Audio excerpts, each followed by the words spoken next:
318 on the 3rd floor. Breakfast is served in the Wayfarers Carvery restaurant between 6:30 and 9 a.m.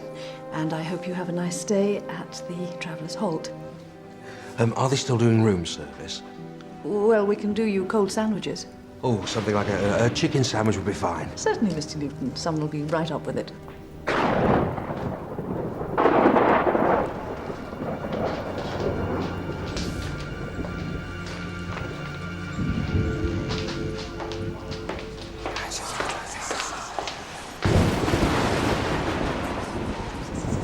Hello?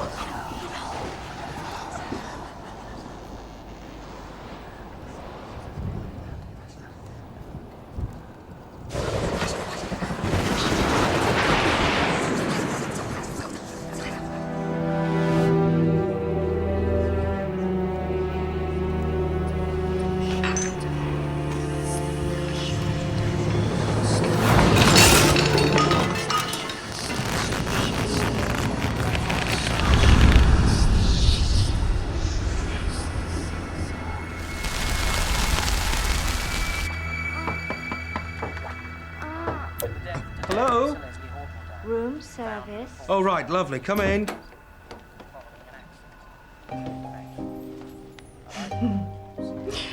I've got something for you. Right, lovely. Maybe you've got something for me. Oh, yeah, right. Tip. Yes, sorry. I don't want that. I want... What? What do you want? I want a man. Is this a joke? A special kind of man. I wonder if it's you. I wonder if you're strong enough for my love. You know, I've spent half my life in hotels, and I've always dreamed something like this had happened. Well, your hand, though, it's frozen. But,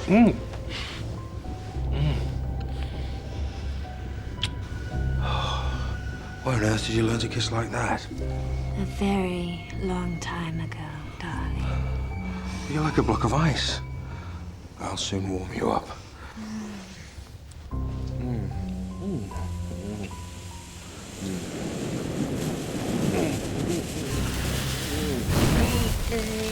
Ah! Ah! Ah! He's all yours, darling. Suck out his feeble life. But we must find someone soon, or we will both be too weak.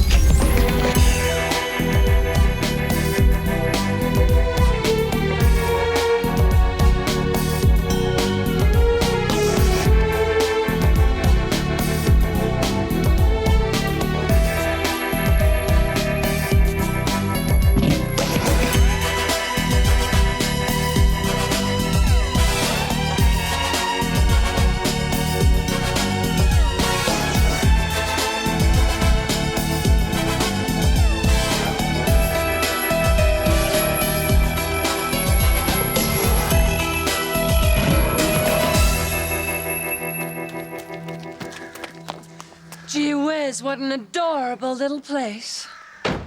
Is that meant to be an American accent, Jeannie? Might have been. Yeah, it's terrible. You're useless at accents, aren't you? All right, then. Well, let's hear yours. Yeah, all right. Oh, will you look at this place? It's beautiful. I sure hope they serve up grits. Yeah, all right. I'm not very good. What's up? I just realised, Jeff, I've been here before. Me and Marty came here once, years ago. You all right? It's when I think of Marty.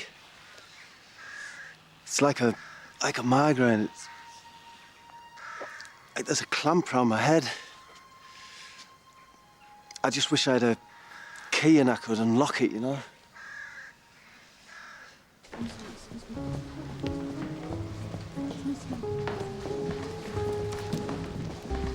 There you are, Miss Hooper. Enjoy your stay at Traveller's Halt. Thank you. These ghost weekends you're running are a terrific idea. Oh. We do hope we'll see one of your famous spirits. Well, you never know. The faceless lady, or the ice maiden, Or the Burning Man, even. I can sense a great sorrow from long ago. Someone has a need to tell us something before they can find rest.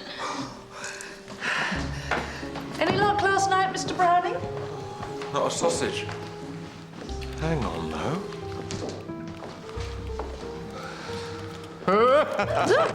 Just me mucking about. You know, it's terrible, Jeff. Sometimes I can't even remember what Marty looked like. Well, it's just a headache to me. Maybe it's delayed shock. I love a delay, Jeannie. It's a year since he died, you know. Hello. Mrs. Carpenter? Yeah. Oh, you must be Randall Hopkirk. Randall and Hurst. Hopkirk died. Oh, I'm sorry to hear that. What clock? Not again. Something up with the electrics. So, about these dead bodies, then. Not so loud, Mr. Hurst. Randall. Look, you'd better come with me.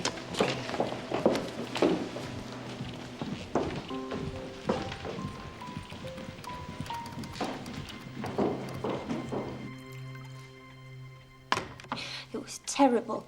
He was just lying there, burnt to a crisp. It was just awful. He smelled like a fry-up. It's one of the hazards of the hotel trade. The unflushed lavatory, the strange stain on the counterpane, the sudden death. It's all in a day's work for the experienced hotelier. It's the third one since I started working here. Yes. Well, thank you, Ruth. That'll be all. Like bacon and eggs. That'll be all. The police are satisfied that there wasn't anything sinister. I mean, smoking is a filthy habit, but I can't ban it outright in the hotel or I'd lose trade.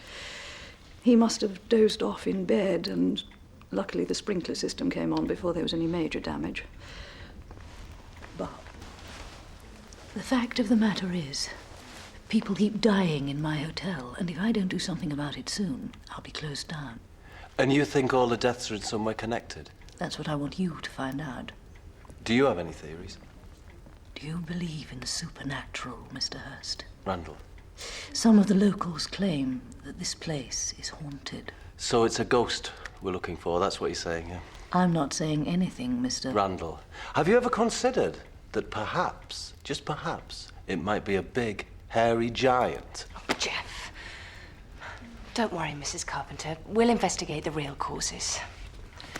Or a goblin with a grudge? Or a farting fox?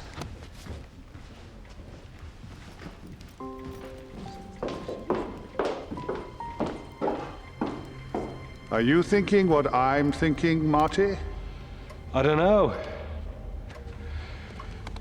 Were you thinking about anti-barnacle paint? No. Well, no. You weren't thinking about what I was thinking. What I was thinking is, what are you thinking? I was thinking it was about time you went back down there and renewed your acquaintance with Mr. Randall. Oh, I don't know.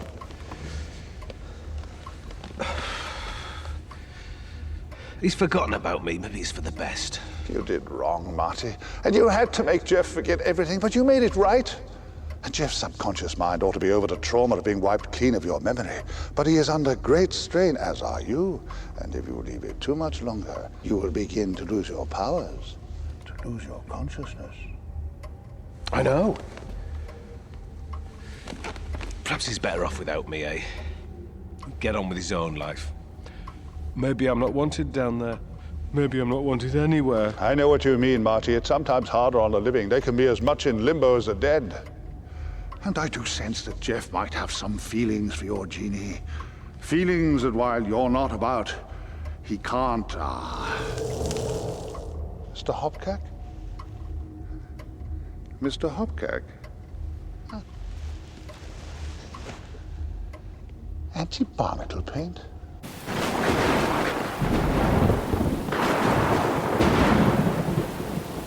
Do you honestly believe that ghosts exist? Yeah. But once when I was staying with my friend when I was a kid, I know you won't believe me, but something came through the wall. No, you're right, I don't believe it. You see, I deal in the truth, Jeannie, and the truth is, things don't come through walls. Oh, yes, they can. The dead walk among us.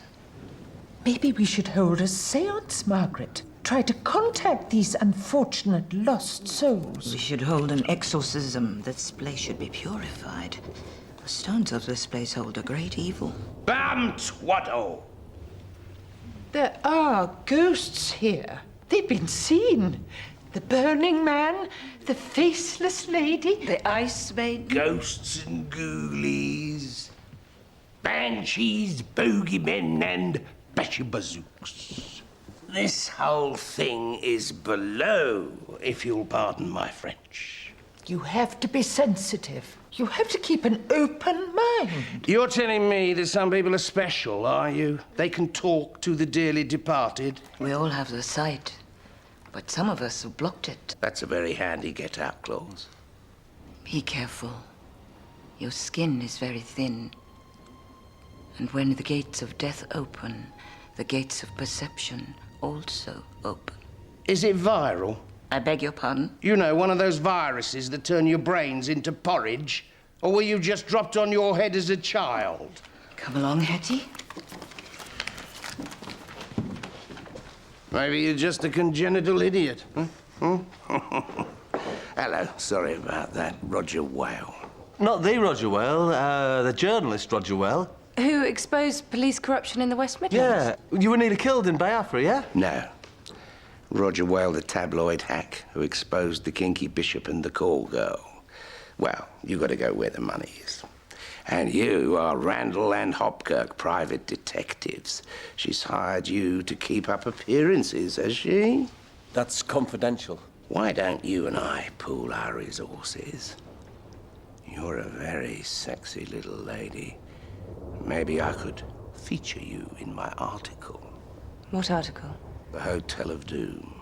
Guests check in, but they don't check out. Well, you got to hand it to her. You know, she's doing good business. She's cashing in on other people's misery. Something your paper would never do. You look very good in print. Very sexy, darling. A blonde female private dick. Have you ever considered posing in your undies? Yeah? Have you? I like you. You're a very sexy lady.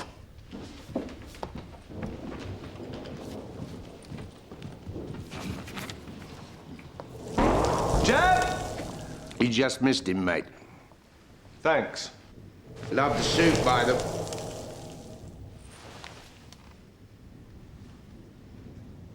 Where do you go, then?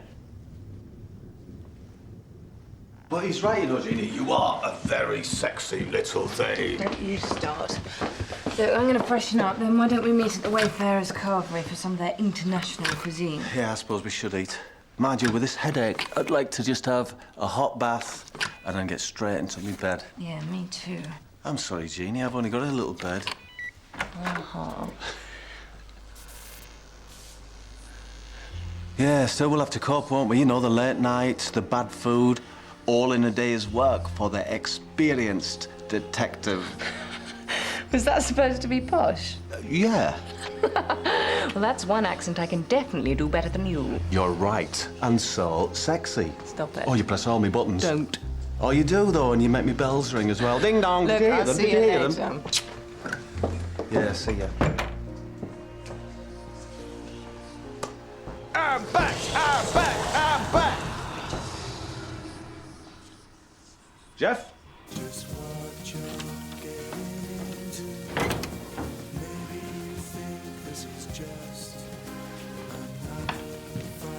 I got smoked salmon in the fridge for you. Must seem like a dream come true. So look out, girl, I'm telling you, this dream's for real.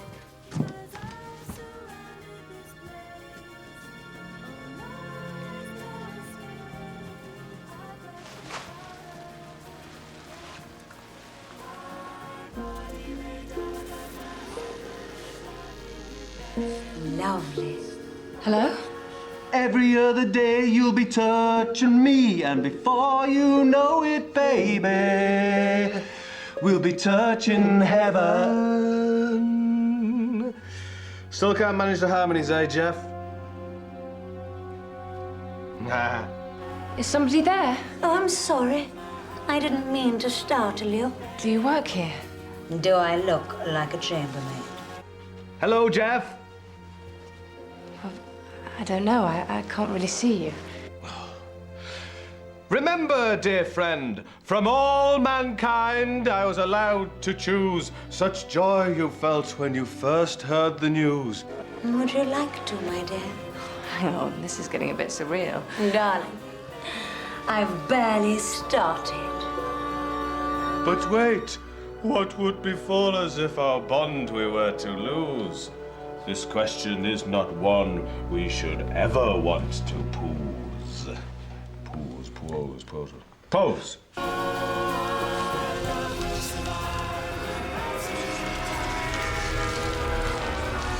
the hell? Look, I don't believe in ghosts, all right? What is this?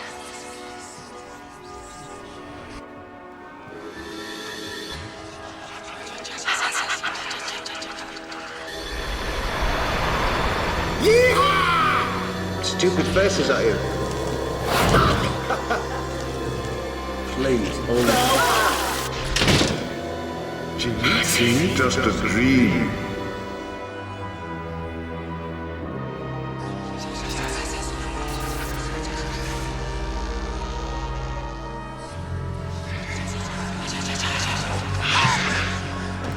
Marty. I mean, what right do you think you had in the first place to start erasing my memories? It's very delicate in there, you know. You don't know what you might have damaged. Come to think of it, since you did it, I haven't been enjoying my eggs. Sorry. How's your mum? She's fine. Car? It's fine. Office? It's okay. How's Jeannie? Jeannie's great. Do you know, it's great to have you back. It's great to be back. So, how's Wyvern? Terrific, yeah. And has he taught you any new powers? Yes. Yes. Anything he can show me? Yes.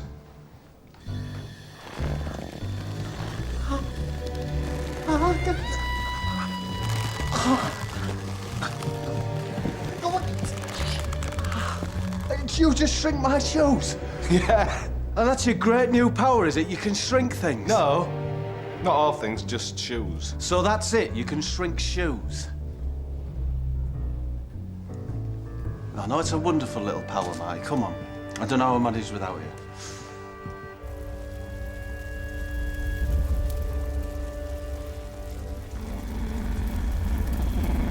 She's good. She's strong. And she doesn't know it, but she's in love. Maybe this time we've got it right. But my darling, you're fading fast. We must do it tonight or else I might lose you forever. I long to have you back, to hold you in my arms. But there's a complication. They have a spirit watching over them, another one like us. You must keep him out of my way. Jeannie? I'm just getting changed. OK, I'll see you downstairs then. Right, we're gonna go and eat, so will you have a snoop around, see what you can dig up? Yeah. This is more like it, eh, Jeff? Just like the old days.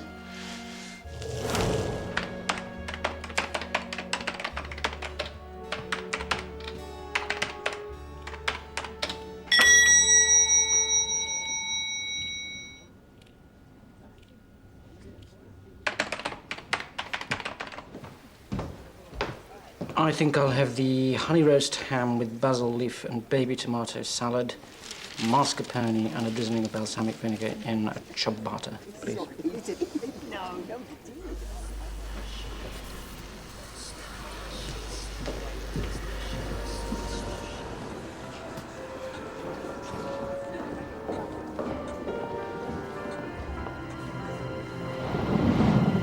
Jeff. Roger. What is it? 318.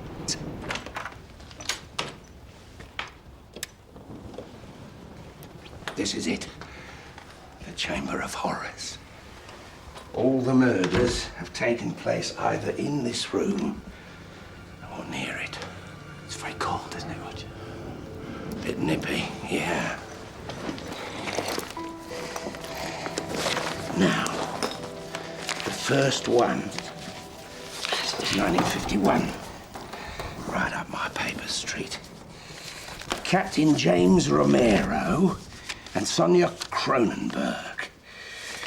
Bit of a scandal. Not married. Not to each other, anyway. Now, her husband was found dead soon after. Stabbed 22 times. They reckon the two of them were trying to get away. Their boat was due to sail at dawn, and they holed up for the night in this dump. But they never left. Both went up in smoke. Mysterious circumstances burned down half the hotel in the process. Jeff? I'm sorry, Roger. I keep feeling like there's someone else in here with us. I'm sorry. Carry on. Now, since then, 5 more deaths. 2 heart attacks, 2 fires, 1 choked to death by smoke. All single men, no witnesses. What do you reckon? That's more than coincidence. Jeff! Roger, there's something here. There's something here.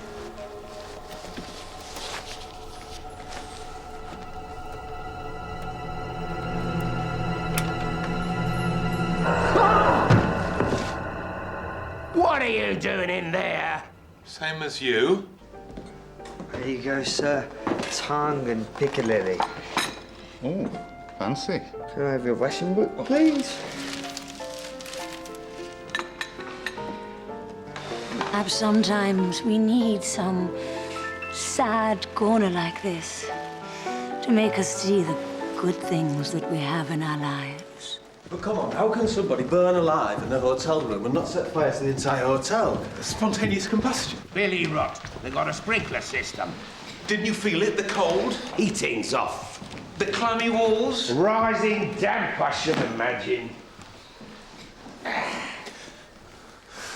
You're just scared, Roger Whale. Scared to print the truth. Bilge.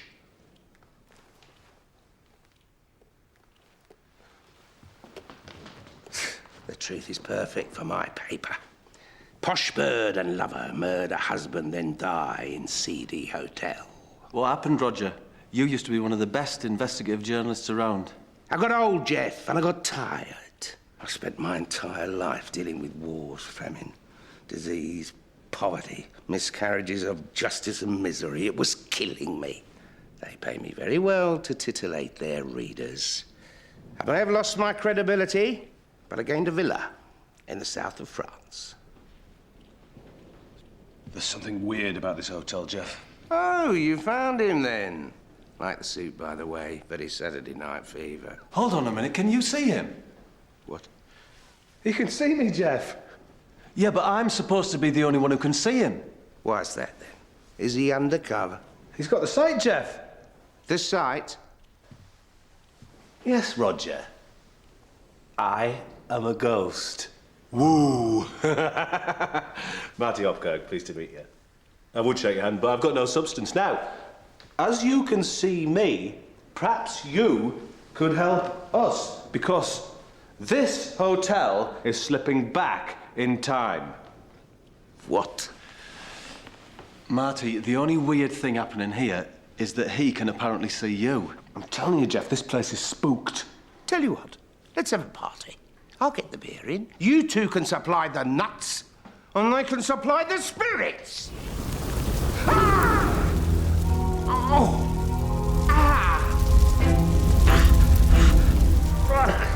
Roger? Roger? Roger, are you all right? Yes, I'm all right. It's just a twinge.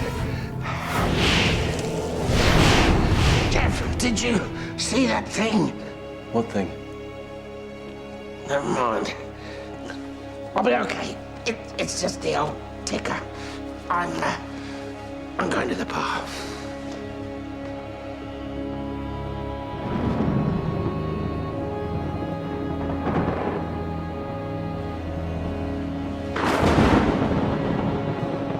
Jeannie.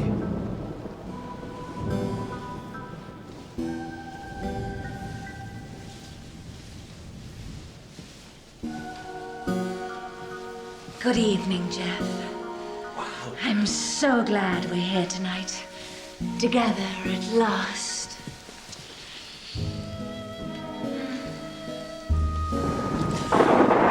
I know it's silly, but that awful thunder gives me the shivers. But I know you'll look after me, won't you, darling?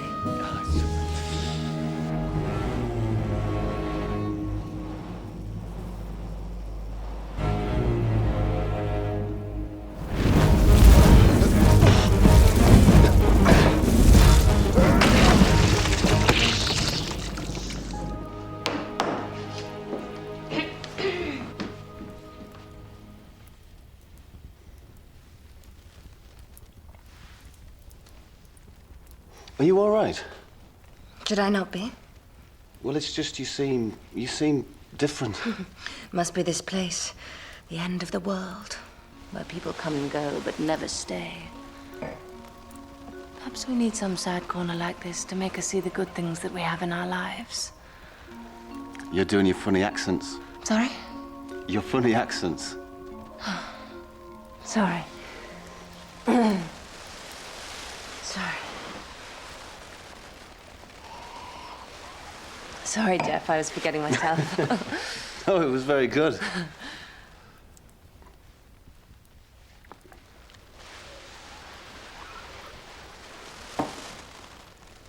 So, are you still hungry? It's just the restaurant will be shutting any minute and... Yes, I'm hungry, Jeff. I'm starving.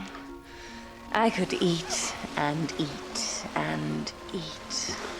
Listen, you know you mentioned Marty earlier? Marty's dead and we're alive and we're going to be together forever. Yeah, but it's not as simple as that. I am so hungry. All right, Jeannie. He's dead. Indeed. It's just we're closing up soon. Don't worry. We were just leaving, weren't we? Were we?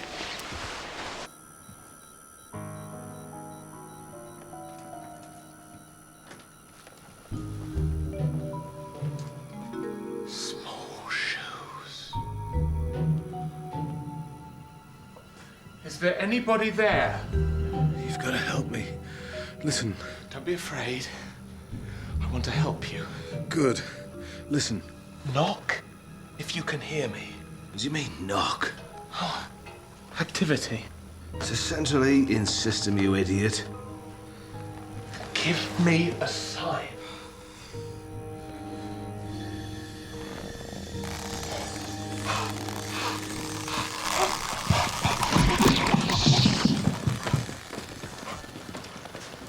Come on, darling. Jeannie, what is it that you want? Jeff. What do you want, Jeff? What can I give you? What do you really like? Crisps.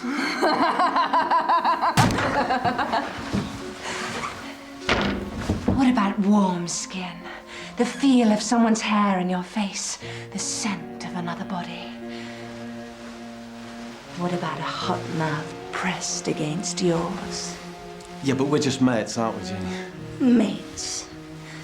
Haven't you guessed what I've been wanting? Well, yeah, but I thought you were just being nice. Nice. Nice can get just a teensy-weensy bit boring. Don't you ever think about being nasty? Look, this is all getting a little bit strange, Jeannie. It was tempting, but strange. I need loving, Jeff. Like any other woman. Except I'm not like any other woman. Jeannie, could you drop the accent? To be honest, it's scaring me now. You're right. I shouldn't say any more.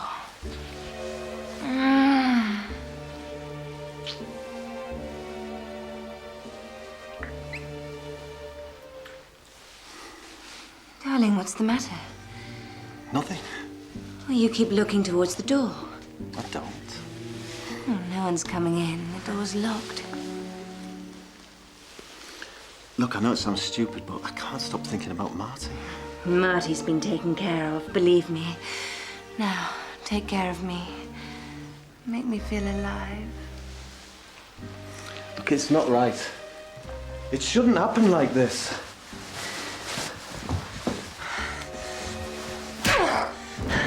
You're not gonna stop me, Jeff. You're strong. And the other one. I really think that the other one. Now, if you truly love me,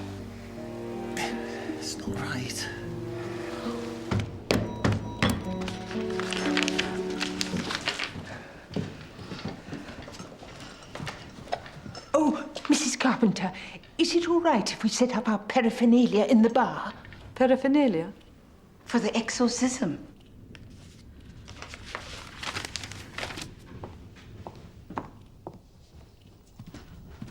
Miss Hooper. Yes. What did you mean before? About having thin skin? They do say that when a person's close to death, they sometimes can see into the spirit world. That's a consolation, then.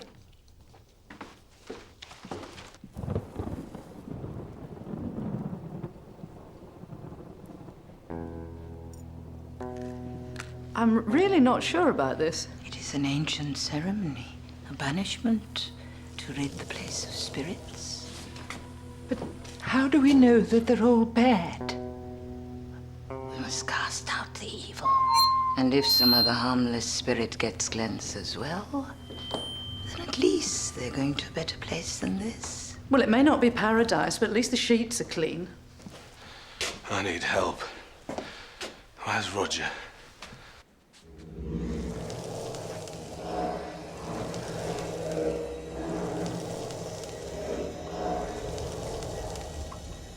Wyvern? What are you doing here? Marty, you are in very grave danger.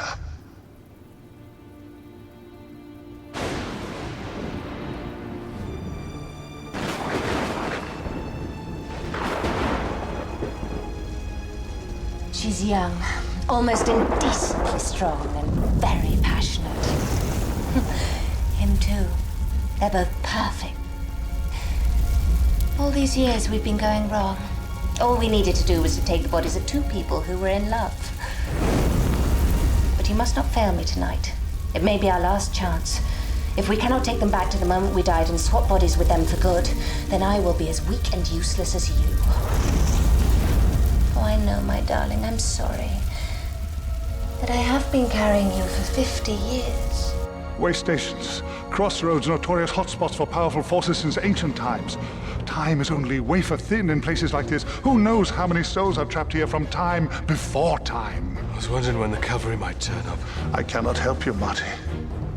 I can't get to you. There is a terrible evil here. It must not be allowed to spread like a vile canker. What? A canker.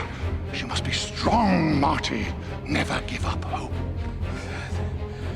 That thing, it sucked all my strength. While it is in the building, it is strong. Past and present coexist here. The moment of its death has become infinite. So is it a ghost? They are not ghosts like you. They are not yet dead, but neither are they alive. They cling onto this place in a wrinkle of time, hoping to change the past, to live again. They? You mean there's more of them? It is too degenerate to exist by itself. There must be at least one other helping it, feeding it, on stolen lives. And you too must realize you depend upon the living for strength. You can't allow them to escape into the world, Marty. Marty! Marty! Marty?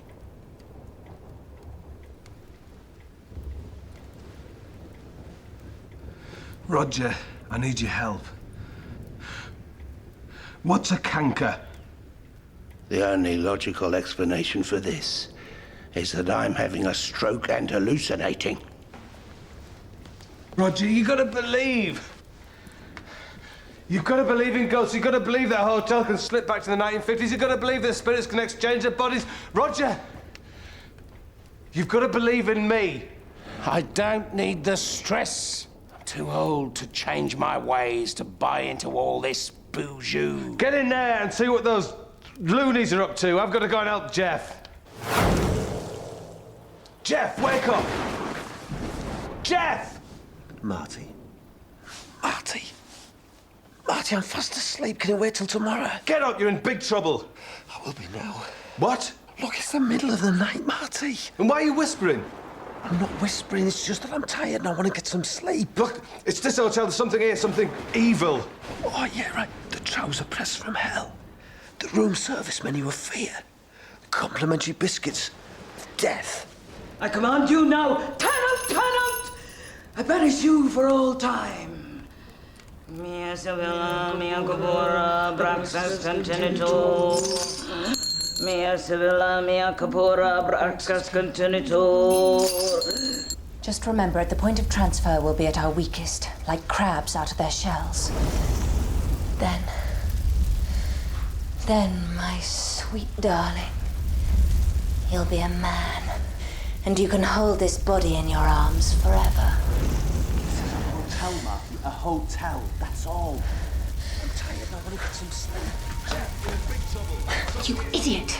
I thought you dealt with him. Why must I do everything? Look, something's happened here sometime in the 50s and it's affected everything ever since. 1951. November the 13th, 1951. That's 50 years to the day. Mia Sevilla, Braxas Continental. Mia Sevilla, mia Capora, Braxas Continental. So you believe me now? No. Yes, I don't know. Look, Marty, I just want to get some sleep. Will you just leave? Be not among us now.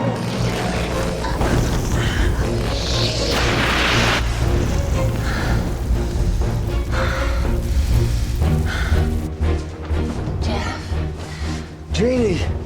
Oh, Jeff, I'm scared. Turn out, I banish you again. Stop it! You don't know what you're doing. I thought you didn't believe in the spirit world, Mr. Whale. Let's say I'm betting each way on this one. Mia Sevilla, mia Capora. So you're saying that it all started the night James Romero and Sonia Cronenberg died here? Well, they were both burned to death, and nobody knows exactly what happened. Well, there's only one way to find out. Is there? We should reenact their last moments. Well, I was thinking more along the lines of looking at the court reports, you know, seeing if any of the original investigating officers are still alive. No. We must know exactly what happened that night. We must walk through their last moments together. Relive that night. Confront whatever's there. Jeannie, it's not really the normal way of going about these things. Jeff, you know perfectly well that this is not a normal case. We must hurry. It's nearly time. Hello. James and Sonia Smith. That's the names they used to check in. Don't worry, we're just doing a reenactment.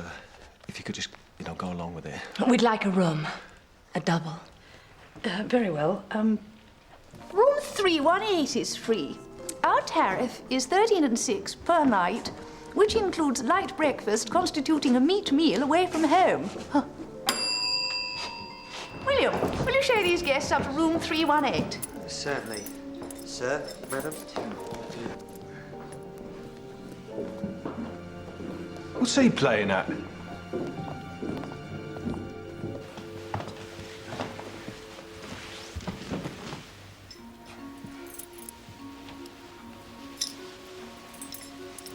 I'll run a bath, darling. What? Everything must be as it was, remember? Yeah, what?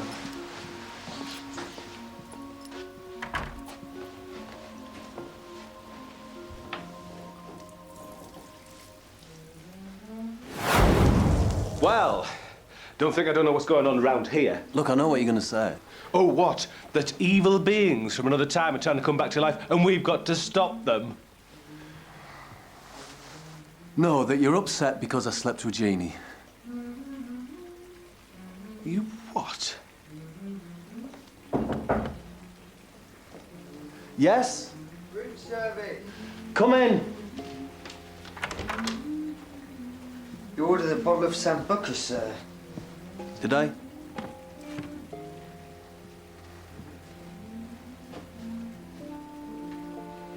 Look, Marty, I don't know what to say. Did you not think about me at all, then? Of course I did. I thought about you all the time. You know, it was Jeannie's idea. All this is Jeannie's idea. You know, she came on pretty strong. I'll bet she did. So, there's no reason why we should fall out over it, is there? I'll bet she did. Because that's not Jeannie in there. Go! Go now, for all eternity! Please, Margaret, Perhaps Mr. Whale was right. Abraxas contenitor, Thol, Athol, Abraxas contenitor, Thol, I see skeptical. Do you not see what's happening to her, Jeff? She's been taken over by some evil, twisted being that for some unfathomable reason finds you sexually alluring. What are they called? Succubuses. Oh, I get it. So Jeannie couldn't possibly find me attractive, yeah? Exactly. What if, Marty, what if when you died, you actually had died, you'd just gone? There? Yeah, me and Jeannie would be together. No. Yes? You're just like a little kid, you, Marty. You block it out. For God's sake, Jeff, can you not see you've been seduced? You're under their spell. Do you want some advice, Marty? You need to let it go. Look around. Look at this room. Look at you. It's not 1951. You don't wear a hat, and that's not Jeannie in there.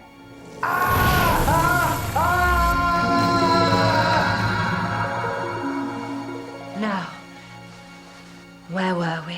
Abraxas contenitor, Thol, Athol, Abraxas contenitor, Thol, I cease, Capskull. To us, darling. Charles is dead, and tomorrow we'll be out of the country. Right, yeah, whatever. Look, Jeannie. Oh, I saw a trick with this stuff once. You can light it. Here, let me try. Right. Jeannie, don't take this the wrong way. In the morning, darling, we'll walk out of here arm in arm. We'll be away. Free. Alive. What? I wasn't talking to you. We've got to hurry. We've got to help Jeff and Jeannie. I don't think I can do this, Marty. I never looked after myself. Sod it. Let's see if I can do one good thing in my life. When the flame ignites, step into his body and it'll all be over. Jeff, wait! You've got to get out of here. They're trying to swap bodies with you. Here's to us.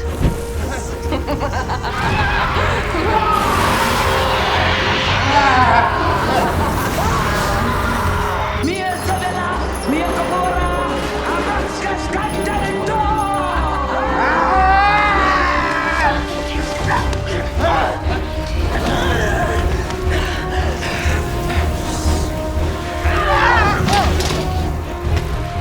Mia Sabella, Mia Cabora, Abraxas contenitor, be not among us now. Marty!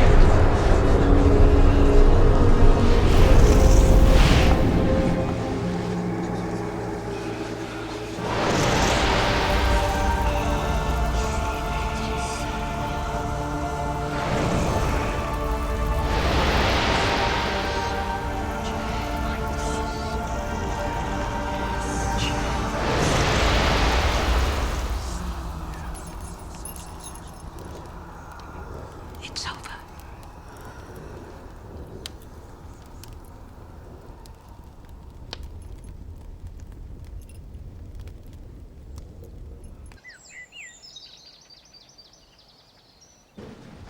Mr. Hurst, Miss Randall, are you leaving then? Yes, I don't think you'll have any more strange goings on round here, Mrs. Carpenter. I think you could be right, Mr. Hurst. I think you could be right. Free at last, darling. Let's hurry, James. There's a whole world waiting for us out here. Come on, start the car. Why are you waiting? I just want a moment to relish all this. And enjoy our bodies. And all we can do with them. Yes, it's a shame I'll have to give it all up. What do you mean, James, darling? Well, it's not fair on Jeff. I can't keep his body for too long. Jeff? But why? Well, you see, Sonia, you weren't clever enough. Nor were you as strong. Now that precious James has gone, I've borrowed Jeff's body for a bit. So all your plans have come to naught. Well, at least I destroyed Jeannie. I cast her spirit into my old body, and now she's been dead for 50 years. I'm afraid not, Sonia. Jeannie never checked into your body. So there's a corpse waiting for you back in 1951 with your name written on it. No. And there's nothing that you can do about it. Now you're out of that place, you've got no home. So, goodbye. No.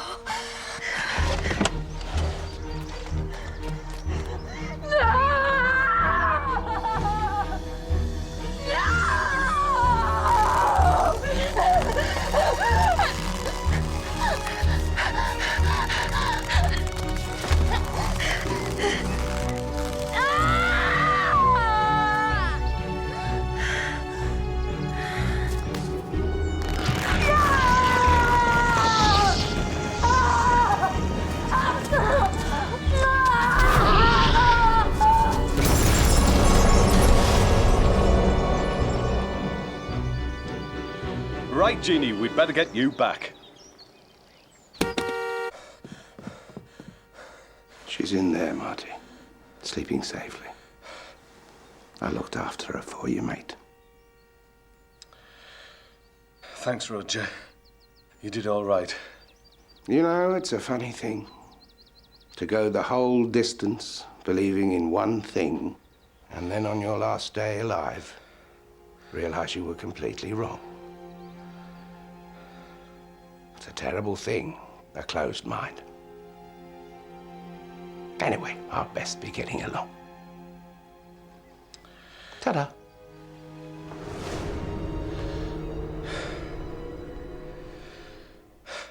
Well, Jeannie, you better have your body back.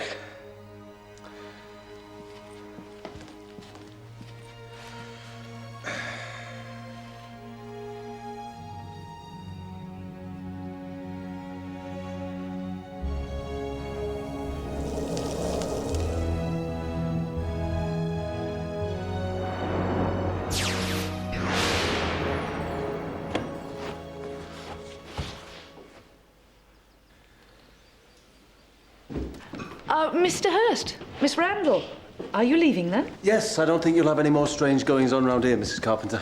I think you could be right, Mr. Hurst. I think you could be right. There is one thing, though. Roger Whale. It's all in a day's work for the experienced hotelier. Right.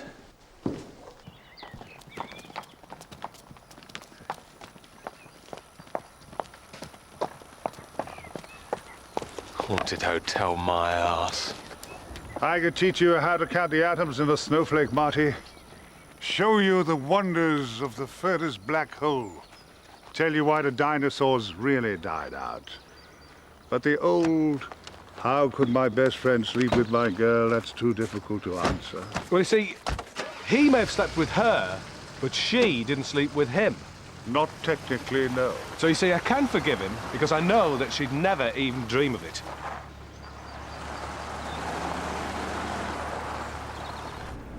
It's weird. I can't remember a thing about last night. I did have some pretty weird dreams, though. Yeah? Yeah. You were in one of them. What was I doing? Oh, that's my little secret. So you're going to tell me what a canker is? If you'll tell me all about anti-barnacle paint. Thank you, Wyvern. The place is mine again. I knew I could rely on you. Oh, don't thank me. It was all Marty's work. Come on, Marty. I'll explain it all on the way home. Wait a minute.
Fire!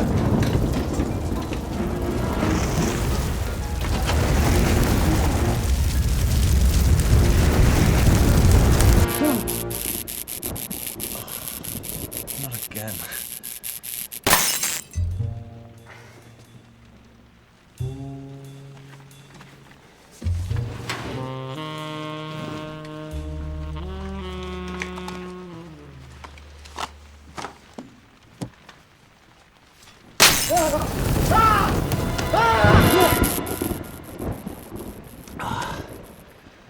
got to get home.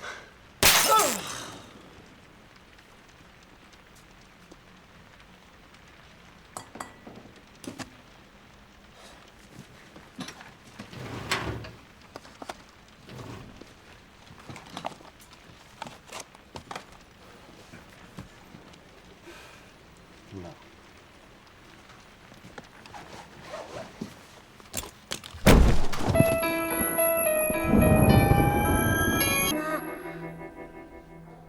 Jeff? Jeff? Jeannie. Am I all right? Concussion. I found you this morning. Your head was quite badly cut. Yeah, well, it was a rainy, steamy night, you know, and I got in the way of a mug and his blackjack. You hit your head on a drawer, Jeff. Yeah, all right. Have you been here all day? I've got to get going. I meant to be having dinner with my sister, and she's been waiting downstairs for ages. I'll tell someone you're in the land of the living. Thanks.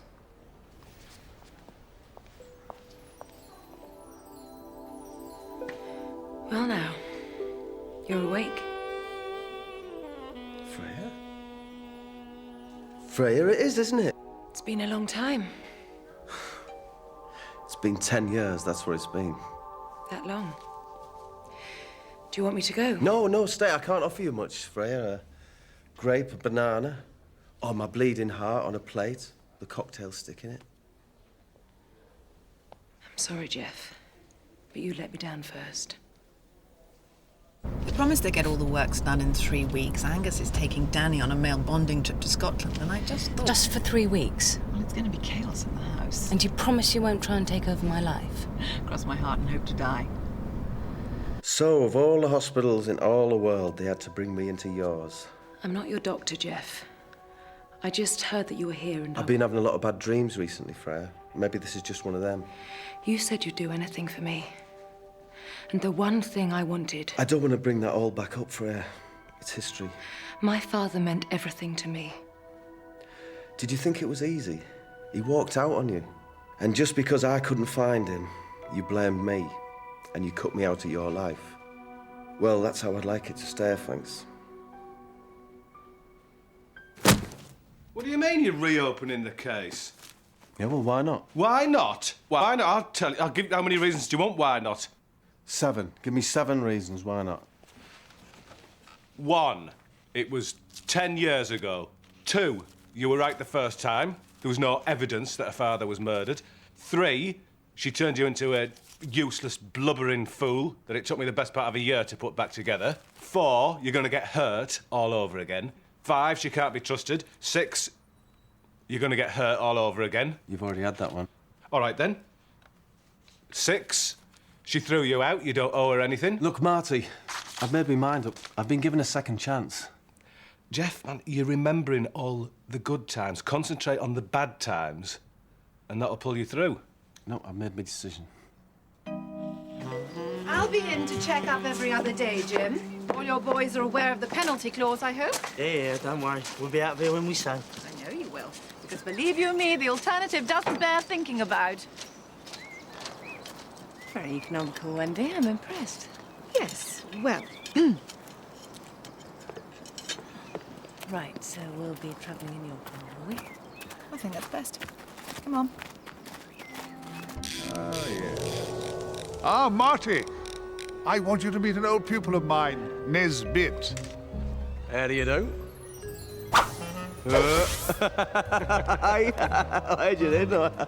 Nesbit's been a pupil of mine for some time, but he's unfortunately a little wayward. As part of your education, Marty, I want you to take him under your wing and straighten him out. Show him how to behave like a responsible, well-behaved adult ghost. Right. Come along, then, and don't forget to bring him back to me in one piece. I'll do my best.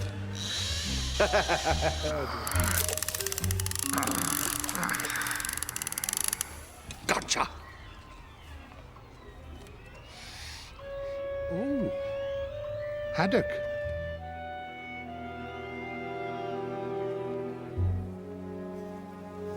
Yeah, so Professor Cargill worked here. Frey's father? Yeah, he worked here in the museum as their Iron Age Britain expert. He disappeared when he was on an expedition, a dig, whatever they call them, up north. One of the world's leading authorities on bogmen. Bogmen? These three were discovered 10 years ago in a peat bog in Yorkshire. Nowhere else have they ever found a man, a woman, and a child together.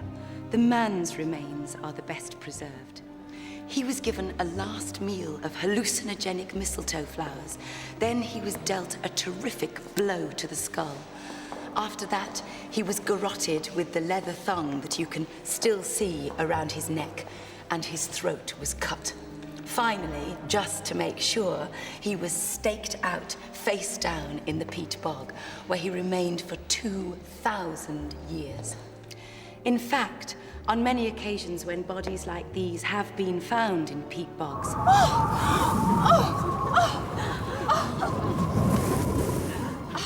I'm sorry. It wasn't me. Can't do that, stop it. You can't do that. How'd you do that anyway? Get the wind up off the floor like that? A bit of wind, bit of willpower, bit of the old. Right, I'm off to have a look in the ghost toilet. You can't do that. You do that as well, then? No, me O'Reilly, Marty, you're a ghost. You can do what you like. Now, don't tell me you never checked out the changing rooms or the underwear department or taken a ringside seat in the honeymoon suite. No, I just helped Jeff solve crimes.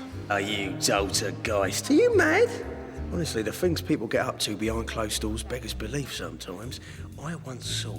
We believe the man was ritually sacrificed. We're not sure about Jeff! Yeah, sorry. Who was this man? So anyway, Cargill was away for ages on one of these digs, excavating the bodies, and then one day he just didn't show up for work. That was the last anybody ever saw of him. Well, it happens all the time. Men walk off into the sunset. Stress, an affair, nervous breakdown, you know. Major theft. What? Yeah, shortly after he disappeared, it was discovered that a number of very precious items were missing from storage here at the museum. Oh, it looks pretty cut and dry to me. Yeah, that's what I thought at the time. So why are we bothering to kick over the ashes? What if I was wrong? What if I screwed everything up for no good reason? Jeff, is there something about this Freya Cargill woman you're not telling me? Let's see if we can find Dolman and McCann.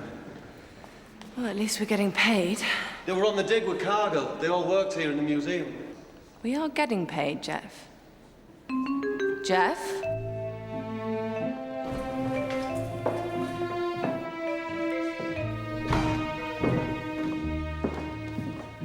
So are these guys expecting us? No, I'm just a fool rushing in, Janie. Why not be an angel? Tread more fearfully. Van Gey's going to confirm the 16th, which means we don't have much time to prepare the bodies. But I know you, don't I? Yes, Randall. Jeff Randall. Oh, yes, of course. Freya's chap. Policeman, aren't you? Private detective. Yes, I remember now. Tried to find Andrew, didn't you? The phrase failed miserably springs to mind. And what brings you back to our little neck of the Iron Age? It's Freya. She's still convinced that her father was innocent. Aren't we all? Not necessarily. Look, I know this was a long time ago, but I do need to dig over some old ground. That's all we ever do. Rather similar, our lines of work. I expect you get paid more than us. Ha!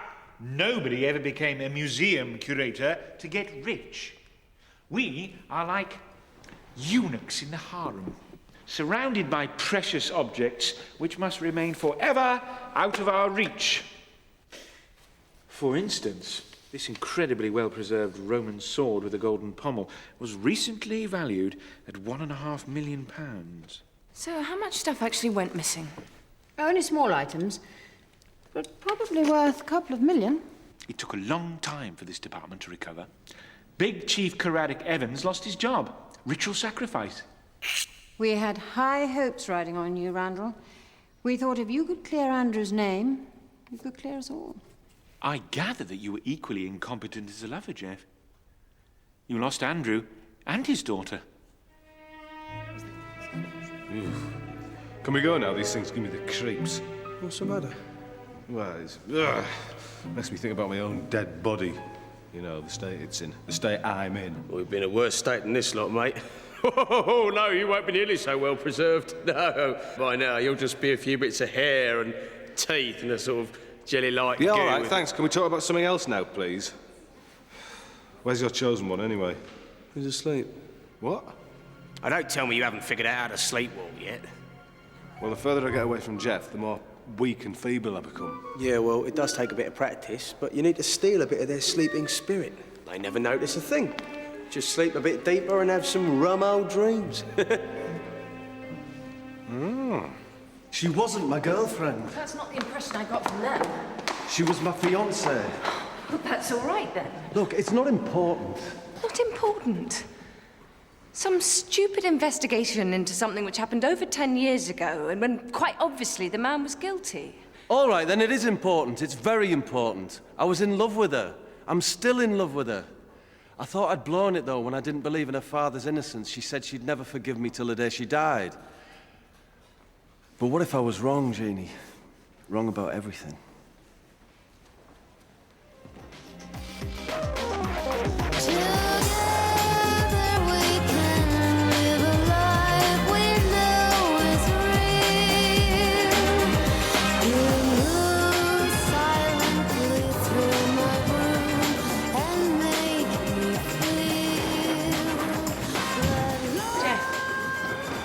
Freya, hi. How's it going? It's fine, great, thanks. No, the case. The case, well, it's difficult to know where to start, really, Freya, you know. I mean, I covered so much ground last time. It's difficult to think what I could have missed. Perhaps Jeannie will find something new. Jeannie? She's my partner. In the work sense, business sense. We work together. She's gone off to see chaotic evidence. Do you miss the museum? They threw me out. After lifetime service, it's my whole world. All because of Andrew Cargill. What I don't understand is how Professor Cargill ever thought that he could sell any of the stuff he stole. Ah! There are private collectors with secret collections all over the world. And who discovered the stuff was missing? I did. When Andrew disappeared, it fell to me to clear his locker, and I found things that should not have been there. I didn't want to believe him guilty. But I had no choice. I think about him every day, Jeff. Every day I remember his voice, his laugh, the way he loved me. Look, I'm trying my best, you know. Look, Jeff, I said some really stupid things back then. I was all over the place. I didn't know what I thought about anything. Anyone. And now? Don't ask me that, Jeff. Would you like a drink? I'm fine. Can I have another beer, please? You're not drinking, then? Trying to keep my head. I wish I was keeping mine, but I lost it, you know, as soon as I saw you in the hospital. Jeff. Thank you. You sure you don't want to have one? The truth is, you know, Freya, is I'm scared. Scared? I mean, what if I can't find anything? What if it's just the same as last time? I don't think I could handle that. What's wrong with that fella? Look in his locker, Jeff. Dad's locker. Freya? Freya!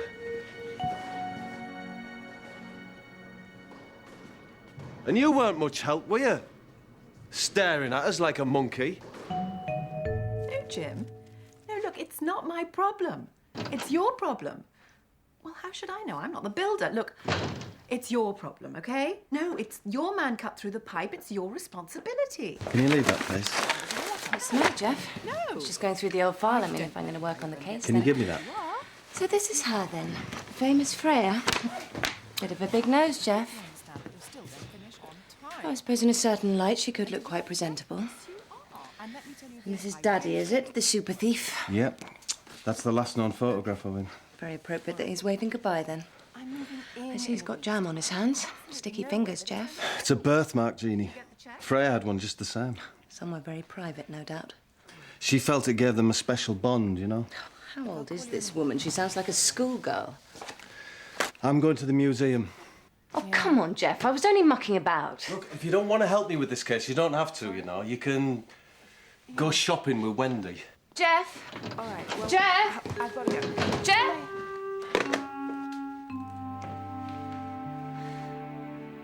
Oh, come on, Wendy. I was only teasing him. I didn't say anything, darling. The museum is involved in a major research project with the Danish, and the third member of this group, the man who is normally exhibited here, is on his way to Copenhagen. Professor Dolman, are you busy? No. I'm having a cup of tea and knitting a scarf. What does it look like? I'm to my elbows in dead bodies. Look, I won't take up much of your time. All I want to do is look into Andrew's old locker. Oh, have you brought your magnifying glass? Professor, all I'm trying to do is clear his name, you know. It's over there, Miss Marple, the one in the corner. Thank you. So you're shipping your bogman off to Denmark, then, yeah? Yes. I should be sorry to see the old chap go, even for his little holiday. I know these ancient corpses better than any living person. I've grown rather fond of him. Jeff, what a pleasant surprise. Hello there. Any leads? No, I was just having a look in Andrew's old locker. I seriously doubt you'll find anything after 10 years. Come off it, Professor. You look into things 2,000 years old. That's true. I think you'll have to come back some other time. We've got to lock up. Business elsewhere. Look, I'll only be 5 minutes. I haven't got 5 minutes. No, thanks. What about tomorrow, then? I don't think so. We're madly busy with this exhibition. I think it would be best for you not to bother us until things are back to normal. No, I'm not saying that, Wendy. Look, it's very kind of you to drive me. It's just that when It's so exciting. I've never worked on a case before. Yes, and you're not working on this one. Just didn't think I should leave my little sister to her own devices in her hour of need. Oh, look, for the last time, Freya, I am not upset, okay? You just called me Freya, darling. Well, it seems our professors have got something to hide, Jeff. Yeah, Marty. Marty, could you create a diversion for me? Piece of cake. Watch this. So well preserved that...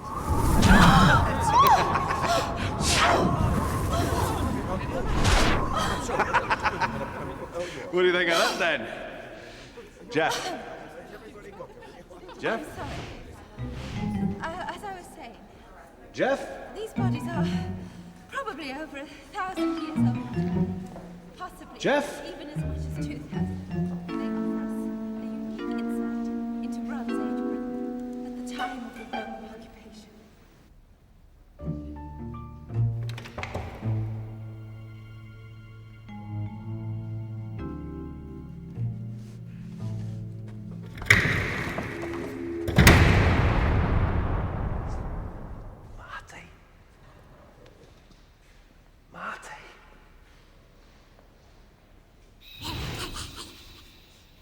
Marty?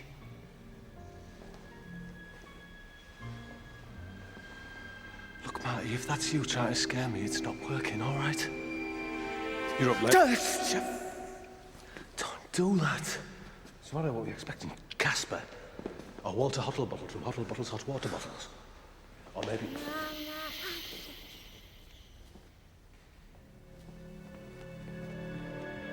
Well, I don't know what you're expecting to find. What a letter saying, I didn't do it. Signed Arthur Scargill. Andrew Cargill. Yeah, whatever.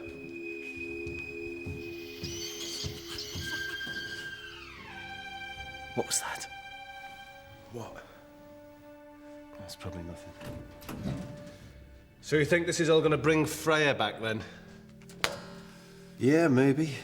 She said so, has she? She said... I'll come back, and everything will be as it was before if only you'll prove my father's innocence. Yeah. Something like that. So forget that she ditched you, forget the last 10 years? Yeah, something like that. Gotcha. What is it? Jeff, I think we should get out of here. Just a minute. Come on. Jeff. Gotta get out, come on. Got it! Marty, what is it we're running from? I don't know, a ghost maybe. A ghost? You're not scared of ghosts, are you? Believe me, Jeff, ghosts are trouble. I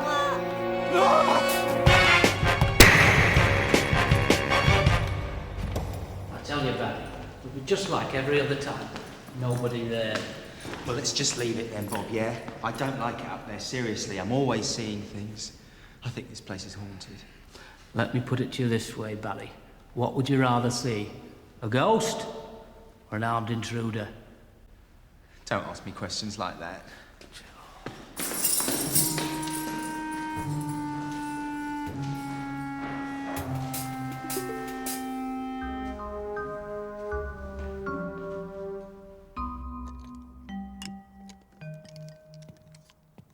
Maybe it's a code. Maybe it's a confession. Maybe it's nothing to do with this case at all. I've seen this writing in The Lord of the Rings. Do you know that? Maybe it's just Chinese. Yeah, maybe it's time you left before Freya gets here.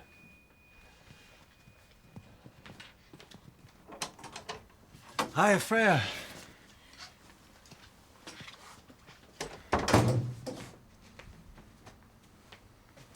So, Freya. Hey, I'm sorry to call you so late. It's all right. I guess our jobs are pretty similar. Antisocial hours. Dead people. You're not still reading this. I must have bought this for you 12 years ago. Well, what can I say? You know, I'm a slow reader. So, what did you find? Just this. I don't know what it is. They're runes. Runes. Celtic writing. Dad's writing. Can you read it then? He was always going to teach me, but... See, Jeff? Maybe we can change the past. Jeff, she's jerking your chain. Can you not see that? What's she really after? Marty. I was really sorry to hear about what happened. He was the best friend anyone could have. He just never wanted you to be happy. Cow.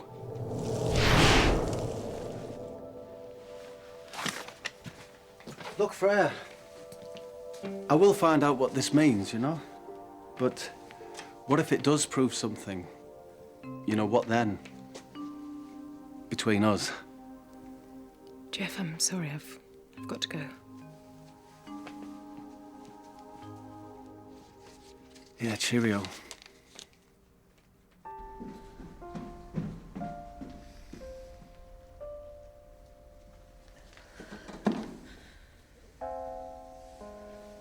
Why are you doing this? Marty. Small world. I'm sorry I didn't realise that you were still around. Scrubbing a little plan somewhat. Was it? Will you tell him? I think that's your job. I don't want to hurt him, Marty. Then what the hell do you think you're doing?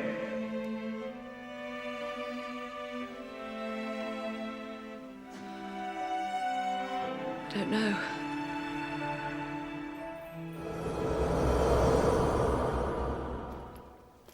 Oh, Maximus! Oh, Boudica. Oh, you tear my soul to tatters. Oh, steady on. Oh, Maximus!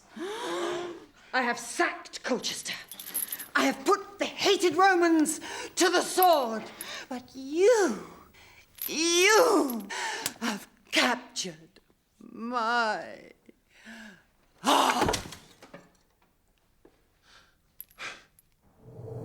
It's not true what she said, you know, about me not wanting you to be happy.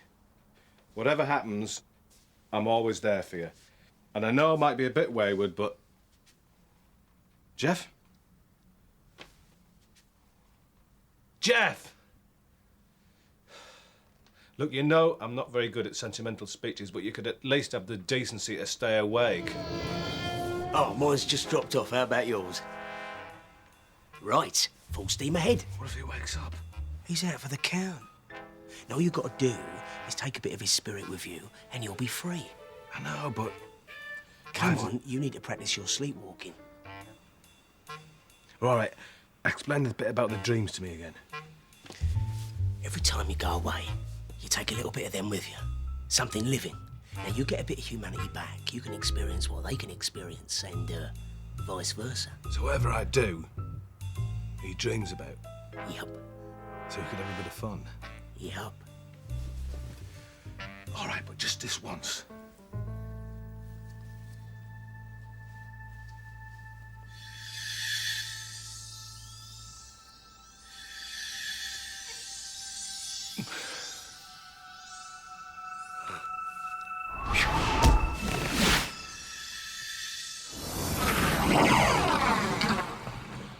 All right? No, I feel a bit drunk. Oh, well, you got that from him, you see. Yeah, if he drinks, you drink. If he feels groggy, you feel groggy. If he wakes up feeling like death, you wake up feeling like death. Yeah, so what else is new? Right, the night is young, so what do you fancy? Strip club? Casino? Girls' dormitories? No, I've got to do something for a friend first.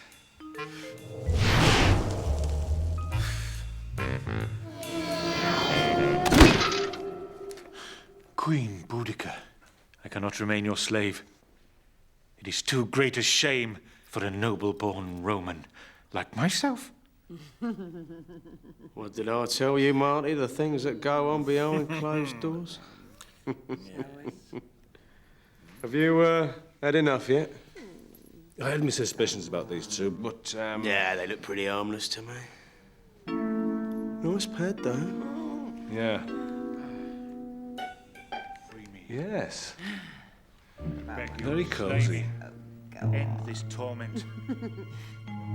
Ride the spinning swords of your chariot wheels through my abused heart. Oh, really, Professor Dolman? You can't cling to this childish notion that Boudica's chariot had blades mounted onto their wheels. It's not an efficient cutting action. Yes, but recent finds in Ipswich have shown that it is possible that the Iceni chariot wheel hub sported some form of spikes. No, you've got it all wrong. No, these were merely extensions to the hub. The spikes did not necessarily have to revolve. What is the Spikes. spikes? Spikes. Spikes, Jeff. Spikes. Spikes. Spikes, spikes, spikes. Jeff. Jeff. Don't trust me, Jeff. I'm not all I seem. Don't trust me. It's not her you fancy, Jeff. It's me. Jeannie. Think about me. My luscious lips. Very shapely. Well, he does. Just leave Jeannie out of this. What's the matter with you, Marty? You need to let go a bit, mate. Don't you want him to be happy? Not you as well. Stop it.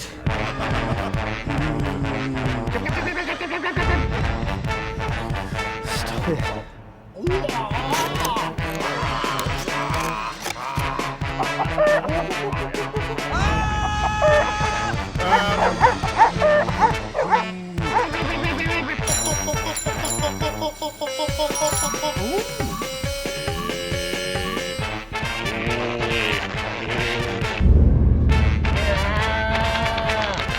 Stop it.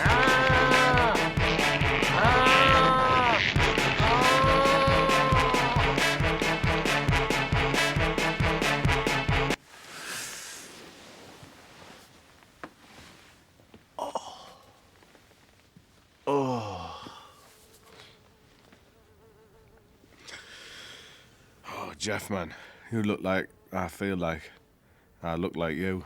Right. No, Look, I feel bad. Yeah, could you just leave me alone for a bit, please? Look, Jeff, I need to tell you something. Look, I had a really bad night's sleep last night. It's not true what she said, what Freya said about being wayward and unhappy. What? She was telling the truth. I do want to be happy for you, to be happy, but Whatever. I'm always here. Too bloody right. No, I mean, I'm happy for you. For me and Freya. Oh, I had this beautiful speech. But the gist of it was, if ever you need me, I'll be there. Yeah, well, I know you will. Oh, you've never let me down up to now. You come pretty close, mind you.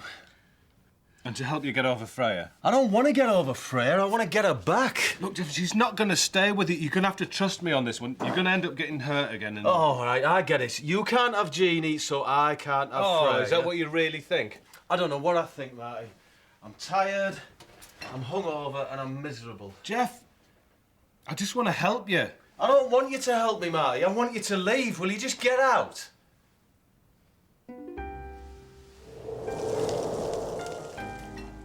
I think those black quarry tiles are going to look too cold. I'd like to go back to the original terracotta. Well, of course I'm not going to pay you any more. Did she have to come on? It wasn't my idea. Are you all right? You ever go back tired? Do you want me to drive? Yes, I'm fine. I haven't been sleeping too well. I've been having some nightmares, but I'm fine, yeah. This is definitely in Andrew's writing. Can you decipher any of it? I can, but it's incomplete. I, Andrew Cargill, Museum, have on this date discovered and... Now, this symbol can mean either outbreak of swine fever or a more general problem. I'm leaving this marking, this record, here for... Oh, this is me. This symbol means the chieftain, or Lord, Caradoc Evans. No. There's a fragment here. Looks like a quotation from a Celtic poem to me. Beloved brother, though bravely you have stood with me all long winter through, with your hands you have broken the boo. Boo? Boo who? Bow. Bow. Bow. Bow. Bow. What's that supposed to mean? Broken the bow. It is Celtic symbolism. It means someone close to him has betrayed him. Betrayed his trust. Someone close to him? Well, who? Runes. Celtic poems. A man missing for 10 years. I feel I'm part of history. Andrew's gone. I'm left a relic. Dusty old museum piece. Come on, Jeff. You may just as well have left a note saying, I am innocent, signed Professor Cargill. Yeah, and on the other hand, of course, it could be true. Betrayed by somebody who's close to him. Now, who could that be? Caradoc himself, perhaps? Dolman or McKern? Maybe even his daughter. Even if he did name anyone else, it still wouldn't prove anything. What you really mean is you don't want it to prove anything, Jeannie. What the hell's the matter with you, Jeff? Can't you see what's happening, what she's doing? I mean, she doesn't bother to speak to you for 10 years, and now she turns up. Why? Look, Jeannie, I don't want you working on this case anymore. I'll work it all out myself, thanks. And in the meantime, will you keep out of my way, please?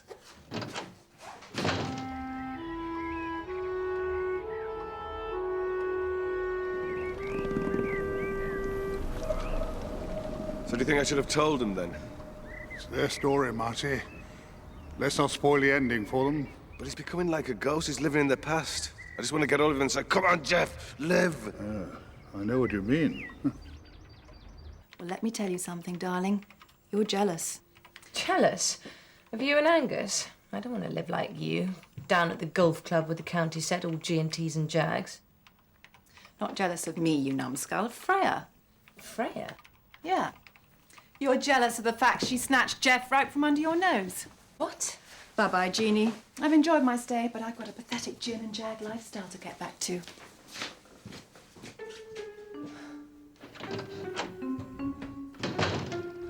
I get very sad sometimes. People arrive here, and suddenly it hits them. That was it. It's all over. There's no greater feeling than being young and alive. And few things worse than being old and dead. He remained for 2,000 years, perfectly preserved by the naturally occurring tannic acid and oxygen-free conditions. In fact, on many occasions when bodies like these have been found in peat bogs, they've been so well preserved that the police have been called in and a murder investigation has been launched, only to discover that the bodies are, in fact, thousands of years old, although the process of preservation is remarkably quick. It would only take a year or so to tan the skin and turn their hair, which would have originally been black, this red.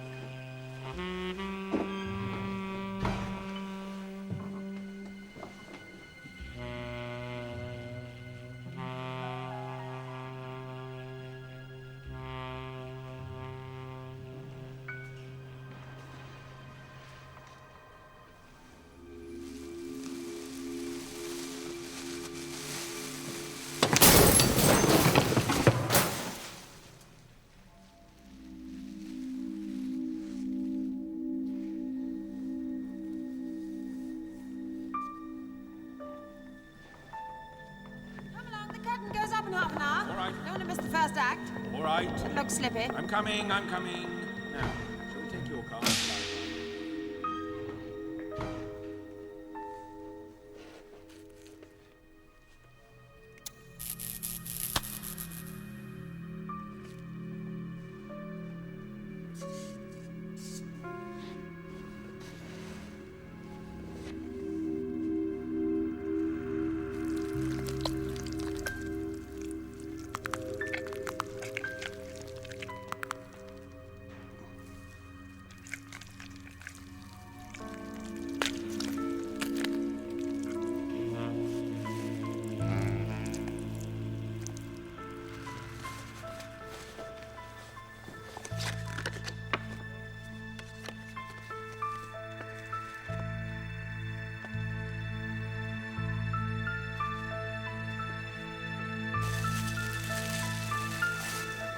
Hello, Professor Cargill.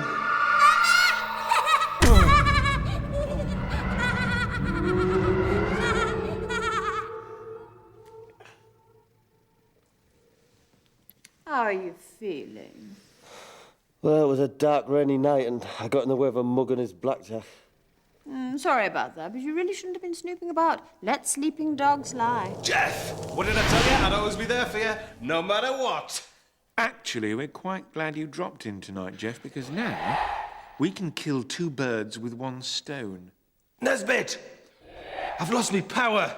Did you know the exact same thing happened to me? What? Yeah, the first few times I went sleepwalking, for ages afterwards, I was totally drained. Well, you could have told me. We never asked. We thought we had an insoluble problem, Jeff.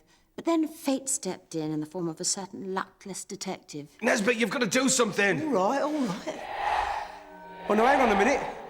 My chosen one's waking up. Oh, good luck, mate. I'm sorry. Bad timing. Nesbit! Snooping about one night, blundering around our precious laboratory, he turned on a faulty lamp. Oh, no. He started a fire. Our laboratory. Ashes. Our bogman. Ashes. Our detective. Saved by the woman who loves him. Jeannie. Jeff, it's a sword.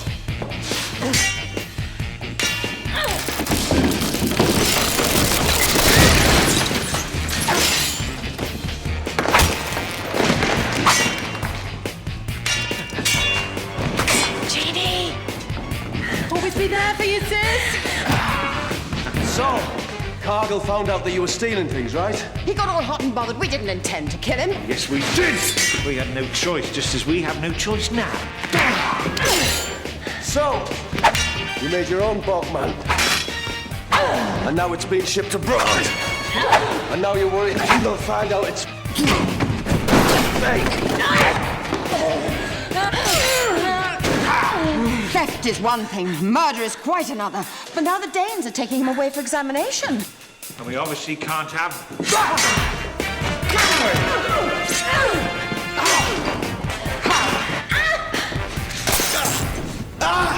Jeff! Stop this!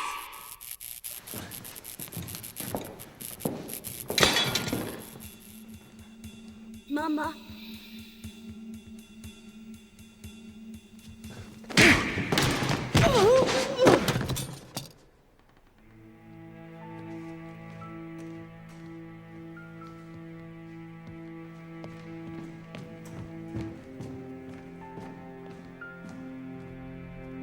Mama. Mama.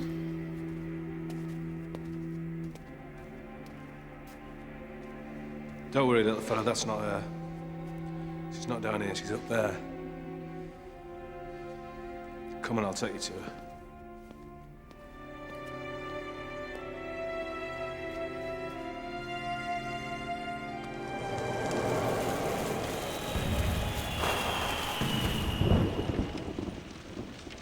You know I said I'd never forgive you till the day I died.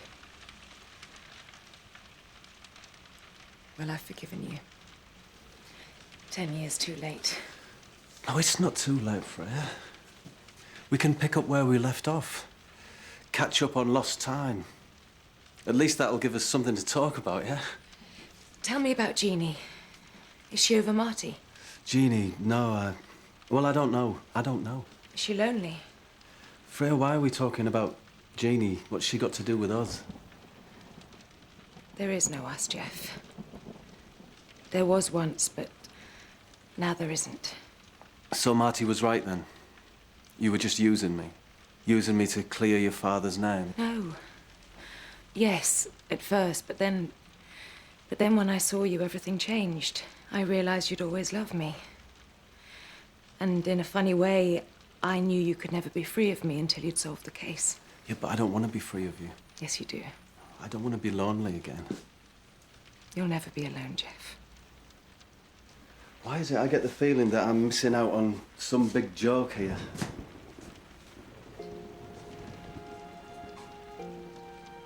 Kiss me, Jeff.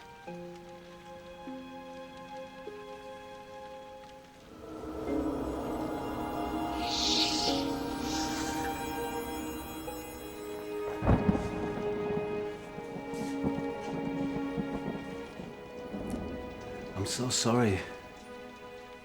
There was a fire. A stupid accident. A faulty plug. I slept right through it. And when I awoke... But I wasn't awake. I felt so angry and bitter, I just wanted to hurt someone. So I chose you. I wanted to make your life miserable, Jeff. And I was so wrong. So wrong. I've never stopped loving you, Jeff. Not for one moment.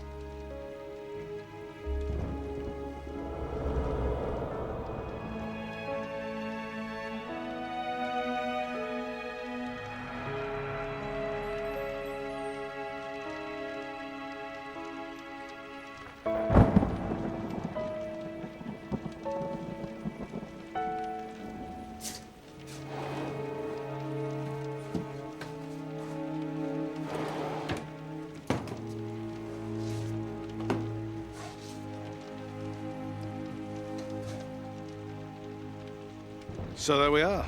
Dolman and McKern are with the police, and the bog child safely back with his mother. You always pull through in the end, Marty, you and Jeff. But tell me, how have you been getting on with Nesbit?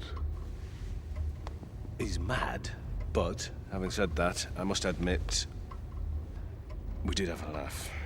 And I must admit, I did have a plan to cheer you up a little, get you out of yourself, appreciate your position a little bit.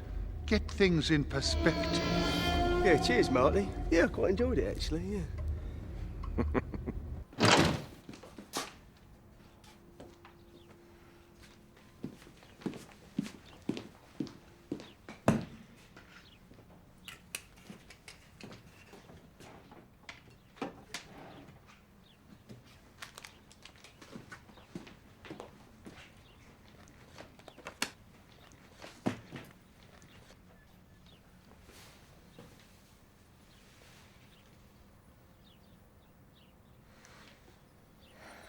You look terrible. Yeah, well, it was a dark, steamy night and I got in the way of a mug and his blackjack. You've seen Freya? Yeah, for the last time. She's hurt you again, hasn't she? No, she was very kind in a way. Jeannie? Yeah? Do you still think about Marty? Of course. Only the nice things, though. That's what pulls me through.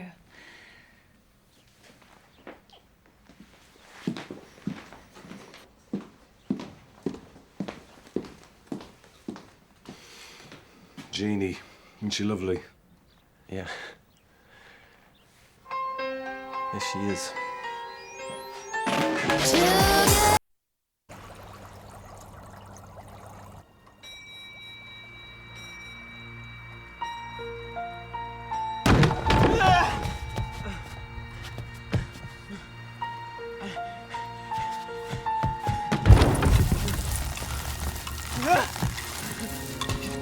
Please, just... I didn't see anything. No. Let me go. Please let me go.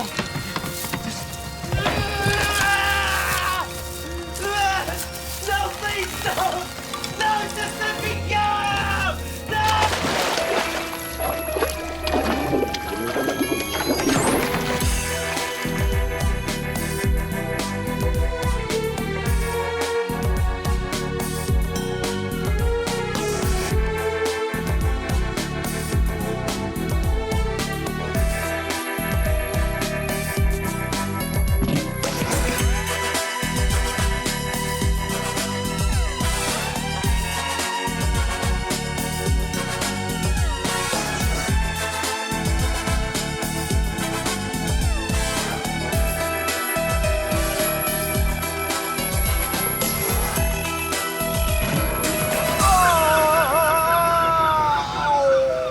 What's the matter?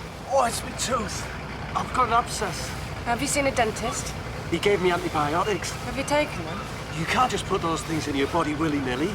It's a very delicate balance. Would these by any chance be the type of antibiotics you're not allowed to drink with? I don't know. Give them to me.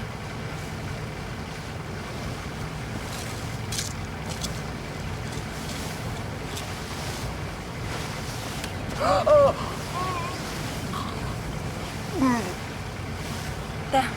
Hope that wasn't too willy-nilly for you.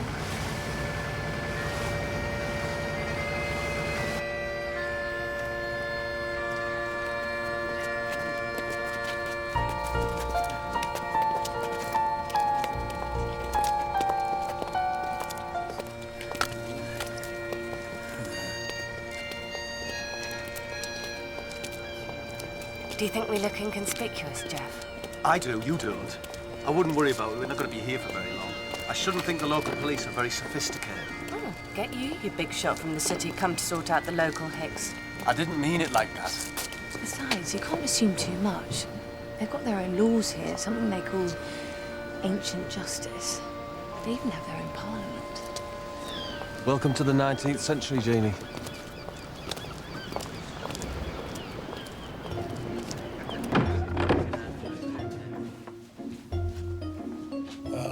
Couple of oil slicks.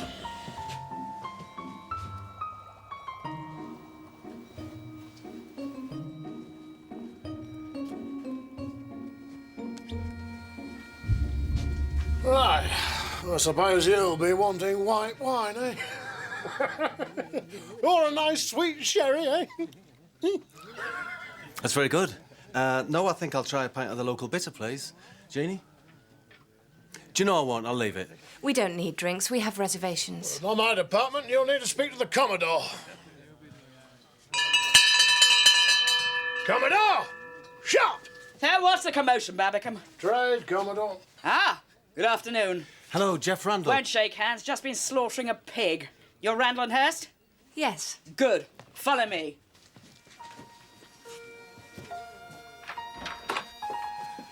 Right.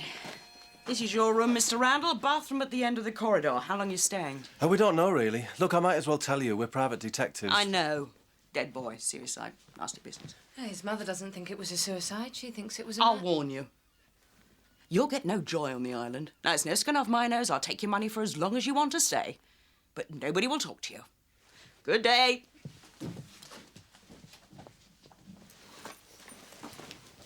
Oh, this looks like it's going to be a lot of fun. You got that right, Jeannie. So, how do you want to play it? Same as we always do, Jeannie. We'll just barge in. If we ruffle enough feathers, something'll creep out the woodwork. You managed to mix up a lot of metaphors there, willy-nilly. Well, you know what they say. Too many cooks make hay whilst the cookies crumble. You hit the nail that broke the camel's back. Listen, I'm going to shower and freshen up. And then you should go to the local police, ask some questions there, and I'll go down to the brewery where Curtis worked, all right? No way. I'll go check out the brewery. I love it when you're masterful, Jeannie.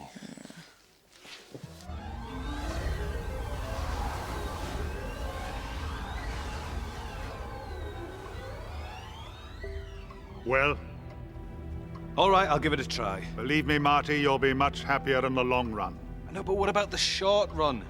I mean, jealousy's not the kind of thing that you can have control over. Marty, if you really love Jeannie... I know I shouldn't keep turning up like a woodpecker. All right, I've made a decision. I'm going to set her free. I don't care what her and Jeff get up to. I've moved on to higher ground. Marty, it's yourself you're setting free. I know, and I already feel lighter than air. I feel like a huge weight's been lifted off my shoulders. I feel happy. Ivan, I feel so happy. I could sing.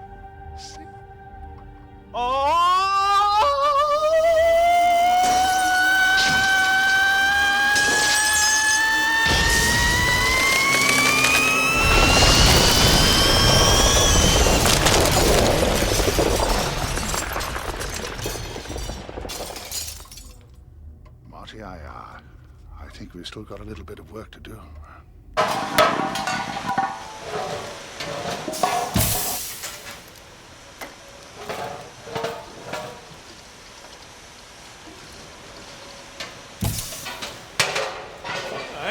It's a pretty oil slick. How you doing, darling? Do you fancy a sandwich?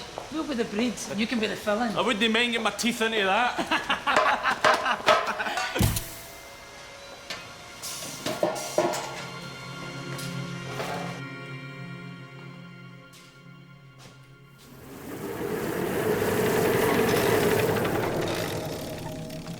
May I be of assistance?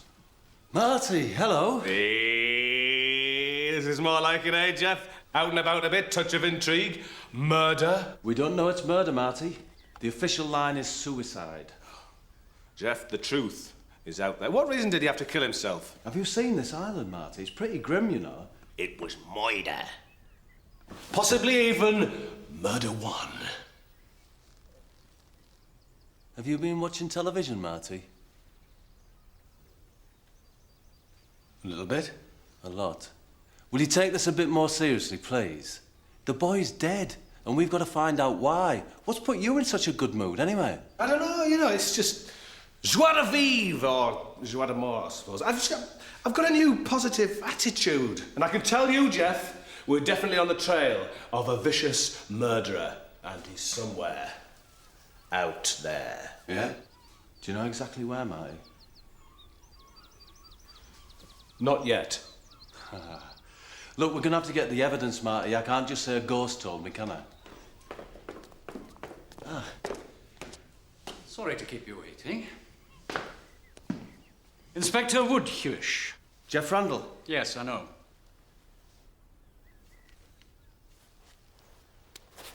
And I know why you're here, Mr. Randall.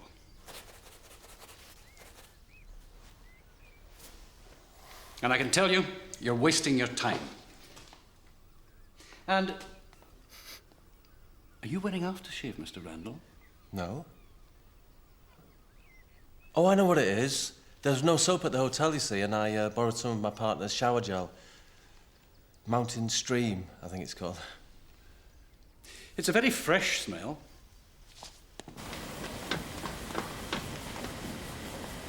Hello. Do you know where I can find the manager? You're that detective woman, aren't you? Asking after Curtis? Yes.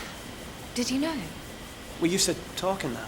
Do you think he was the type to kill himself? Well, I don't know about his type, do I? His type? What exactly did he do here? Computers. He was in all hours. He was having some problems, actually. Some kind of trouble with his computers just before I'm sorry. I can't have you distracting my workers. You're far too pretty. We shall have an industrial accident. Do come this way.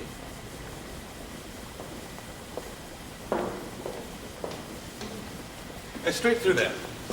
I thoroughly investigated the case of the boy's death, Randall, and I can tell you, there was no evidence of foul play. I'm not suggesting that there was, Inspector, but I would like to have a look at the police files, the court records, the... Coroner's report. Coroner's report.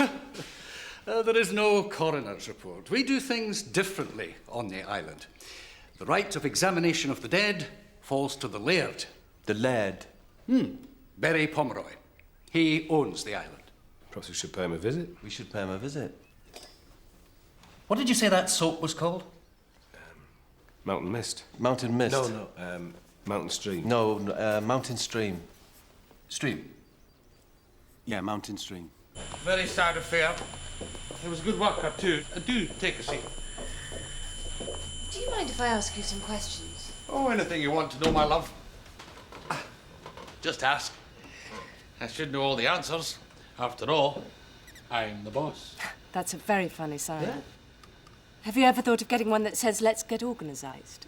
I haven't seen that one, and to tell you the truth, it doesn't sound quite as funny. So what do you want to know, my dear? How long was Curtis working here? Oh, about 3-4 months. We just modernised our equipment. We're in the process of stepping up production and going into export, and Curtis came in to set our new computer system up.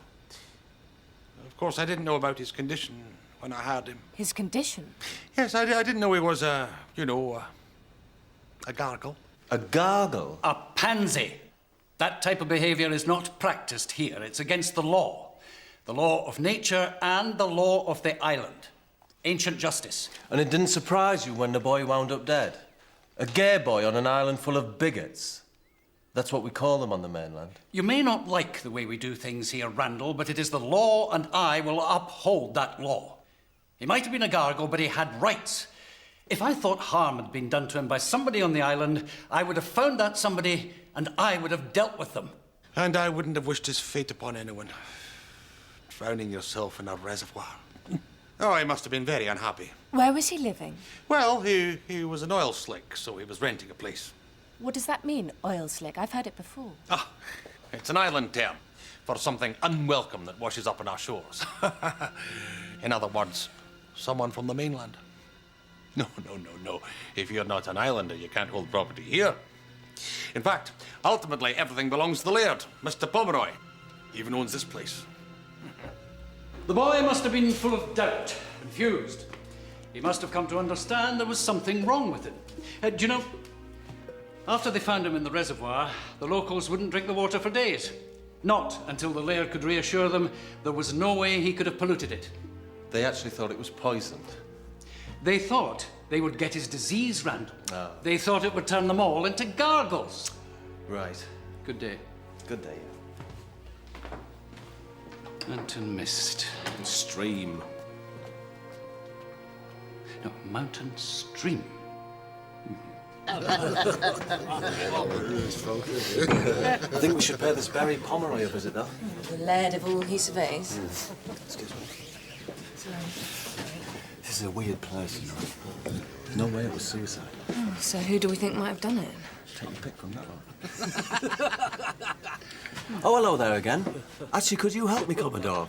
I'm going to visit Berry Pomeroy tomorrow. I wondered if you had the number of a cab. No. No? Is there somewhere in the village I can get a taxi? No. I tell you what I'd like to do, hon. What? I'd wrap her in one of my nets so she couldn't move. And then I'd lick her all over. Can I rent a car on the island? No. Right. Here's what I'd like to do. I'd like to lick her all over. I just said that. I know. I'd like to do it too. A map? Do you have a map of the island? No. Great. But I could drive you up there if you want. Yeah? White wine spritzers, is it? I think I'll have a pint of your local beer, actually. Yeah, make that 2. 1. Bouet's on, man. Good choice. Totally organic. Only the purest ingredients, not a chemical in sight. Sounds great. I'll just have an orange juice and a pack of crisps, though, please. I can't drink at the moment, you see. Oh, dearie me, he can't drink at the moment. Should you be eating crisps with your bad tooth? I don't know, Jean. What do you think? There you are. That'll put hairs on your chest. Thanks. Oh, hi there. This is Sam. He was telling me about some problems Curtis was having with the computers at Bouhet's. Come on, let's sit down.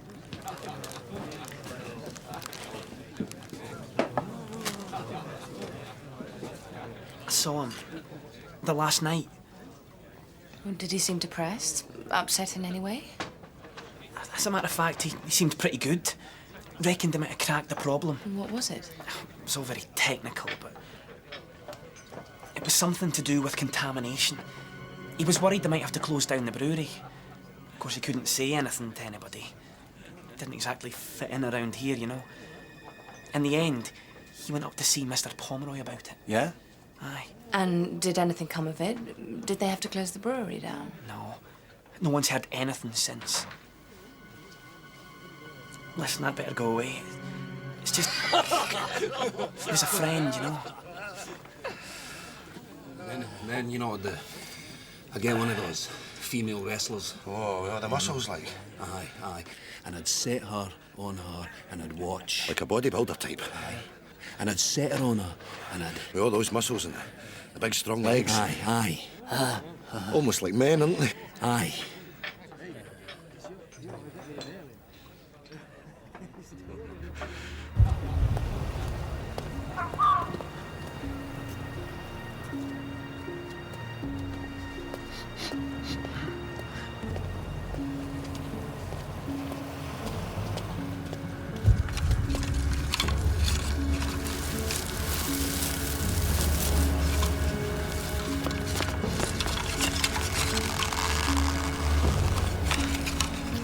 No, look, he was just a friend.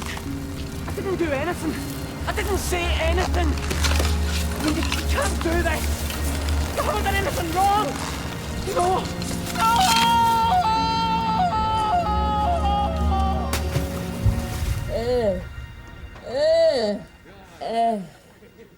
It's nice, is it? That is really nice.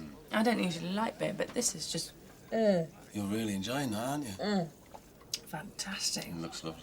Do you want some? Could I, yeah? Oh, I'm sorry, I forgot. You can't, can you? Your poor tooth. Thanks for your concern, though, Janie. Thank you. I think I'll get another. Do you want some more crisps?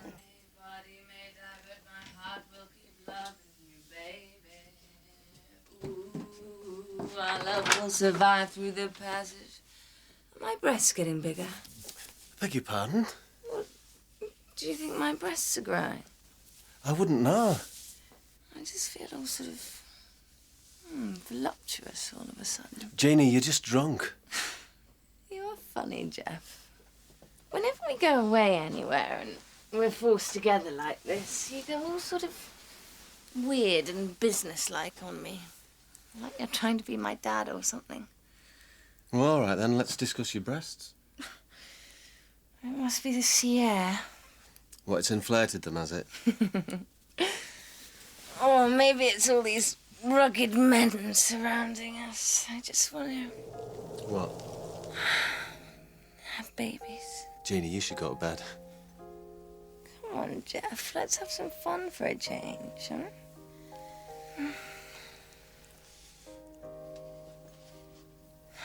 Kiss me.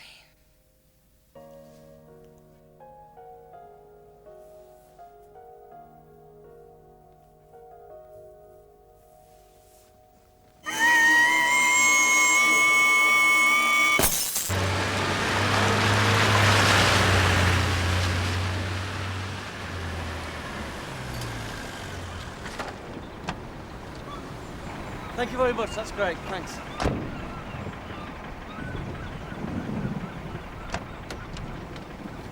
There's no need to wait, Commodore. I'll make my own way back, really. Thanks. Honestly, the walk will do me good. Give me a chance to get some air into my lungs. I walk a lot up here. It makes me feel like a different person. You know, I like to get away and think about things. It can be very lonely on this island. Come off it, you run the pub. Oh, I get enough jovial, manly drinking companionship in one day to last me a lifetime. But you know, I think the boys in the hotel, they sometimes forget that I'm a woman. Oh, yeah. I know Babacom does.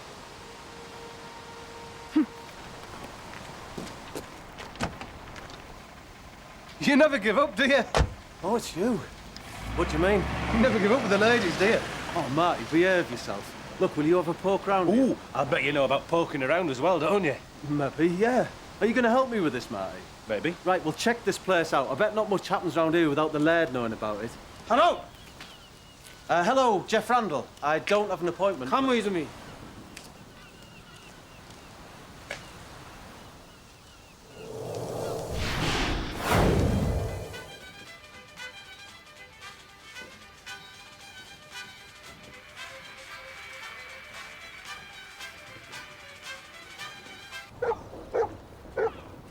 Mr. Pomeroy?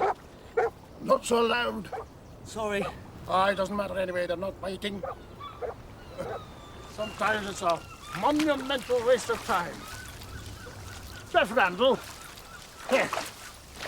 I wondered how long it'd take you to work your way up here.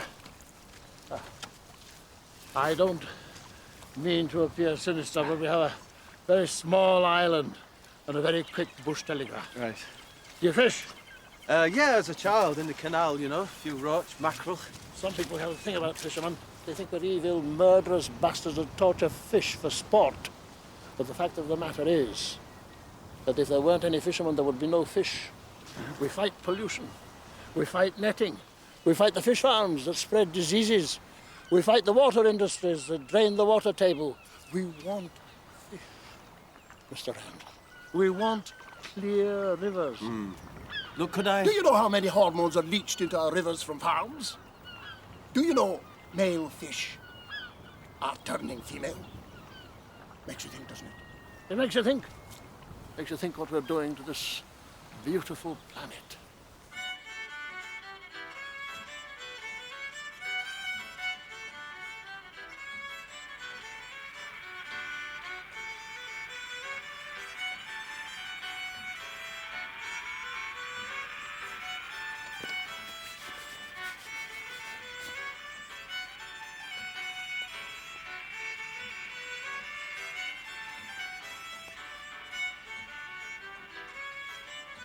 It's a good place to live. It's clean and it's safe.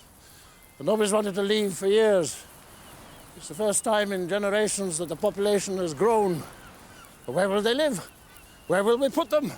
They'll spread like mankind spreads everywhere, destroying what it loves. But you didn't want to know about that. You want to know about the dead boy. He's not just a dead boy, Mr. Pomeroy. He's a real person with a family and friends and a grieving mother. Curtis. Curtis Noel. Oh, I didn't mean to appear unfeeling. It's just that I never met him. He was not an islander. Bad business. You carried out the autopsy, though, didn't you? Oh, yes, I carried out the autopsy. For one, it's the law. And for two, I'm the only one qualified. You said earlier, though, that you'd never met him. I think that taking a scalpel to a corpse is hardly meeting someone, Mr. Randall. Oh.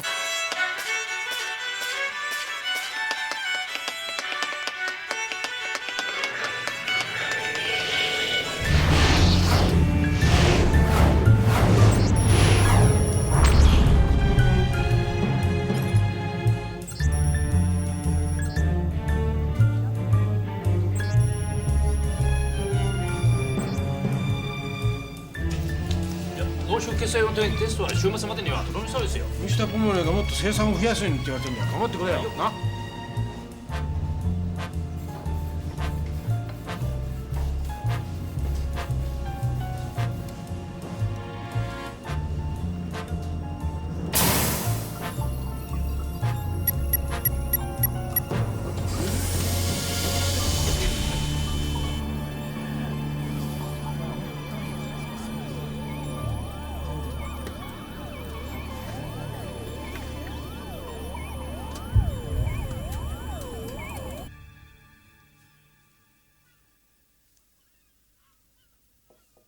Jeannie?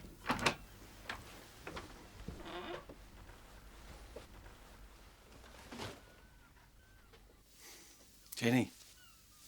Good morning, Jeannie. What time is it? It's late. I've been up for hours. I'm sorry. Oh. Hangover, yeah? No, not really. I'm fine. I just feel sort of itchy all over, like I just want to...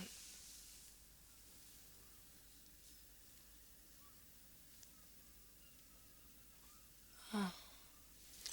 It's all right. I slept in your room last night. Oh. I had some wild dreams last night. Yeah? I can't tell you about them. They make you blush. Well, give us a try. I'm gonna have a shower. When you're finished, we'll meet at the harbour, all right? And then we'll go to the brewery again. Yeah. You featured in them quite a lot.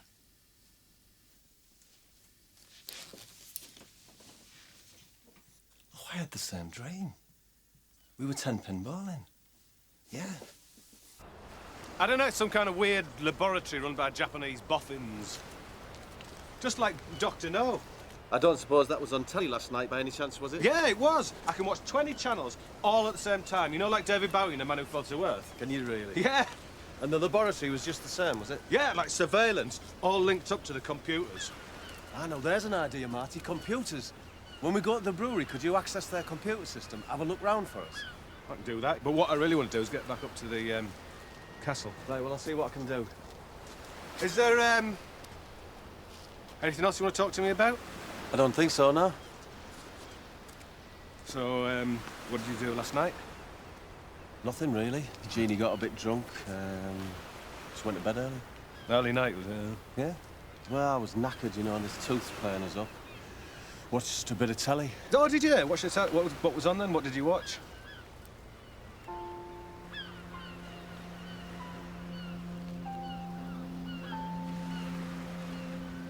Dr. No.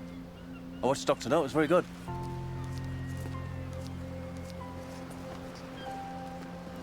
All right. Yeah, but it's good beer, Jeff. I'm definitely going to have some more tonight. And you better watch yourself. Jeannie, have you got a TV guide in your room? Hey, Eddie! Look! I see there's two of them now. Come on, we'll take the both of you on. Aye. I'll have a wee short one. Yeah?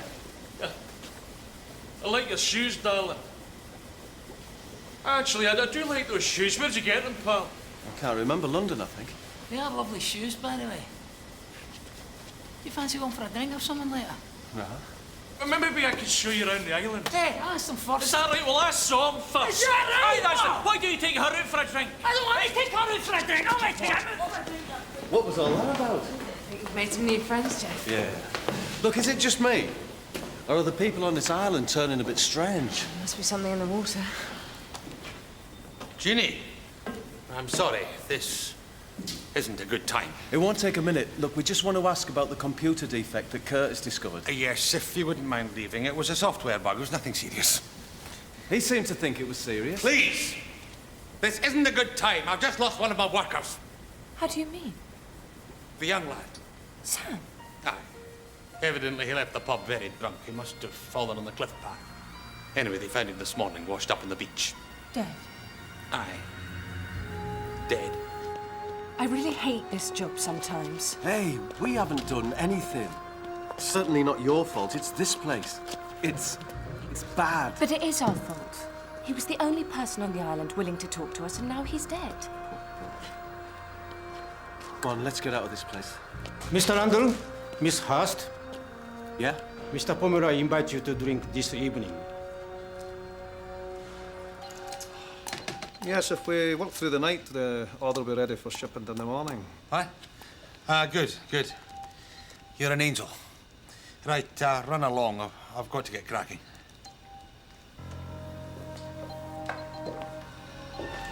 Huh? Ah.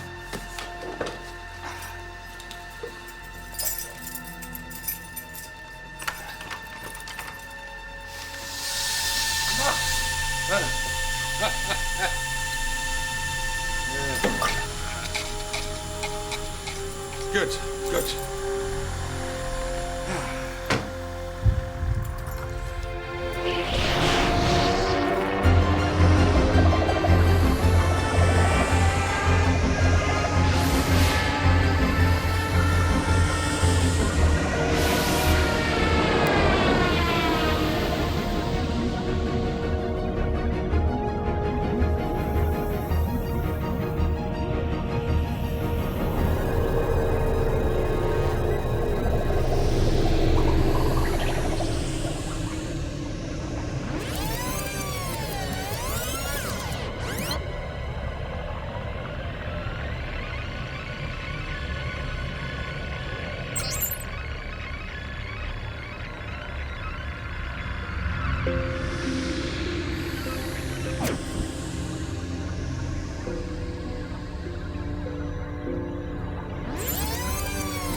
The origin of the costumes is lost in time, but we still use them for religious festivals and for sessions in our island court, where I dispense ancient justice, as it is called. So I've heard.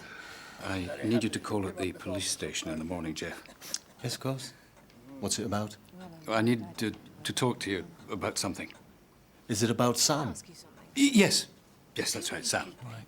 Hate people? Hate people, Jim? No, I don't hate people. I just hate what they do. They just spoil everything. If only there were lots less people in the world, how much happier we would be. Yeah. Unless you were one of the people there were less of, if you see what I mean. Exactly. But how do you reduce the population without harming anyone? Oh, you're too much of a sentimentalist, Betty. You can't make an omelette without breaking an egg. That's very true. Yeah, there's no point crying over a needle in a haystack.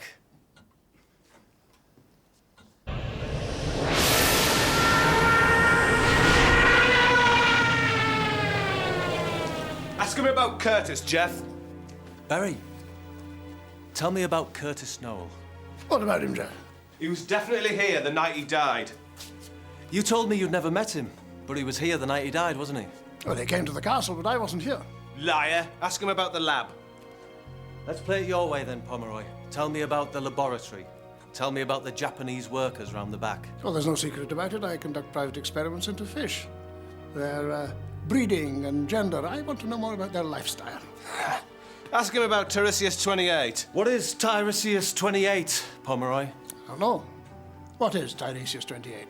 That's what I'm asking. What is Tiresias 28? I don't know, but they make it round the back, and I'm pretty convinced to put it in that Iron Man beer they make. It doesn't officially show up on any of the records. Ask him about the brewery, Jeff. Tell me about the brewery, Barry. What did Curtis uncover there? I told you before, Randall. It was a software bug. Oh, so why did they put the stuff in the beer? So why'd you put Tiresias 28 in the lager at Boohay's, Pomeroy? Maybe you didn't hear me the first time. I have no idea what Tiresias 28 is. Really, Jeff, I don't know where you get these fanciful ideas from. You're not the only one. Ask him who he called before Curtis left. Who did you call, Pomeroy, before Curtis left that night? I've never met him. All right, ask him why he took down those costumes on the night that he died. Why did you take down the costumes the night that Curtis died? Leave it, Randall. And last night. And last night, when Sam was killed. I'm getting somewhat tired of your questions. Ask him about ancient justice. Was it an example of your famous ancient justice in action? Ask him what Tiresias 28 does to you. What does Tiresias 28 do to you? Ask him what you and Jeannie were doing canoodling last night. And what was I doing canoodling with Jeannie last night? Jeff, I think we better go. So you didn't think you consult me first before just spewing all that stuff out, willy-nilly? I didn't plan it like this, Jeannie. And you got to admit, Pomeroy's guilty of sin. This has nothing to do with Curtis's sexuality, you know. He found out something he shouldn't have found out. Yes, but if you knew all that, why couldn't you just have... And to the best of my knowledge, we did not canoodle last night. Jeannie, it was just a joke. No, Jeff, I've told you before, a joke is when you say something funny And the other person laughs, I know. Yeah.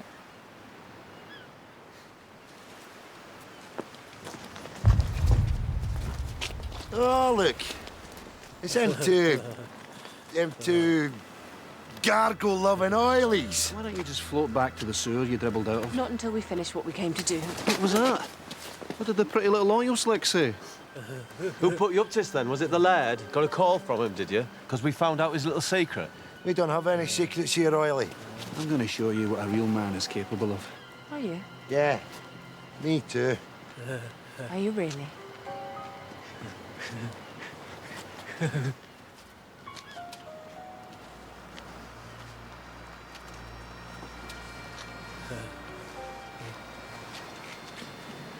Oh, come on. I'm waiting.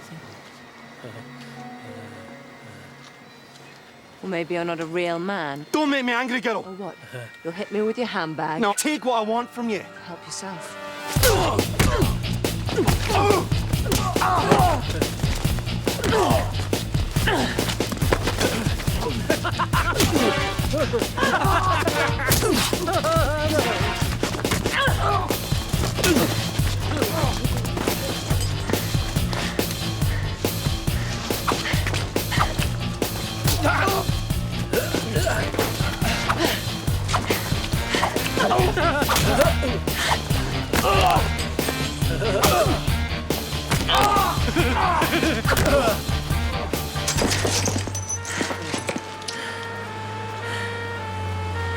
You all right?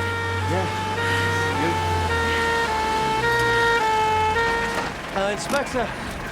Good timing. There you are. Right, into the van. What? You're both under arrest. What for? Assault. Come on, into the van and keep quiet.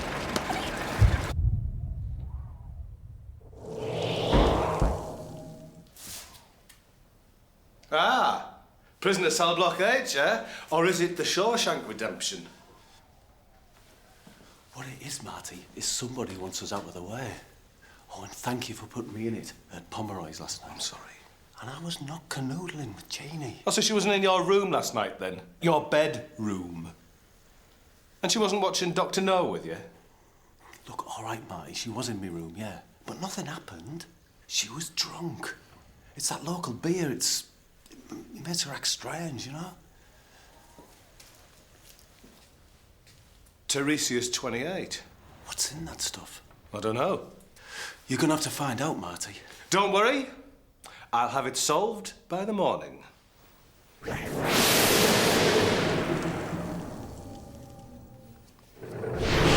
Where should I go? I just think it's all getting out of hand. Pomeroy knows what he's doing. I know, but if any of this should get Hold your nerve, man. So what if the beer's not 100% organic? Once people start drinking it, they can't stop. Think of the money. Aye, you're right.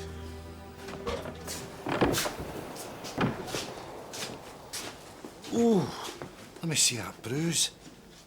Oh, that's really nasty. You should put something on that. We're gonna have to get you some rescue remedy. It's so easy to get things out of perspective.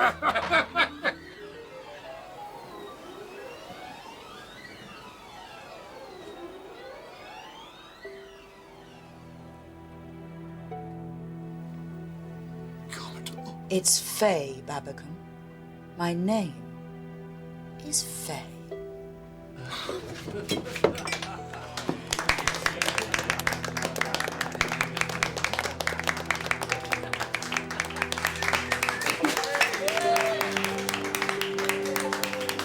The shipping's complete, Mr. Fishacre, and the boat's ready, so they can basically set out at first light. Good, good.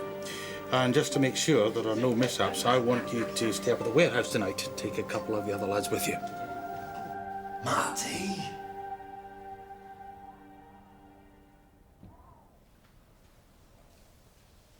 Marty? Marty?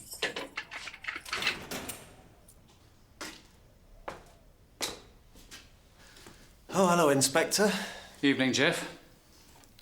I'm sorry about all this. Well, why don't you just let us go then? No, I can't. I'm afraid you'll have to stay in here until we can organise for you to be tried by the island court. This is stupid. You can't do this to us, you know. Look, I'll make sure you have everything you need, and I look forward to having some nice chats with you. Well, we don't usually get many new faces around here, and well, what with things being how they are and how things are on the island. Do you know, I've never felt like this before about anyone. I'm sorry? From that very first time you stepped into my office. What? What, don't tell me you can't feel it too. Feel what? Well, I... What? I love you, Jeff. All right, right. Well,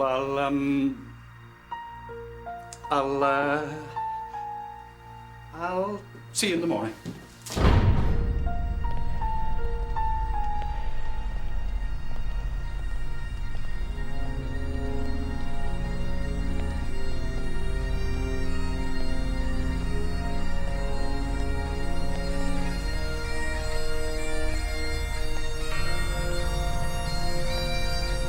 There's a huge shipment of beer. You wouldn't believe how much beer there was ready to leave tomorrow. And whatever Tiresias 28 is, it's already sent half the islanders mad. We've got to stop them.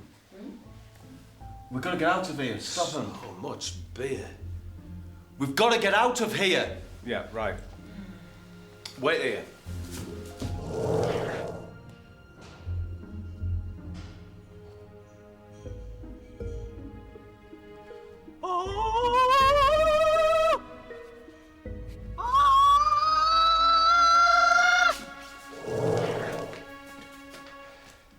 Jeff, I need you to do something for me. What?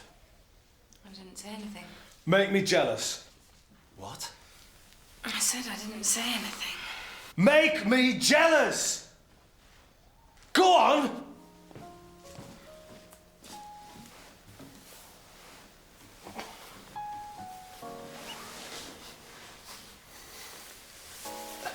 It's a bit cold in here, isn't it? It's a lot different from last night. Nothing happened, Jeff. Do it! Mind you, a couple more pints of that local beer and who knows what I might have done.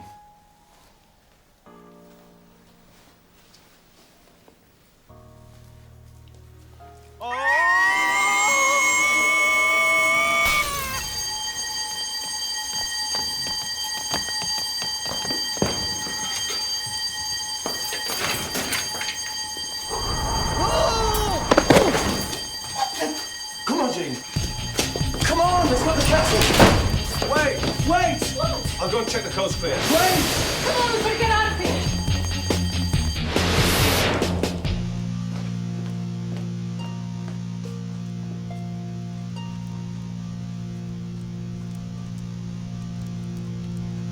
Jeff!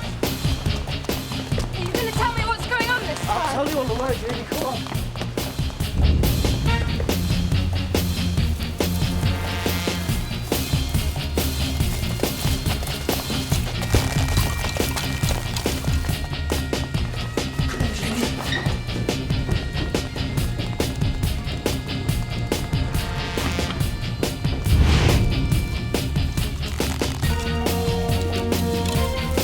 Jeff, wait!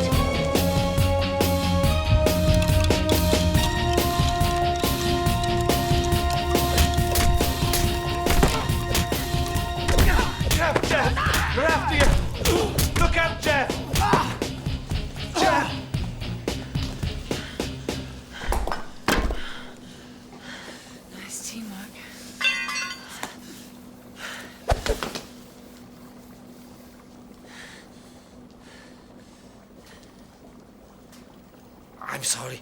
I do not know Kung Fu. I'm just a butler. Sorry. Right, Ginny, Tom, we got some answers. You got a lot of explaining to do, Mr. Pomeroy. Mr. Pomeroy! Fish cake. Fish egg. So, Mr. Pomeroy. As I was saying, Pomeroy. Babacom.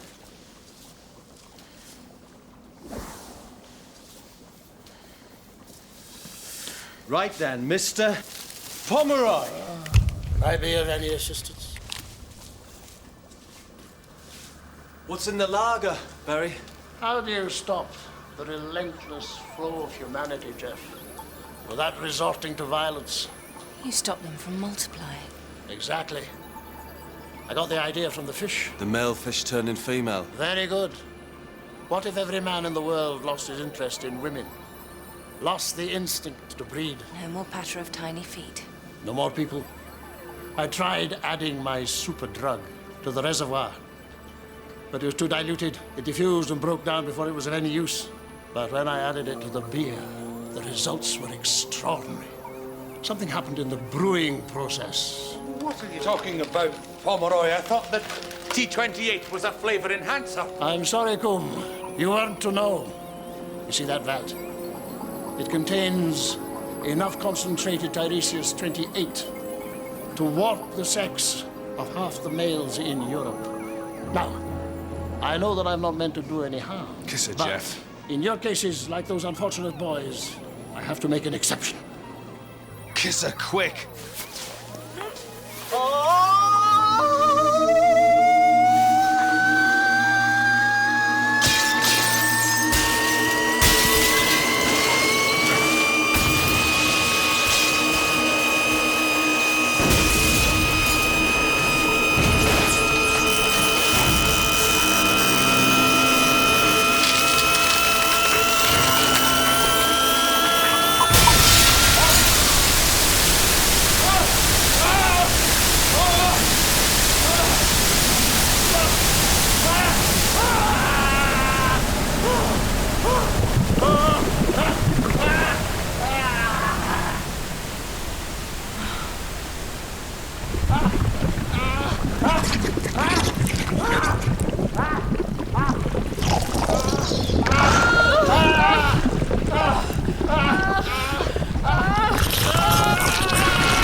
That's something you don't see every day.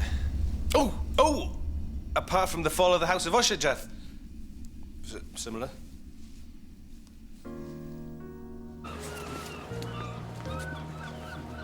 So, once again, are you solved it, right? I suppose we need to face up to a few things around here. It won't be so hard.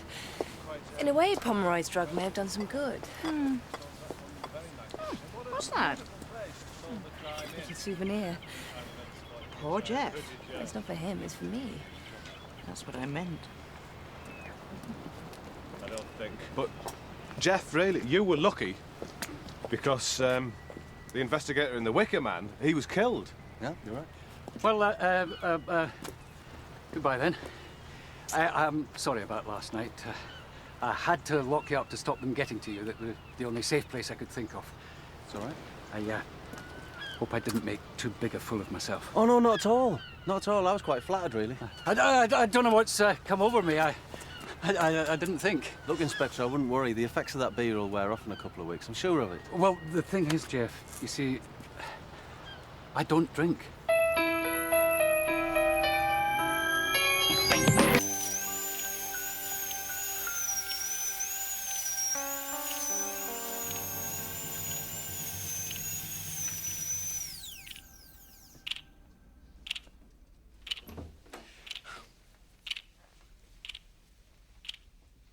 Mr. Danvers? Oh, that's me.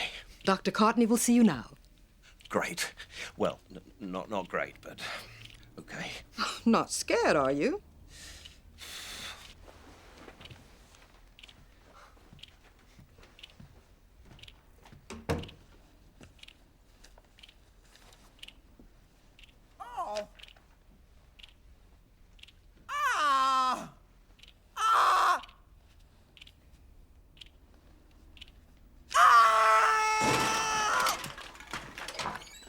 Dr.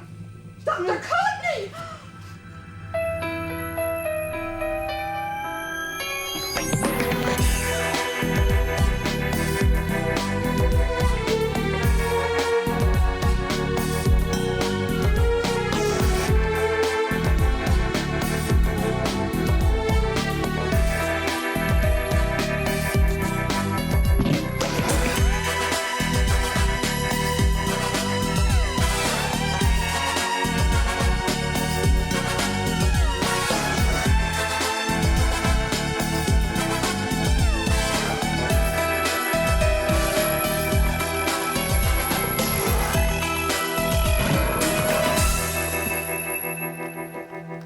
We're civil servants. And I thought you were farmers. I used to work in the civil service. I used to put the little cards out in the job centres. We're not part of the employment service.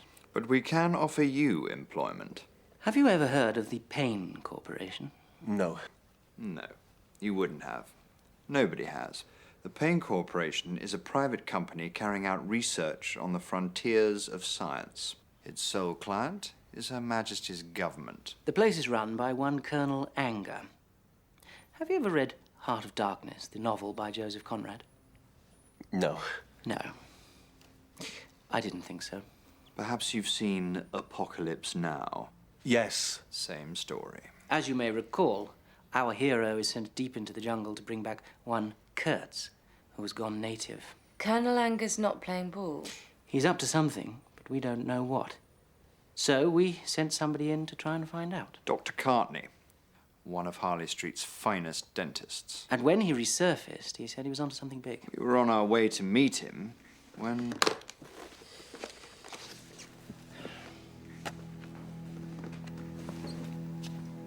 How did he die?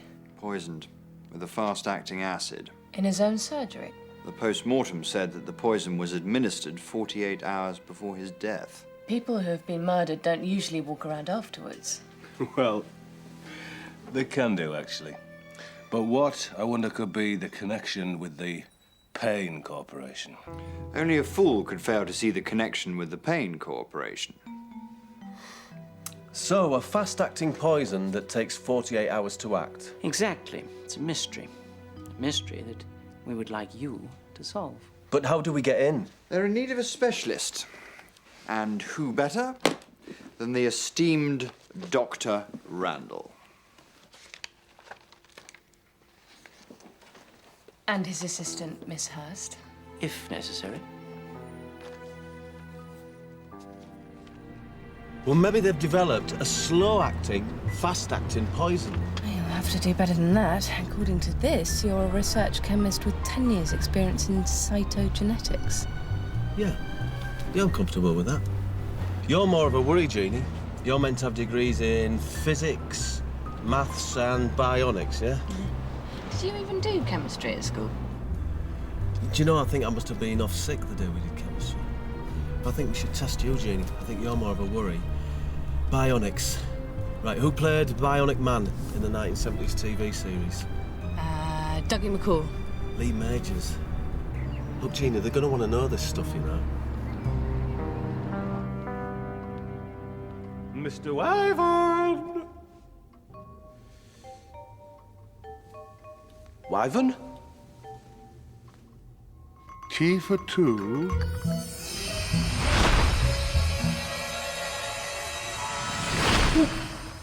Sorry, I was just being a little teapot. It's a terrible habit of mine. Why were you being a little teapot? Well, it makes a change from being a little coffee pot. Would you like me to show you how? You reckon it's round here somewhere, do you? Oh, I see. You're saying I can't be trusted to read a map, is Yes, it? I am, Jeannie. Does this look like a research facility to you? Or just perhaps, does it look like a municipal golf course? You're right, I did see. Jeff. Dr. Randall. Yes? Well, it was last time I looked in the mirror, yeah. Hello. Is that your best chat-up line? How depressing. I'm Petra Winters. Miss Hurst? Hello. Ooh, don't like your skirt, your hair, or your name. You see, if you're not Scottish, there's no excuse for being called Jeannie. Now is there? So, would you stand behind me, please? What? What? Well, come on. Come on.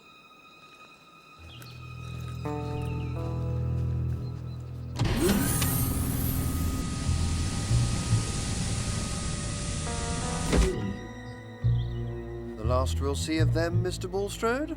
Oh, I wouldn't be so sure of that, Mr. Lacey. Our man Randall might have an unorthodox approach, but as we have seen, he does get things done. He has hidden talents. He does indeed. Can't be much fun working down here. I like a room with lots of windows. Colonel Anger likes his privacy. I don't know what I've done at school without looking out the window. Oh, yeah. Especially in the sixth form, when the boys came back from cross-country. Muddy legs. There is an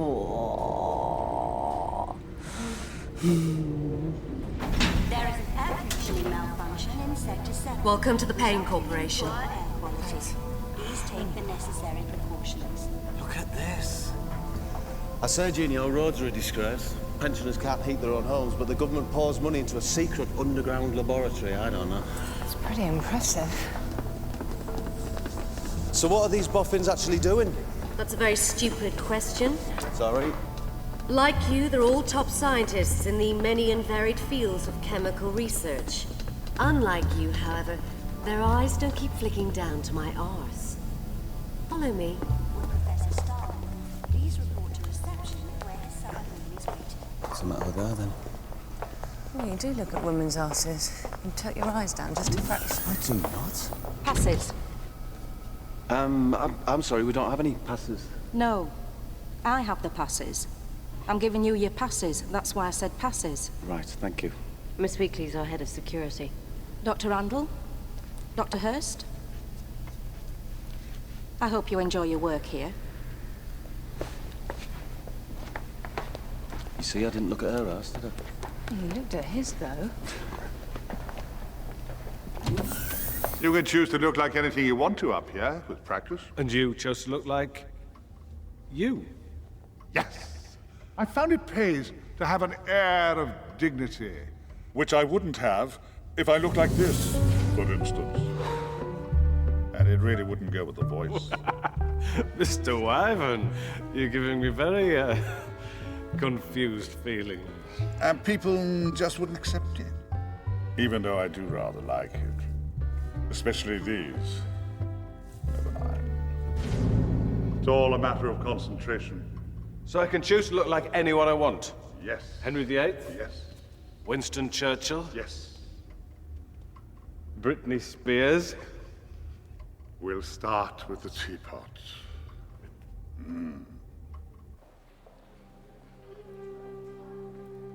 Most of our research centers on the chemical composition of the human mind itself. It's fascinating. Here, they're working on a formula to control the pain centers.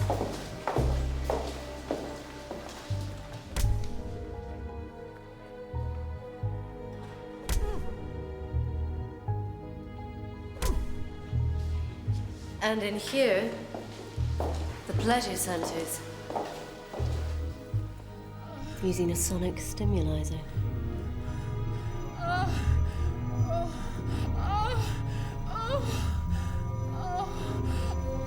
And through here,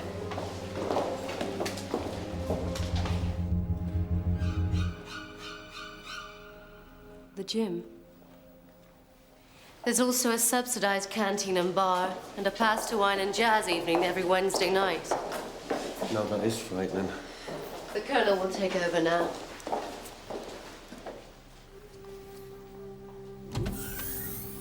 Now, Dr. Hickman, are you on your way? Yeah. Goodbye, Petra. I'm sorry things didn't work out. I was on the verge of a breakthrough. I know Colonel Anger never appreciated my work. I'm sure that wasn't the case. It's just Just because I don't have a fancy degree. But I'll show you. I'll show all of you. Goodbye. Well, it was bearable to meet you. Right. Perhaps we'll meet up again later, yeah? I'm sure we will. But, bear in mind, I won't sleep with you for at least 2 days because I don't want to appear cheap.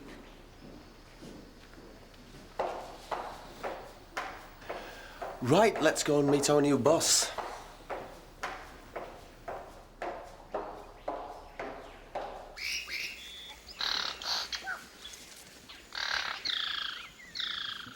It's like a jungle in here. Oh, very well observed, Dr. Randall. It is exactly like a jungle in here. The dense, impenetrable jungle of the Esmeralda Basin. A fold in the darkest shadows of the Amazon interior. You must be Colonel Anger. Jeff Randall, how do you do? Yes. I imagine you've heard a lot about me. No, not really. Oh, you will do, my dear. You will.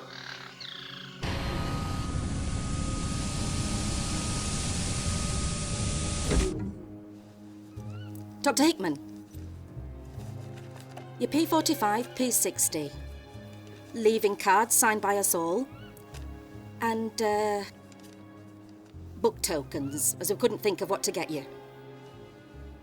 I'm free to go. Free to go, Dr. Hickman. I really can just walk away, knowing what I know. Yes, of course. You are free to go, which is why I said you are free to go. Well, goodbye then. Goodbye, Dr. Hickman.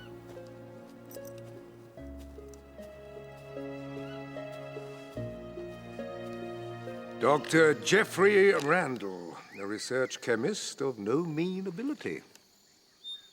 From the north of England. How very quaint. And his assistant, the fair Jeannie. Hello. How exactly do you assist Dr. Randall? Well, I help him with his experiments. You know, pass the test tube. She's very good. Very, very good. I also require special assistance. A service Miss Weekly has been providing, but she really is far too busy. Would you mind awfully if I borrowed her? No, borrow away. That's fine. I have spent much time in the Amazon. Happy memories you want to keep alive, yeah? Ah, yes. There you have it. Boo. Sorry. Oh! Sorry, I didn't see you there, mate. It's a talent of the Inmathka tribe to walk unheard through the forest. It's time for your medication, sir. Yes. My old medicament. I have a liver complaint. It's a nice skill, that, mate, but you really shouldn't creep up on people, you know, especially in wooded areas. Now, Dr. Randall, you'll report to Lab 23 tomorrow morning at 7 o'clock. Dr. Hurst, I will expect you back here at past. I don't like the idea of assisting him. Oh, come on, Jeannie, it's a bonus. We thought it was going to be difficult to get near him. Yeah, but you said we were going to stick together. I mean, what's he going to expect? I'm not really a scientist. Besides, he's just a dirty old man. Yeah, well, perhaps that means we'll get very close to him. Jeff, I wanted to... Jeannie. Petra. Listen, I wanted to apologise. Really? Yeah, I volunteered for a drug trial earlier this morning, and it's a truth serum, and now it's just wearing off, and I hope I didn't say anything. We just thought you were naturally the rudest person we'd ever met. Oh, I said I hated your skirt, didn't I? Oh, and that thing about the schoolboy muddy legs. And I said I'm gonna go now. Poor girl. Yes, it's very sad, isn't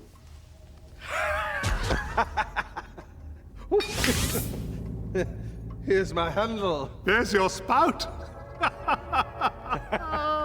Not bad for a beginner. Don't overdo it. Don't. You must conserve your psychic energy until we try again. I can't wait to show Jeff. No. It can be quite dangerous. Sometimes I think I'm talking to myself.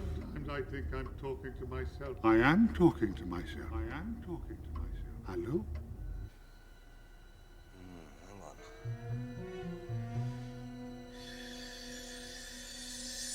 Darling, let me caress you. Darling. Ah!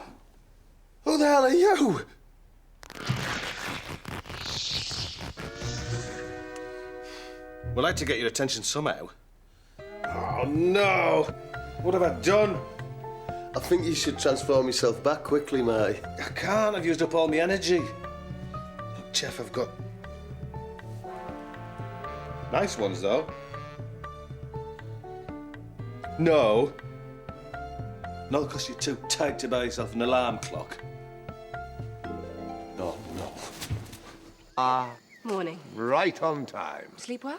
No, I never do.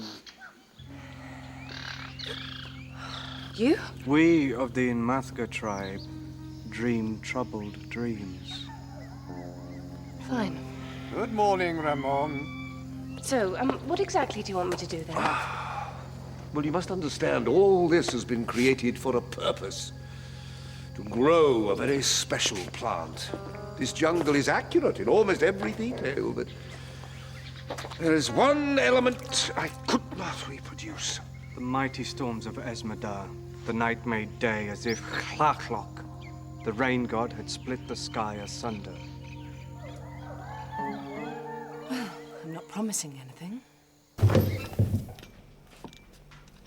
Hi, everyone. Sorry I'm a bit late.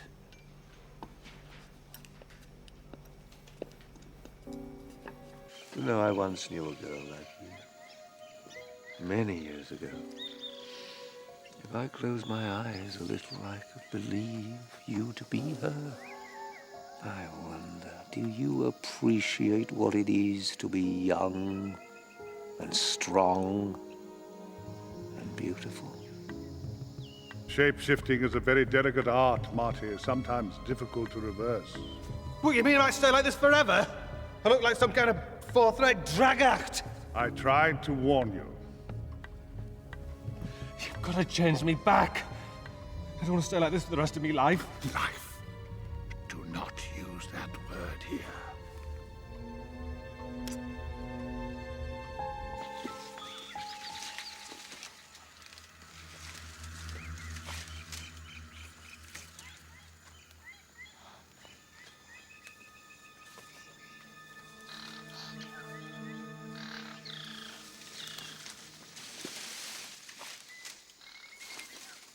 The Colonel was on board when it crashed into the jungle 25 years ago. How did he get out? Ramon saved him. 25 years ago? But that would mean Ramon could only have been, what, 8 years old?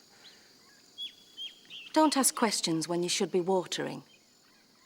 If you're so good at it. Miss Weekly, don't you have things to do? I'm sorry, Colonel. This is her. Your wife? She's very lovely. She died before we were married. I'm sorry. How did she die? She died. Stupid of me. I hate people asking that question. Would a security officer report to Pain Laboratory 23, please?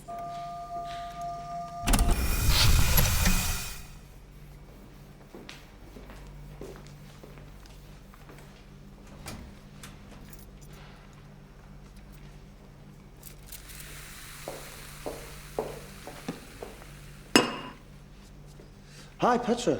Look, don't worry about what you were saying the Could other... you pass me the colloid? Yes, of course I can. Mm-hmm. The pink one.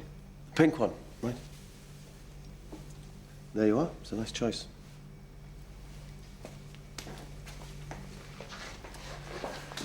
Look, Petra, it wasn't your fault, you know, and if we're going to be working together, then we... Look, Jeff, can I be blunt? What, more blunt than you usually are?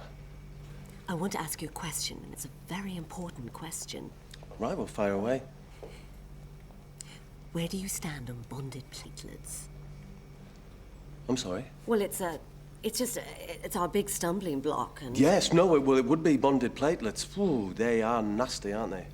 Yeah, I do know of people who, for example, have always considered the platelets to be kind of juvenile plates, and I've never taken that. I do take that view. So, you were also married? Nearly. He was working with Jeff. There was an accident and he died before we had a chance. Oh, my poor girl. He was another scientist, then? Marty, no, he was a... Well, he wasn't a scientist. But I thought you said he was working with Jeff. Yes, but not as a scientist. Yeah, I mean, the platelet itself is a mystery, isn't it? Until, of course, like I have, you find out and unravel that mystery and entertained along the way with a bit of luck. I know I was. Transfiguration of ectoplasm is a very delicate business. Let me concentrate.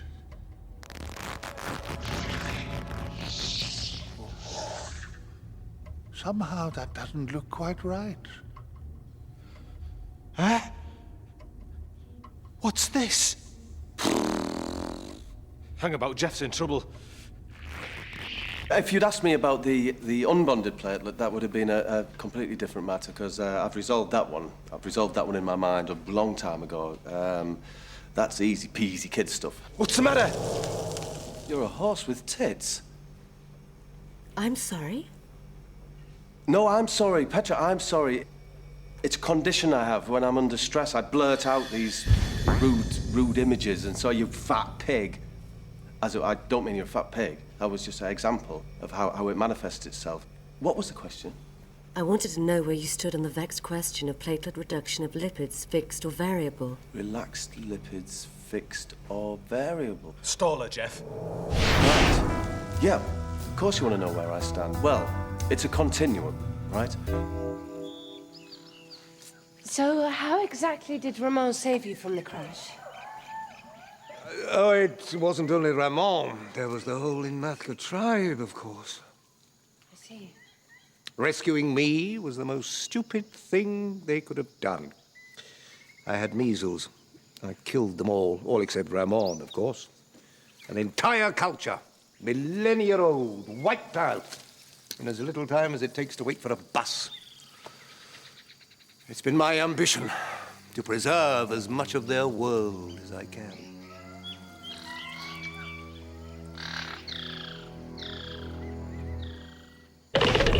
This is urgent.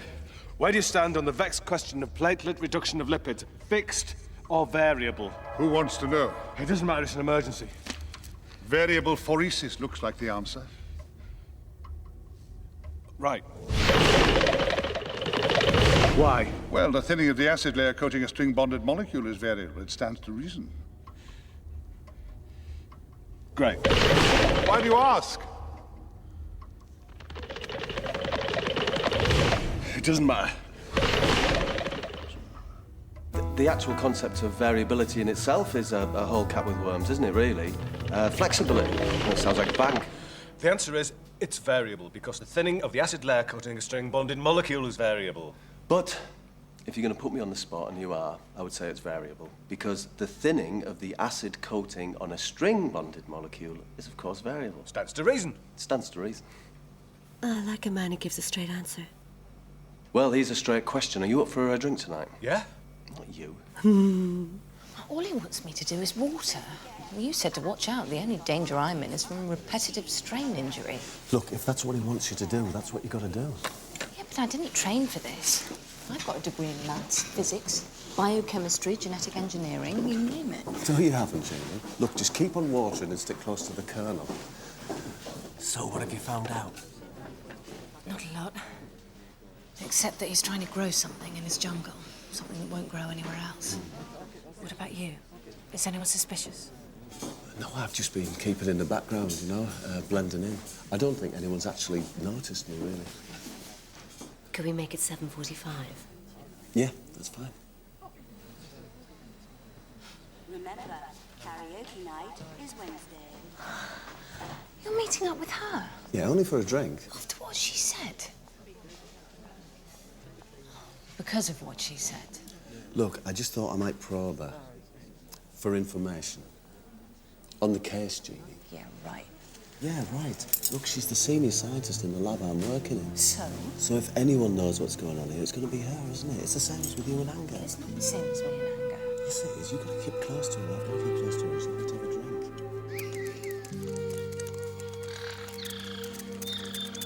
drink. You've missed a leaf. Sorry. What is this plant, anyway? It's called Nyassa. It grew in only one place in the whole world. The Esmodar Basin. Exactly. But now it's disappeared from the wild, along with its natural habitat. So my specimen needs very special attention. It's important to you, isn't it? The secret of life, Jeannie. My secret. And secrets must be kept.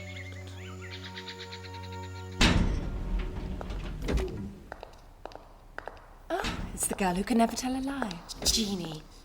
Jeannie, I'm sorry about yesterday. Listen, I might as well tell you in the blunt way that you seem to like to leave Jeff alone. Sorry, I didn't realize you had a claim on him. I don't. I'm just protective. We look out for each other. Right. Well, I'll tell him about our little chat then. No. You know, Jeannie, you should try the truth serum sometime.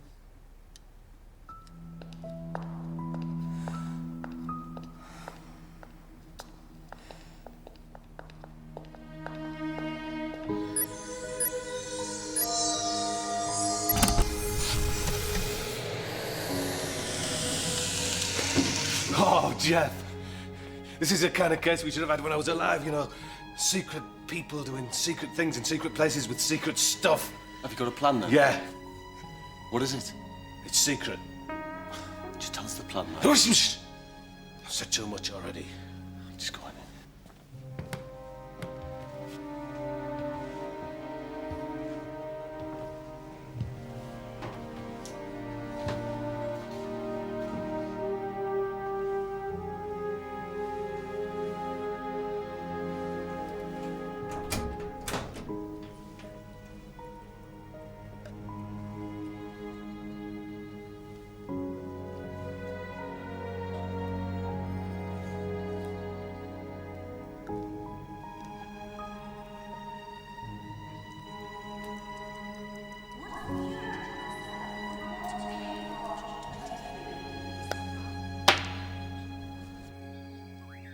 Well, I have to say, at first I thought he was incompetent, but he's extraordinary. He acts like a child, but he has all the answers. It's as if he was playing with me. Thank you. Petra, you may go.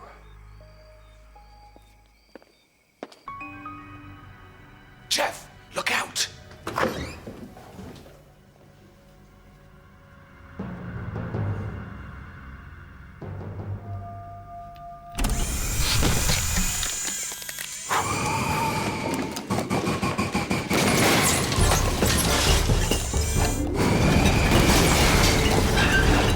Jeff, what are you doing?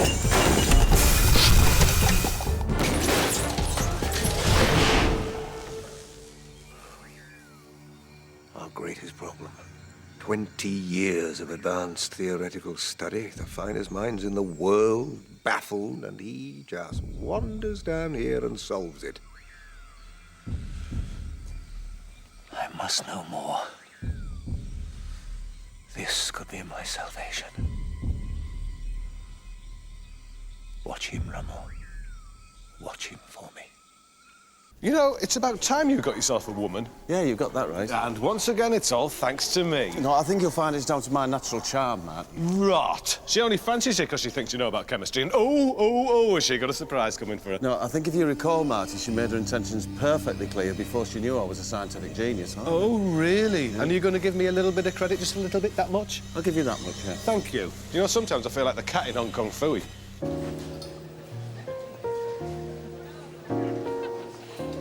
So the strong force interaction is fed through a centrifuge effect. Strong force interaction. Uh-huh. Got it. Only if the equivalent seismosis expands exponentially. Only if the equivalent seismosis expands exponentially. And what about the weak force interaction? Weak force interaction. Ah!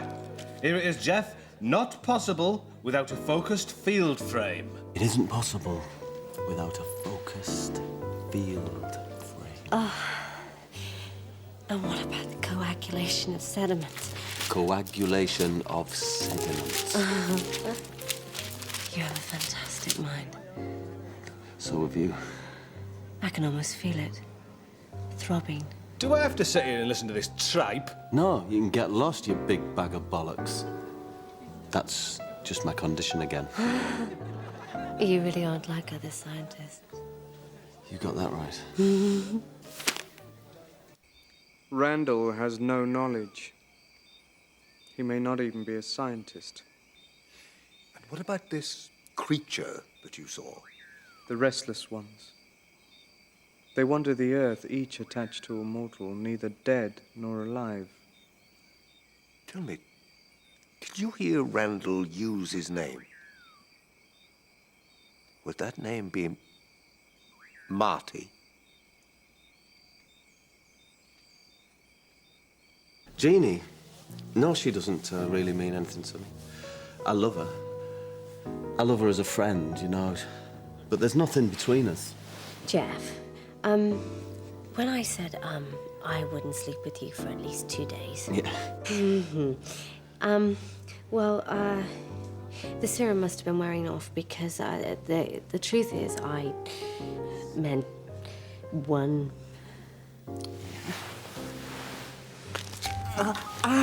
Jeff, what's wrong? It's my arm. I barely touched you. Is this your way of backing out? No, I trapped it in the door a few hours ago. What, and it's just beginning to hurt you now? Yes. Jeff, have you been near the Nyril? I had a bit. Well, we better get you some more. I have some left. Here, let me.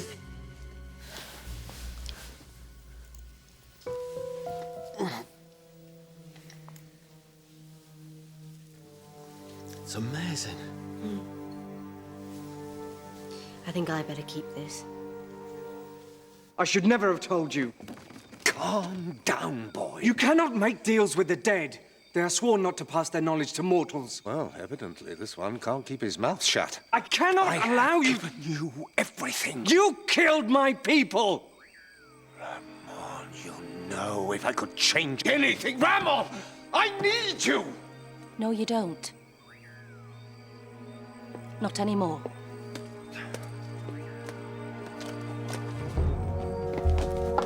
It was dislocated for 2 hours, Jeannie, and I didn't feel a thing. Nyrol. It could be worth millions. Right, so we had the evidence and you ate it. Well, not all of it. Oh, I forgot you gave the rest to Petra.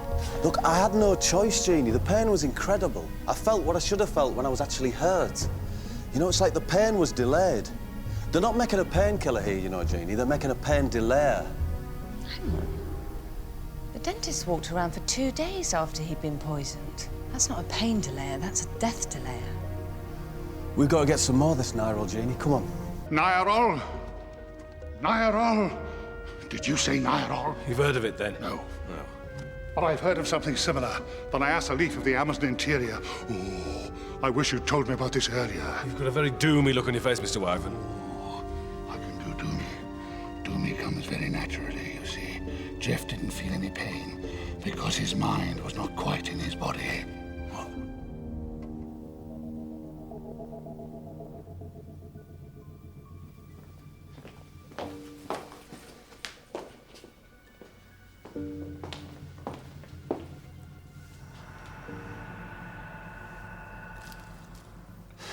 Dr. Hickman, the scientist who left. Jeff, we've got to get out of here. I don't want to end up like the dentist or him. You're right. You must leave and take the knowledge of the Restless One with you. Take these passes. Leave and never return. Mystics down there are always trying to do it. Astral projection, out-of-body experiences, and they use certain herbs, like Nyassa, as an aid. You mean herbs? Herbs.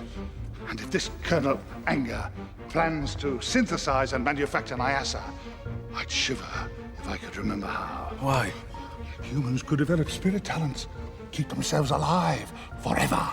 You can't have life without death, or death without life. Mortality is a great motivator of all human achievement. You mean if death wasn't so much of a big deal, we wouldn't bother getting out of bed? Decay and stagnation, blurring of the boundaries, Forget dislocated arms, Marty. I'm talking dislocated soul. What do you mean? I mean that if someone took enough of it, he might be able, among other things, to see you. I have a friend. He might be able to explain. This is Manda, an elder of the Inmathka. They're gone. Forget about them. Yes. I think perhaps it's time for you to leave, too. Oh, we've been through so much together. But there always comes a time when the son must leave the father. But first, the Nyassa. It's gone. It's all gone. I'm sorry. It is the end for you.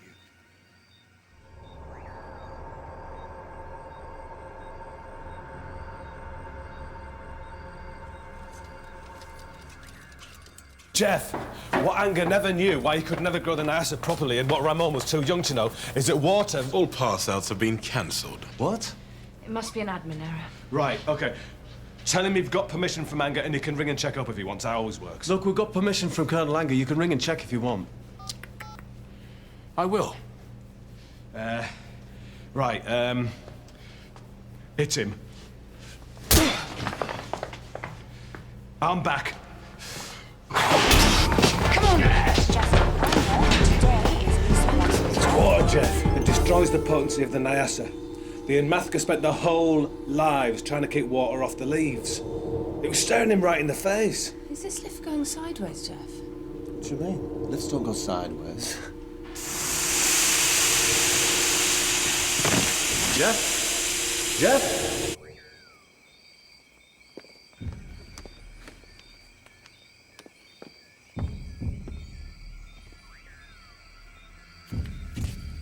Hello, Jeff. I had my doubts about you at first, but you've surprised us all. And now you're going to get rid of me. On the contrary, I want to offer you a permanent job here, you and Marty. Now, that would be difficult, Colonel. I'm afraid he's dead. I know. I'm an equal opportunities employer. It's just a plot, Jeff.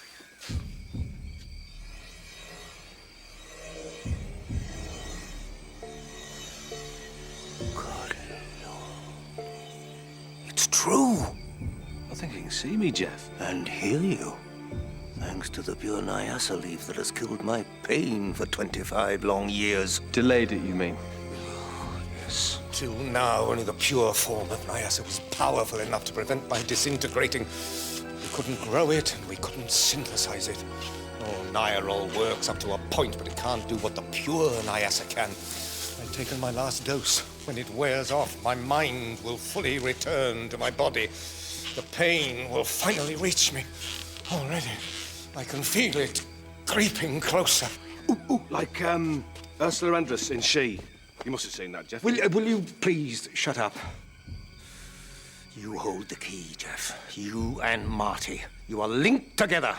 Soul brothers. Two spirits that even death couldn't separate. And he is going to show me how to do it. Do what? How to grow the Nyassa. You can't expect me to go around giving away the secrets of the afterlife. Besides, I think you've got a few years left in that body yet. This? A mere shell. Masks off at midnight.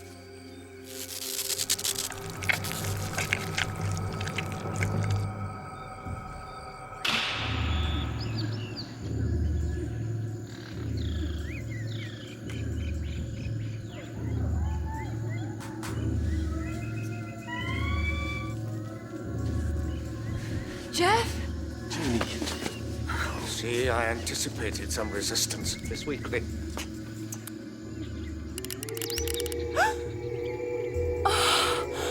Oh, what the hell was that? A wave of signals to the pleasure centers. Yes.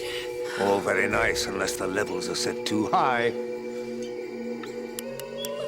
Oh. Shock of pleasure can kill, as well as pain.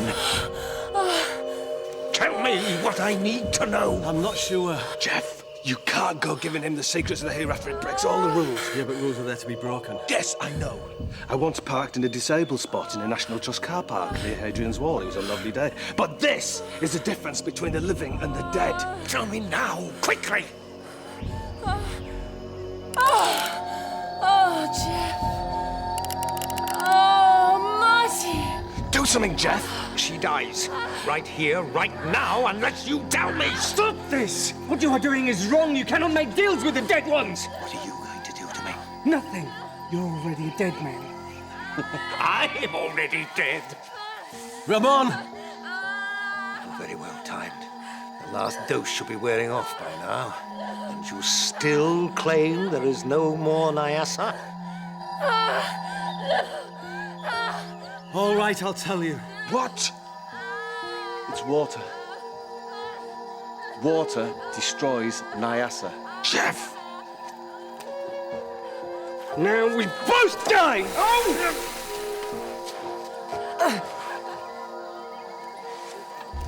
God, not so soon.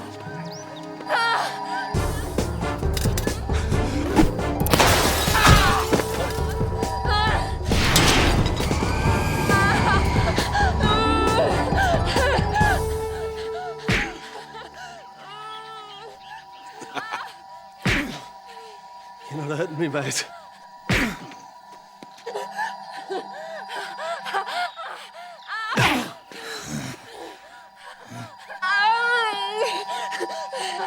Listen, I know this isn't the place to talk about relationships. Oh, look, just get me out of here, okay? If you want him, you grab him. He's not going to resist, it's obvious. What is? That he's in love with you. People always see subtext in our relationship. We're just friends, okay? Is there somebody else in the way? You both behave as if there was. No, not anymore. Well, then go for it. Thanks.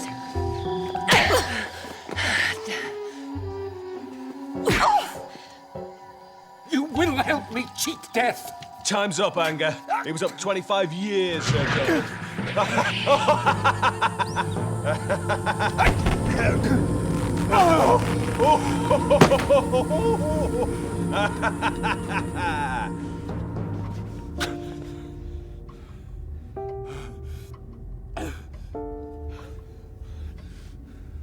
I could have lived forever.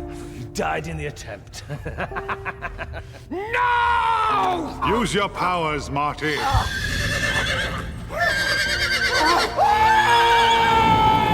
He has a lot of pain to catch up on.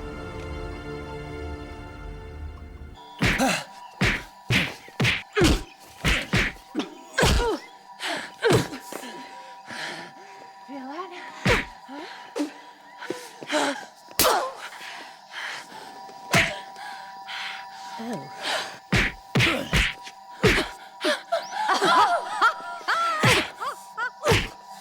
Oh. Hey, lads! Lads, it's not getting anywhere. Hold on a minute, son. You, try me nuts. Oh, look! Just listen, everybody. Are we gonna carry on like this all day? Will you stop it? The Colonel's dead!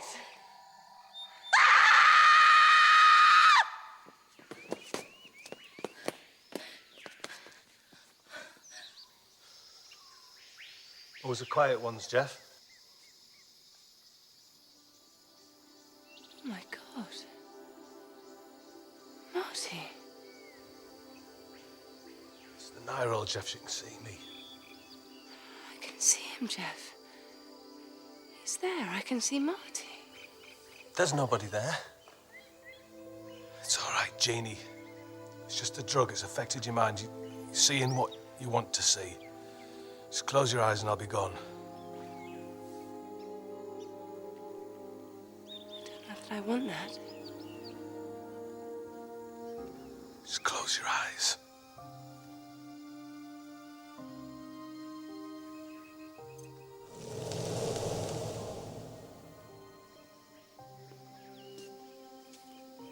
You all right? It's been quite a day.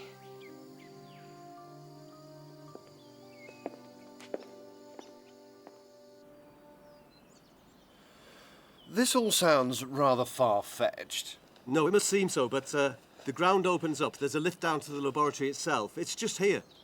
Underground. Underground? I thought you could do better than that. Just bear with us. Try over here, Jane. It's very difficult. It's all very similar.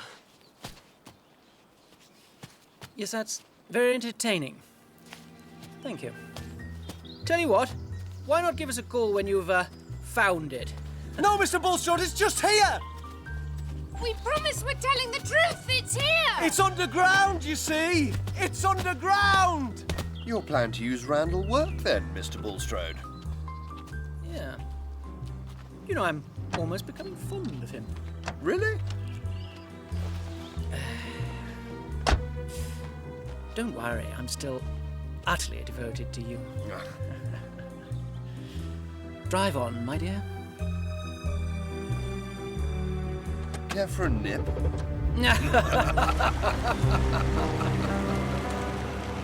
So once again, we saved the world, Jeannie, and get no thanks for it.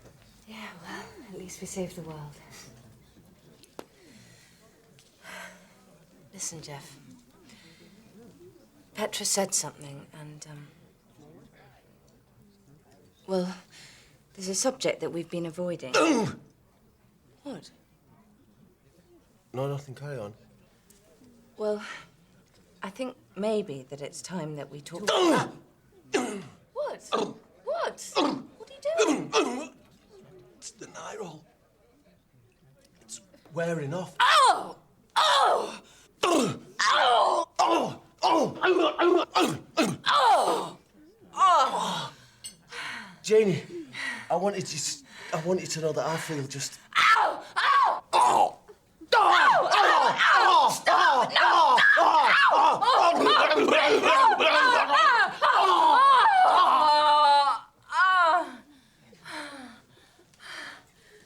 Is that it? Please say this. No. I can't do any more. No, I... You? Me? What? Me? You? Yeah. What happened? I asked him to What? kick me. No? Yeah. Where? In me.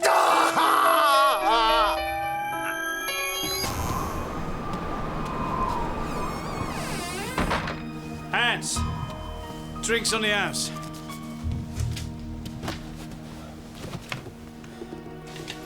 Here. Do you want to hear a funny story? Well, I'm going to tell you anyway, John Joe. Even though, let's face it, you can't understand a word I'm saying, can you? Yes, también. Well, it all began with the death of old man Hawkwoldine. Come on, I know you're in here. Show yourself. I know what you're after, but you won't get it. Not a penny. Not a single penny. No. No. No. I knew it. I knew it. My own son.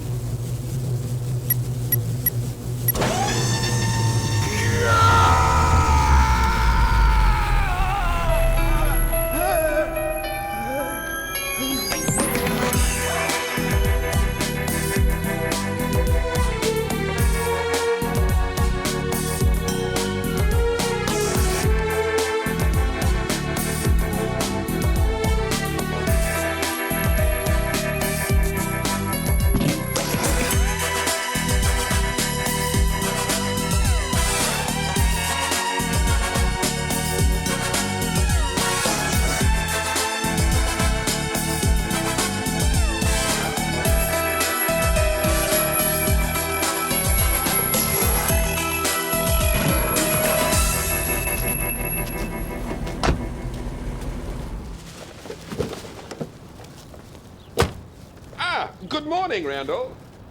Good morning, Snellgrove. Pronounced nip in the air today. Yeah, it's quite cold as well, isn't it? It's bracing, Jeff. Makes you feel good to be alive. Ah.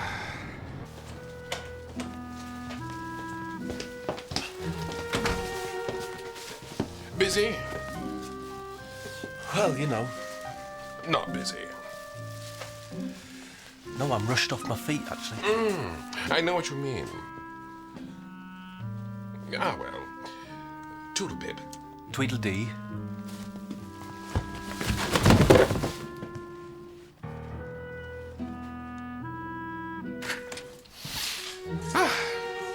Morning, Charlie. Hi, Bez. Oh, has something come in? You look busy. Tax returns, mate. Otherwise, it's as dead as a proverbial. The proverbial what? The proverbial dead thing.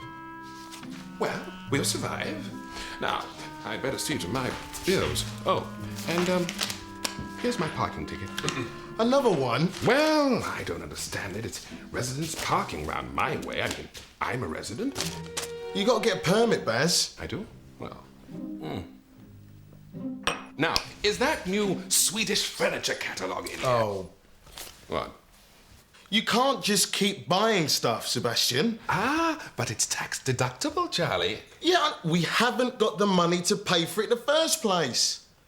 I'm not sure you're fully on top of how the tax system works, mate. Never say the proverbial, Charlie. Something will turn up. You look after me. Always do. That's why we make such a great team. We complement each other. You do the paperwork, and I spend the money. There's a chicken in here somewhere. I know there is. Something will turn up. We always manage somehow. Do you think maybe I should get a second job? Yeah, like what? Not fridge repairman, that's for sure. I could teach self-defence. Oh, yeah, what? Come on, Mrs. Brooks Bloody Lee. You fancy your chances? I don't think you know what you're getting involved in here, Jeannie. Come on! Jeff? Jeff? Jeff, are you all right? Yeah. I was just thinking, wouldn't it be great if someone just knocked on the door and said, "Oh, Mr. Randall, I'd like to hire you. Incidentally, I do tend to pay over the odds."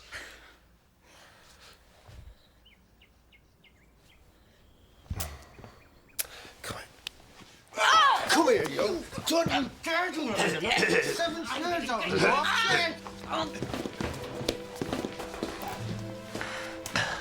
So we were just practicing some of our moves. Are you Mr. Randall? Yes, Jeff Randall, how do you do?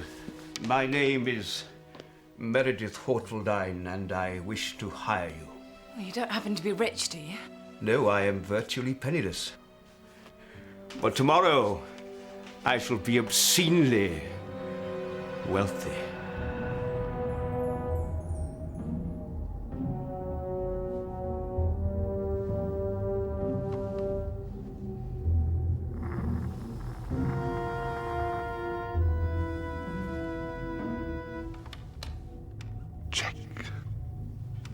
Have you got Buckaroo?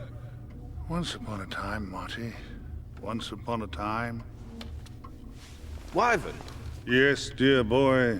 What exactly is the system? I mean, why was I allowed down as a ghost for one night to settle my affairs? Is it the same for everyone? Good gracious, no, that'd be chaos, Marty. Absolute pandemonium. Dead people popping up all over the place. No, no, no, no. Only the very special are allowed the chance.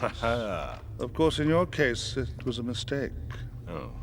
My father was Sir Leslie Hortledyne. Of Hortledyne's freezer systems.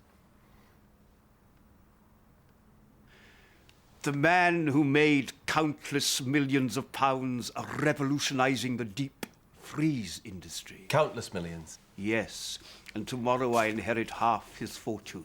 What happens to the other half? I have a twin brother, Jasper. A feckless, immoral piece of sewage-eating dross. You're not close, then? He would kill me as soon as spit. The conditions of my father's will have thus far prevented him. It stated that unless both myself and my brother were still alive at the time of his death, neither of us would receive anything. So where do we come in? I believe my father's death was no accident. I believe my brother was responsible. And I believe that he will attempt to kill me and take my share of the fortune. Right, so in many respects, Meredith, there's two jobs to do. We've got to keep you alive, of course, and also prove that your father was murdered. So perhaps now we can talk money. A man was murdered in South America. Martin Hopkirk, big-time civil rights lawyer. It was decided to let him go back to set right some of the wrongs that had been done to him and his people. But there was a mix-up. Exactly. And a certain Marty Hopkirk, small-time private dick, went back down instead. So you can go back down in someone else's place? Yes, you were to be recalled. But once you'd stayed past the dawn, there was nothing we could do. It was permanent. So once again, nobody wants Marty around. Jeff! Jeff! Yes, Mr. Hortledine, £1 million seems very reasonable. £1 million? £1 million! £1 million! It's finally happened, Marty. What? The case we always dreamed of. £1 million! Just think of the things I can do. I'll pack this in, I'll retire. I'm going to go and live in the Bahamas, yeah. Oh, well, that's fantastic, isn't it? I'll come along if I may and watch you and Jeannie getting a tan. It's up to you. Hey, look, if you're not interested, it doesn't matter. It's a relatively simple case. All I have to do is stop somebody from being killed. Oh, well, lucky them. £1 million. £1 million. £1 million, yes, I have £1 million, yes. Ah, good morning, Randall. Morning, Snellgrove. You're looking busy. Got a case? Yeah, just a little something. Yourself? Oh, you know, bread and butter stuff. Right. Randall. Yeah? I was doodling in the office earlier, and I came up with something I thought might amuse you. It's an anagram of Randall and Hopkirk, deceased. Sad plonker and real dickhead. Which one are you, I wonder? Yeah, and which one was Marty? It's very good. Yeah. No, it's very, very funny, Thank but isn't it a tad insensitive with his fiancée stood there? It's all right, Jeff. Leave it. See? Where's your sense of humor, Randall? Ah, well, mustache, toodle pip. Twiddly-too.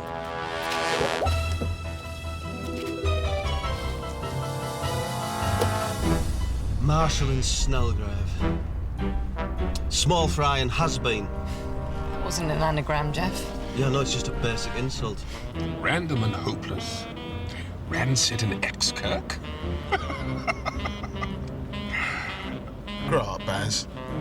Oh, Jeff! Arsehole and Smellgrave. What are you laughing at? Arsehole and Smellgrave. It's good, isn't it? I just thought of it.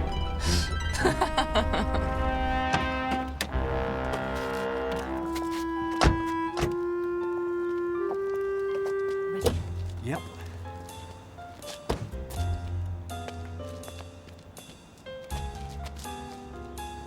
Come on.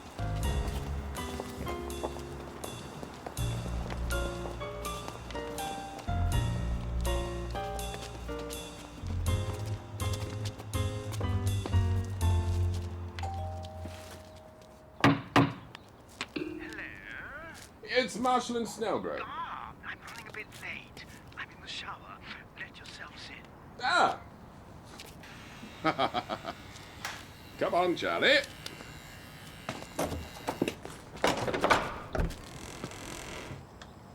You're late. But you said 11:30, Meredith. It is 11:34.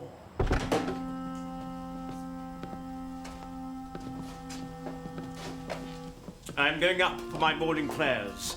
Wait for me in the reception room. Don't touch anything. No, of course not.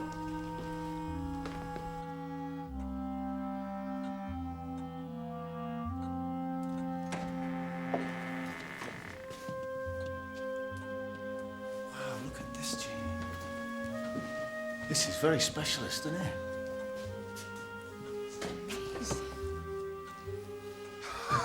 I say, Charlie. Yes, we've certainly landed on our feet. All right, who wants to go first? Well, why don't you, dear? We've been hired by Mr. Hortledine. Same here. Which one? Jasper. Meredith. It seems we've both been hired by a different brother. Well, just you keep out of our way, all right, Snellgrove? I don't want you messing this up for us. No, it is you who must keep out of our way. Yeah? Yeah! Come on. We're all after the same thing. Let's be grown up about this.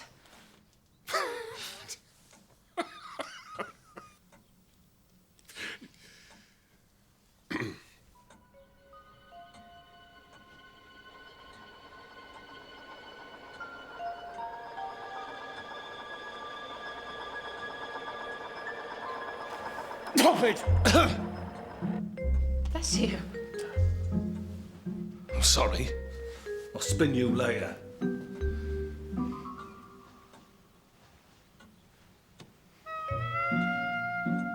Jeff! Buckaroo! Buckaroo! Buckaroo! Ooh, ooh, ooh, ooh! Buckaroo! Ooh, ooh, ooh! Buckaroo! Buckaroo! Wyvern! Jeannie's right. It's silly to be like this. Here, to show you there's no hard feelings, please accept this. It's a pen, Jeannie. Marshall and Snellgrove, discreet detection. Wow. It's silver-plated. We give them out to all our valued clients. Oh, it's beautiful, isn't it? Stunning. It is, isn't it? How much do you think that's worth, Jeannie? Pound? Might well be. No, it's all right, thanks. No. Please. You never know when you might need it. Oh, look at me. Oh, it doesn't bear thinking about.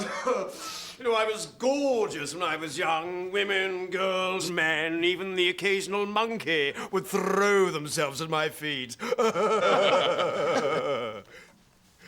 Yes. Now then, my two lovely gumshoes. Can I tempt you with a hair of the dog? I never drink when I'm working. Bit early in the day for me, Jasper. Oh, well, suit yourselves. And are you going to introduce me to these other two cherubs? Your assistants, no doubt. We're working for your brother, actually. How dare he! The dried-up, swivel-todgered little creep! You stay on your side of the house. If I see you in my half, I shall have my two chums here.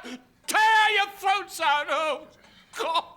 This is intolerable. My nerves are shot. Well, look at me. I'm all a jangle. I shall have to retire. Escort me up, boys. I feel a migraine coming on. Jasper! Charlie! You know, I think we're better off with Meredith. I don't think my brother has ever enjoyed a single moment of his miserable life-denying existence. He takes after father, who was a tight-fisted, humorless bastard. Oh, I mean, look at his half of the place. It still runs on gas. Isn't that dangerous? In a nutshell, Squirrel Nutkin. Oh, how I prayed all these years that dear Meredith wouldn't go and blow himself up and scupper my chances of inheriting.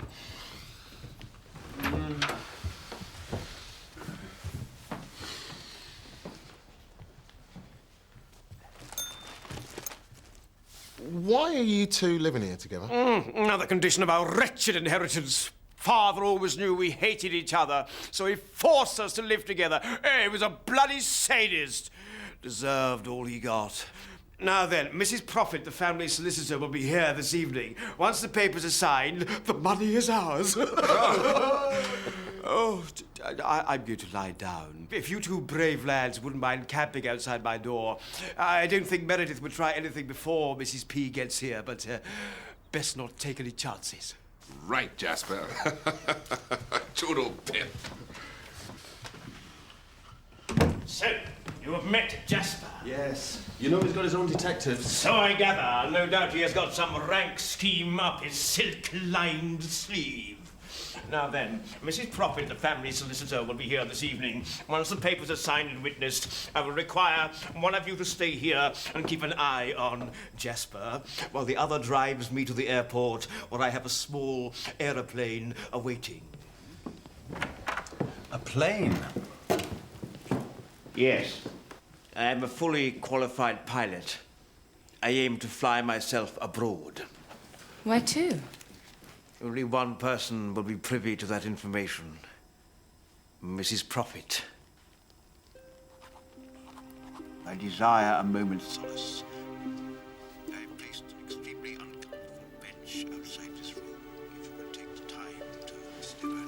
How interesting. I think we're in a position, Charlie, to make Jeff Randall's life very miserable indeed. Oh, I don't know, Baz. Let's not make this complicated. Hmm? I mean, what if they do the same to us? Randall? Yeah. That Luddite? He's very low-tech, Charlie. There's no way he'd have any fancy listening devices. No, we have the upper hand here, and we need to exploit it. I wouldn't be so sure about that, Sebastian Snellgrove. I wouldn't be so sure about that. Do you smell gas? Yeah, I expect it's these old gas fittings leaking all over the place. Jen! Get rid of Jeannie, we need to talk. Look, Jeannie, I've got it covered up here. Why don't you go downstairs? It'll be a lot more comfortable. Suits me. This bench was made for a better ass than mine.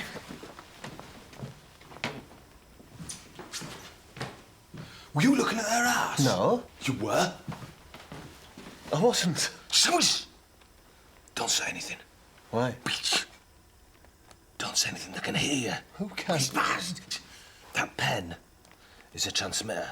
Marshall and Snellgrove can hear everything you say. Wait, we might be able to use it to our advantage.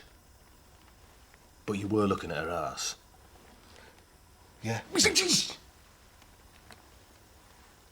transparent, you are. Oh, that's rich coming. Coming from. That's rich coming from. From a ghost.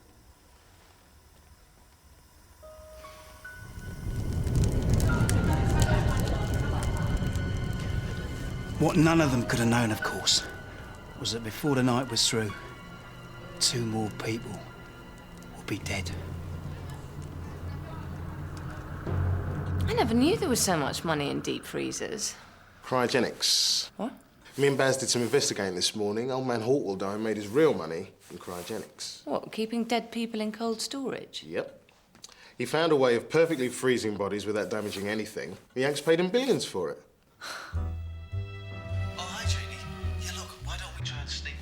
Snellgrove and get into Jasper's room. Look,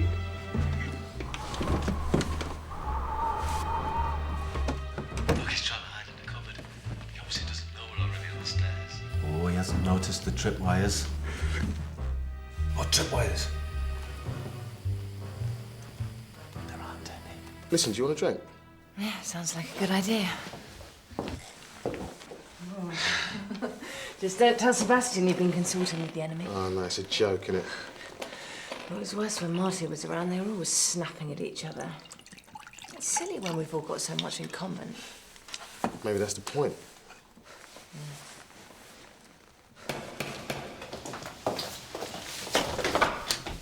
Good evening. Celia Prophet, the Hortledine solicitor. Yeah, come in. We've been expecting you. Where are the brothers? They're refusing to come out of their rooms. Typical. I'll be glad when all this is over. They're a disgrace. Their father was a great man, a very special human being. And I was the only one at the funeral. Mrs. Prophet, after they signed the papers, what would happen if one of the brothers died? The other one would get it all. And if they both died? That's none of your business. Great.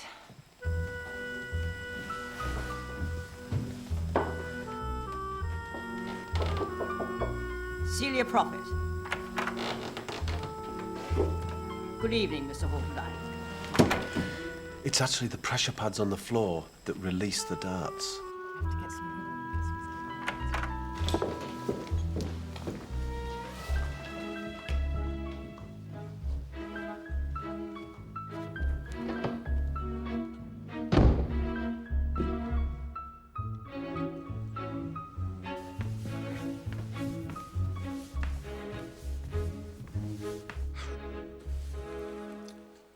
£1 million, Jeannie. Have you thought what you're going to spend yours on yet? I'll believe it when I see it. Oh, I'm going to get out of this business, man, and have some fun for a change. Well, it can be fun, Charlie. It's stupid working so close to someone and not actually talking properly, isn't it? You sure you can trust me? Who cares? Live dangerously.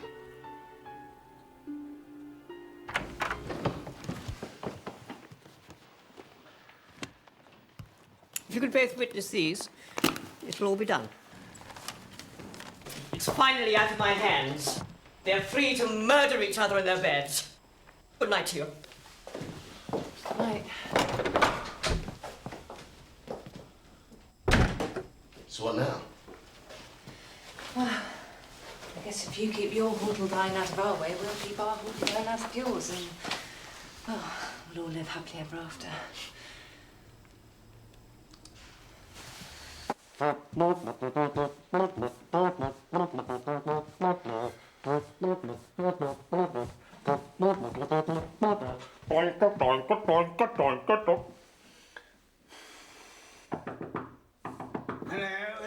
are you there? Yes? What do you think my brother will try first? Ah, well, I bugged him, Jasper, and he's planning to go to the airport and fly abroad. What? No, then there is no time to lose. What do you mean? Wait there. Right.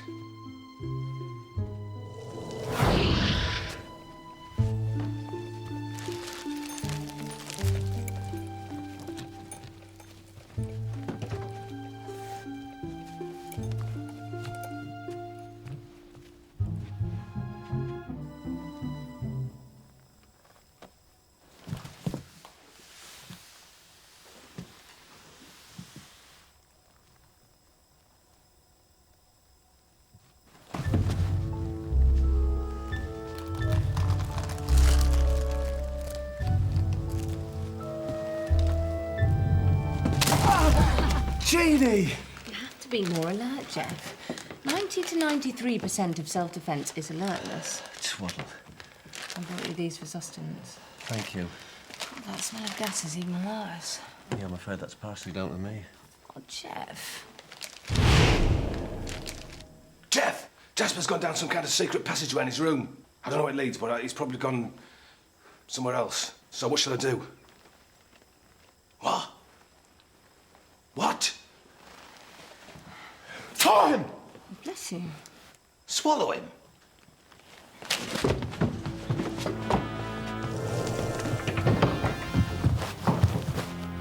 How dare you come barging in here? Get out! Get out!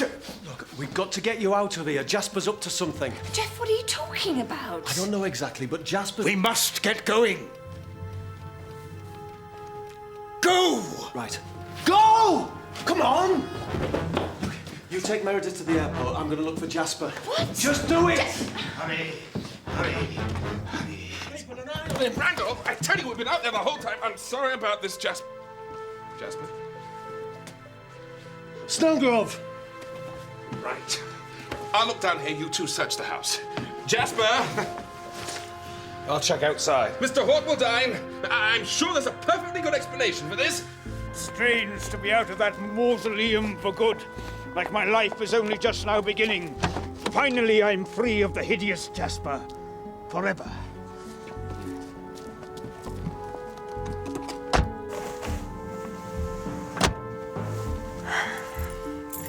How could you have lived with so much bitterness? It is the only thing that kept me going. This cold, dark nugget pulsing in my heart. Hatred, disgust.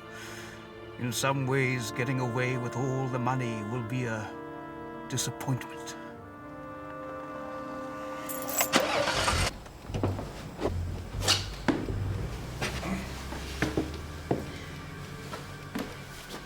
Mr. Hortledyne.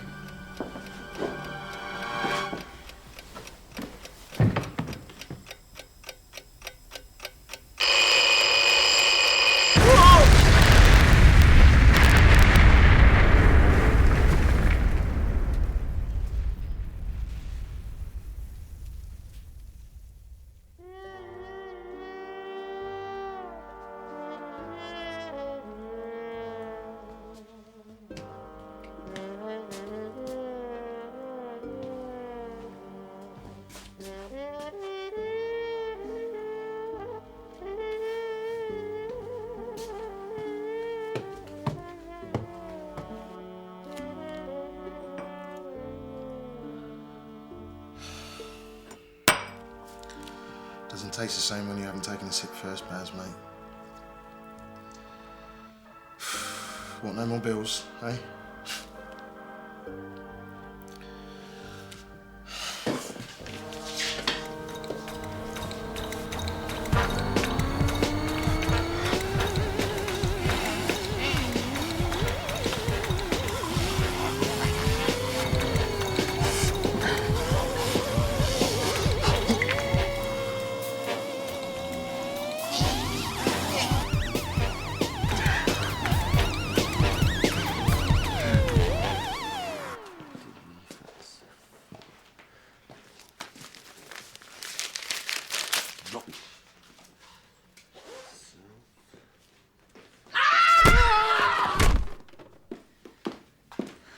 sorry, Jeff. I was only trying to cheer you up. Yeah, well, it didn't work. What was it meant to be? Kung fu therapy? I don't think he'll catch on, Jeannie. Oh, come on, Jeff. It wasn't your fault Jasper in Snellgrove died. I should have stopped Jasper. Well, how? How could you have known that he was going to try and blow up his brother and kill himself in the process? That's what we were hired to do. You know, we should have known. Look, the whole plan was crazy to try and fake a gas explosion. Jasper blew up everyone except the person he was trying to get rid of. Yes, I agree, Jeannie. It's nonsense. It's preposterous. And that's why I'm left with the feeling that somehow we were made complete fools of that night.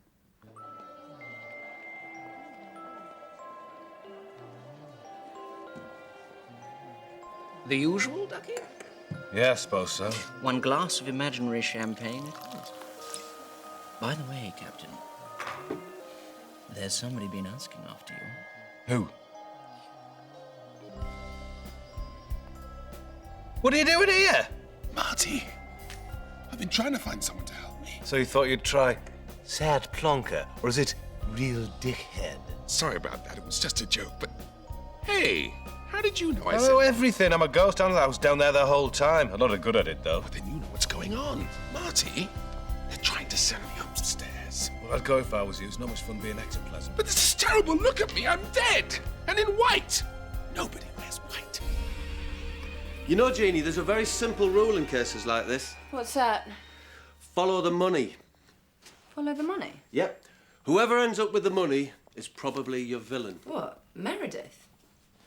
That's an idea. What are you doing, anyway?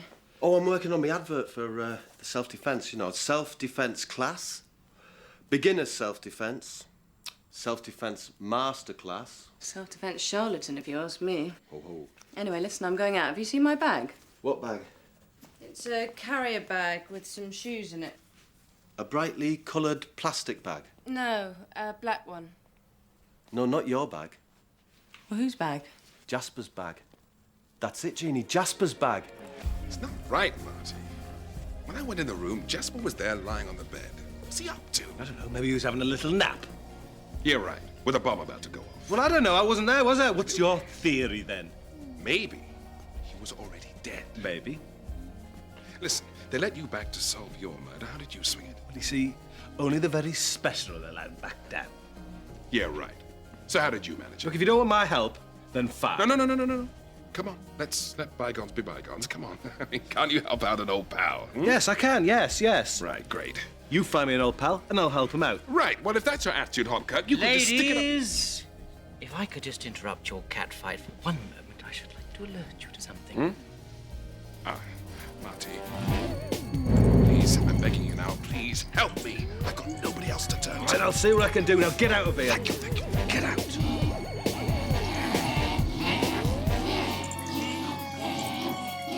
He went that way.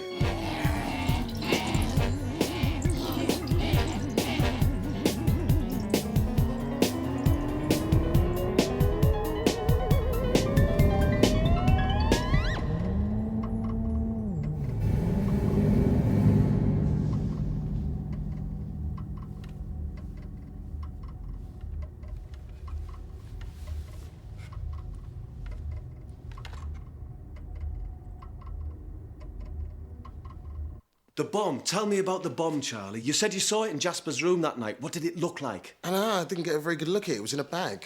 Blue and white striped plastic carrier bag, yeah? Yeah. What?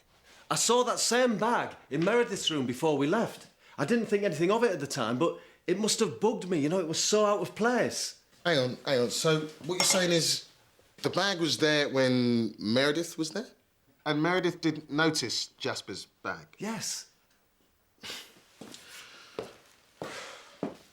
Can I get anyone else a drink? Hey, big fridge, Charlie. Yeah, well, that's Sebastian. I'll have a can. Thanks. Jeff, I need to talk to you about the case. Listen, Charlie, if you ever want to talk about Sebastian, I know where you are right now. Thanks. Look, I'm sorry I've not been much help. No, it's not that. I do need to talk to you, Marty. Yeah? Well, look, I've been doing some investigation, and Jasper was already dead. Already dead? Hey, I wonder what's in here. Whoa, you could fit a dead body in there. Just one more question. Did you ever see both the twins together at the same time? Let me get this straight. You believe that Meredith and Jasper were both one and the same person? Yeah, well, we don't know, Mrs. Prophet. All we're saying is that there are discrepancies. You see, it may have looked like Jasper was trying to kill Meredith, but it wasn't Meredith who died, was it? Meredith kills Jasper, keeps the body on ice, then impersonates him just long enough to be eligible for the inheritance. Then he fakes the accident with the bomb. We were only supposed to be there to witness the two twins were still alive. But when Sebastian accidentally got caught up in the explosion... Yeah, it's an intriguing theory, but for one fact. What? This. They found Meredith's body this morning. They suspect a bomb. I think we'd better go.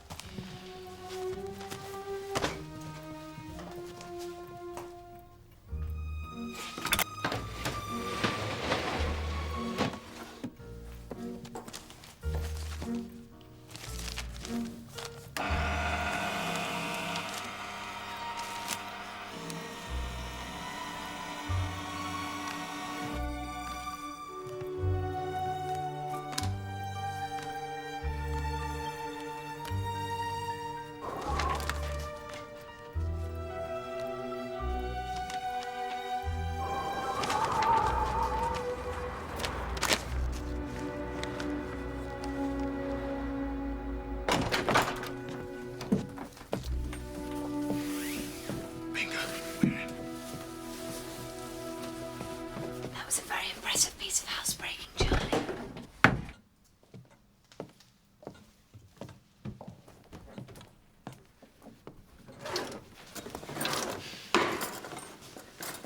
What are we doing here exactly?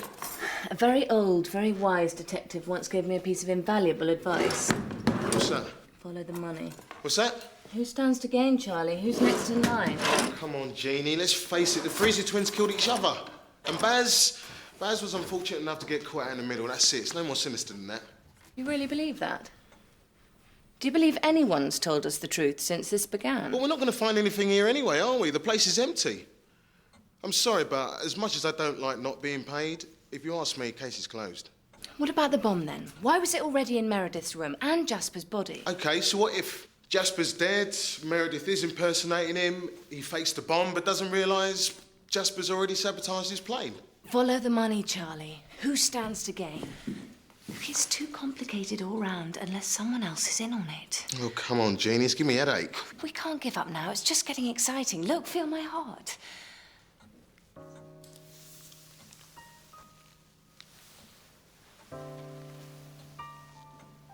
It's like being a kid again, isn't it? Suddenly being alone in the house when your parents have gone out. Suddenly everything becomes sort of... Charged. Jeannie, since Marty died... Jeff, what the hell are you up to? I'm sorry, Charlie. You know, he's physically fit, but mentally stretched. You got to keep on your toes in this game, Charlie. Charlie, are you all right? What are you doing here anyway? The case has just reopened, Jeannie. What you got? Sir Leslie Hortle died. He had another son. What? After his first wife died, an illegitimate son, Anthony. I don't want nothing to do with them, nor their money. They're a sick family. You think I'm proud that Sir Leslie was my dad? He never cared about me. I was a mistake. I've got a job I love. I've got a life. And it doesn't involve any of them. As his only surviving son, you stand to inherit everything. I don't. I know the contents of the will. It all goes to my mother. Your mother? His mistress. You're the only person he ever really loved. And she, oh, well, she loved him, not me. Him. She gets it all, not me. Yeah, she's welcome to it. Anyone who touches that money, yeah, they're poisoned. So hold on, Anthony. You're telling me that now that Meredith and Jasper are dead, she gets So Mrs. Prophet stands to gain all the money, not Anthony. Yep, she's been behind this scam right from the start, helping Meredith to pretend to be Jasper for just long enough until the money's in place. And then killing Meredith so that she gets the loan. You think she's done a bunk? Well, Charlie Marshall's looking for her right now. Charlie Marshall?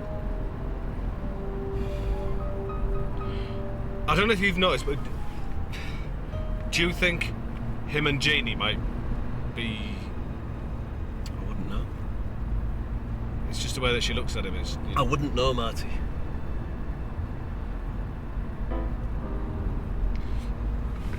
Do you think they might... I wouldn't know, Marty. You're asking the wrong bloke.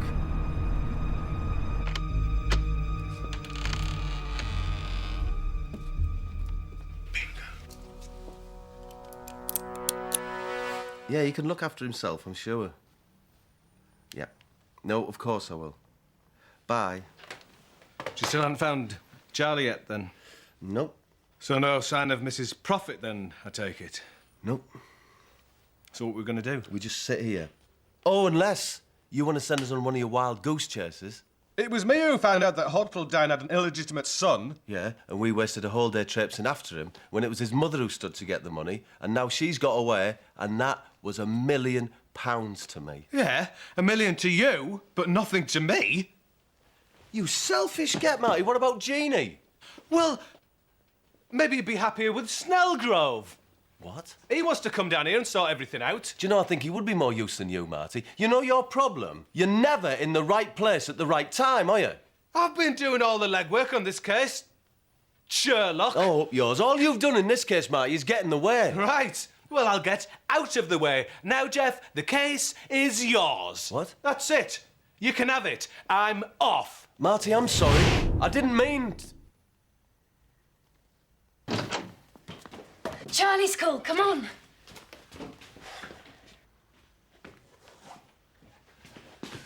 Marty. Marty, it's not my business. But you said it was possible... Not so loud. But you said it was possible to go down in somebody else's place. Marty, it's my job to sort out problems once they have been made, not to make them in the first place. I'm sorry. It's not within my power. Ah. Hello. Would you three like to stay for tea?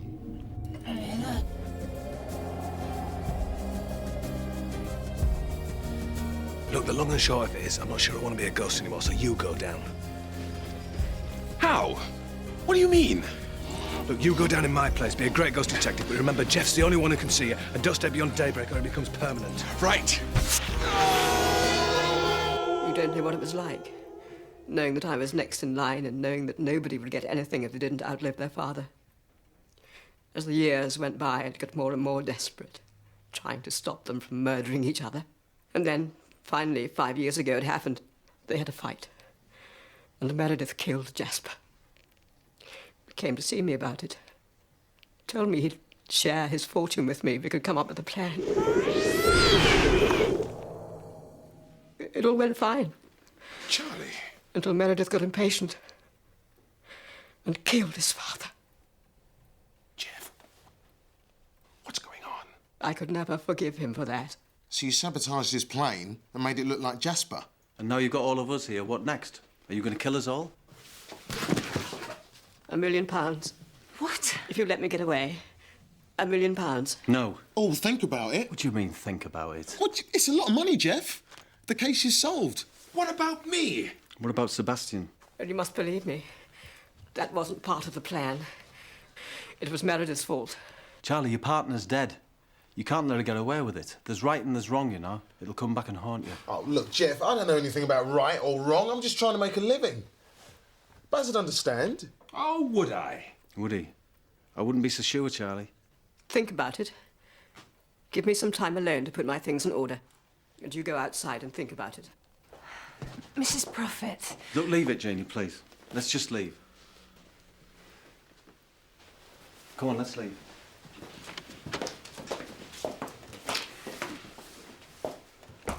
What are you doing, Jeff? We shouldn't leave her in there. I mean, what happens if she tries to escape? It's all right, Janie. Don't worry. I've got a plan. What?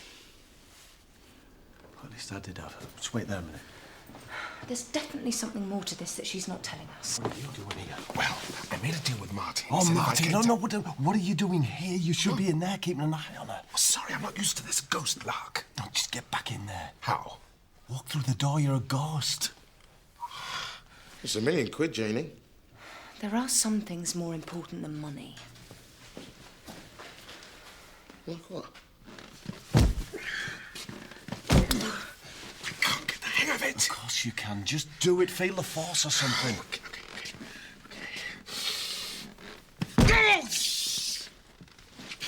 Mrs. Prophet? Mrs. Prophet?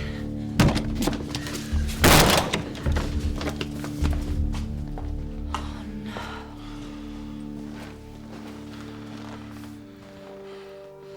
Jeff, I should never have come back. Mother?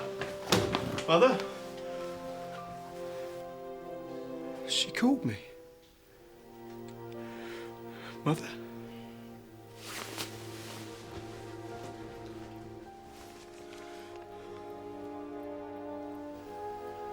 Look, Anthony, we tried to tell her. You know, we tried to explain. Get out! Get out! Leave us alone. All of you, just leave us alone.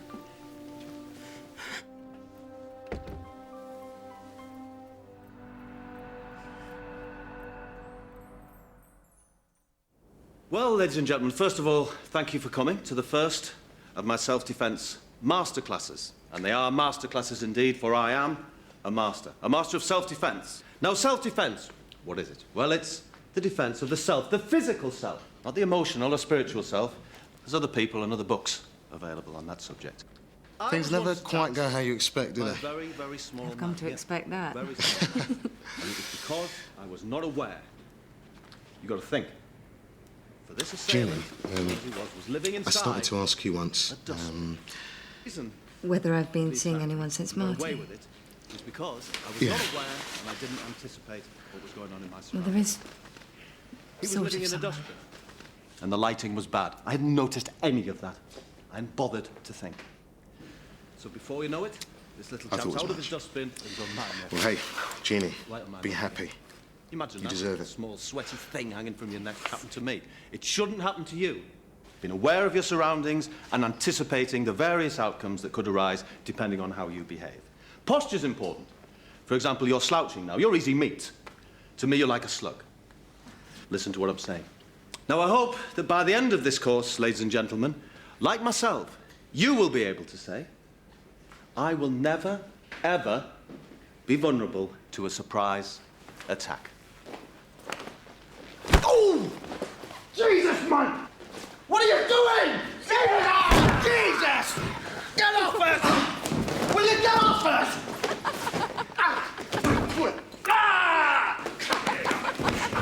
I don't just sit there! No. You'll have to run it by me again, Ducky. Pay attention, Gomez. The mother's dead, the father's dead, the twins are dead, Snellgrove's dead. You're dead. I'm dead. That leaves... I've got to tell Jeff. Let me tell you my theory. The case is closed. Just because you weren't down here, you think you could have made a difference. Get off! I think he's broken your nose, Jeff. Now then, my two lovely gumshoes, can I tempt you with the head of the dog? But it wasn't Meredith impersonating Jasper. Oh, no. It was me. Little bit of makeup, no problem. He cut me in, but I got to thinking, why shouldn't I get all the money? Impersonate both of them. Ooh, they must queue up for my morning prayers. And there was only one problem. My mother. They found Meredith's body this morning. They suspect a bomb. Those dumb detectives. She still loved my father. So, within a twinkling of an eye, Meredith, Jasper, and my mother were all lying peacefully in one of Daddy's freezers. And I was impersonating the lot of them. Oh, and then it was the easiest thing in the world to change her will in my favour and fake her suicide. And here I am. And am I happy? Well, What do you think? I'll tell you what I think, Anthony. You're nicked.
Yuri?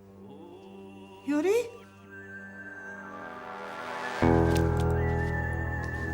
Martika?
Look, Brian, you can stop worrying. It's as we originally thought. Bobby hasn't run away from home. He's staying with your wife. I don't know what to do, Mr. Randall. What can I do? I mean, I know in cases like this, the wife always gets custody, but I know Bobby would much rather be with me. Did he actually say that to you? Well, not in so many words, no, Mr. Randall, but I know what he's thinking. Brian, I can't just go in there and take him back, you know.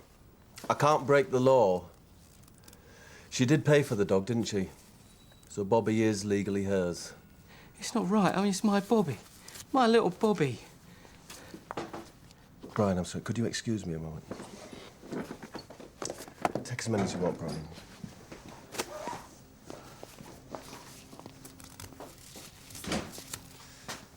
What is it? I've just had the strangest call, Jeff. Yeah, who from? Ophelia.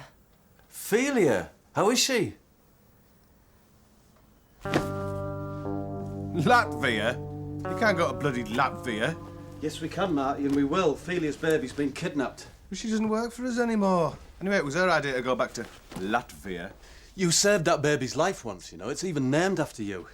You can't abandon him now. Well, can her husband help? No, he's disappeared as well. Where? That's what we've got to find out, Marty. You see, it's our job. We're detectives. Latvia.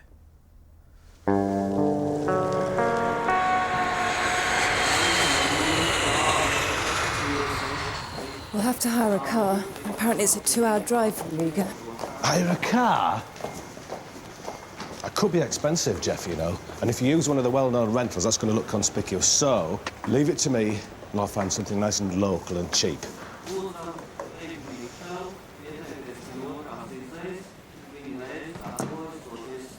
Hello. Kablinka. You're British? Yes. You like football? Yeah, very much.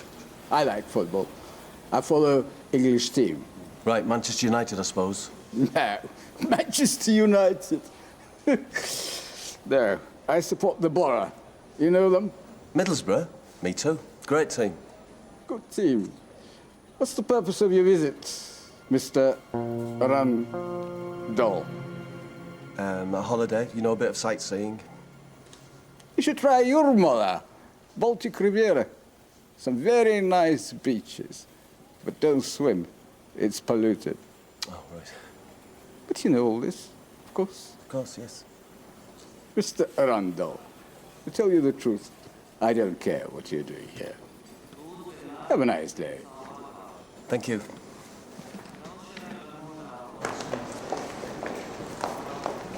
Jeff, I found the very vehicle. You're going to love it. It is not only economical, it's very, very fast.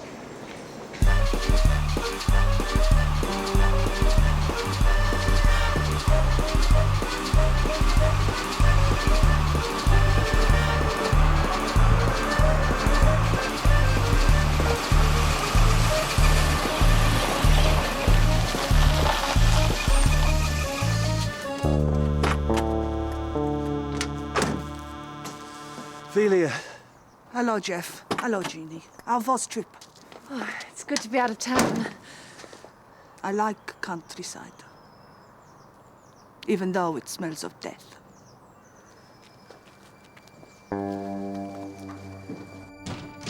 I did not know where to go or what to do.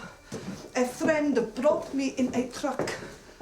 I had to hide. I did not know who to trust except you. So what is this place, Ophelia? My mother used to work here.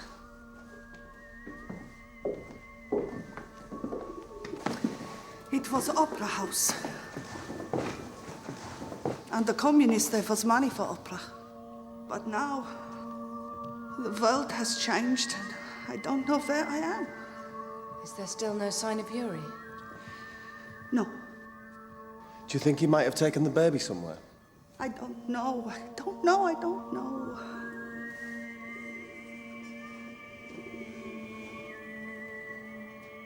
The people who came to my apartment, maybe they were police. Maybe they were army. Maybe they were mafia. Maybe they were worse.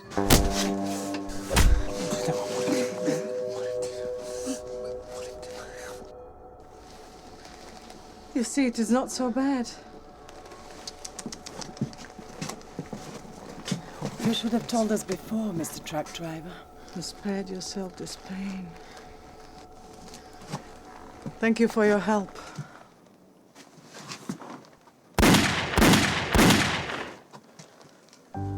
You just look after Ophelia. I'll give you a ring back when I've had a good look round, all right? Yeah, take care. Bye. Jeff, can I just take a moment of your time to thank you from the bottom of my heart for bringing me somewhere so picturesque? Thank you. Thank you. I'll tell you what, Marty, next time, I'll try and arrange for Ophelia's baby to be kidnapped somewhere more glamorous, you know, just for you. Good.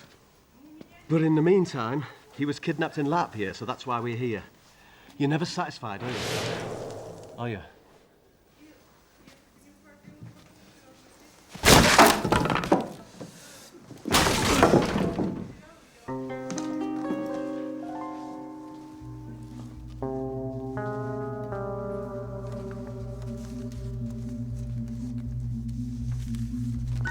You can't read them, can you? No, I can't. You haven't thought this through, have you? I'll tell you what I did think, Marty. I thought that I've got a ghost for a partner, and he'll be able to do things that human beings can't do. Yeah. So it'll be really useful on cases such as this, you know? Yes. So why don't you stop messing about and do some proper detective work for once? Hmm? And what am I supposed to be looking for? I'm not sure. Yet.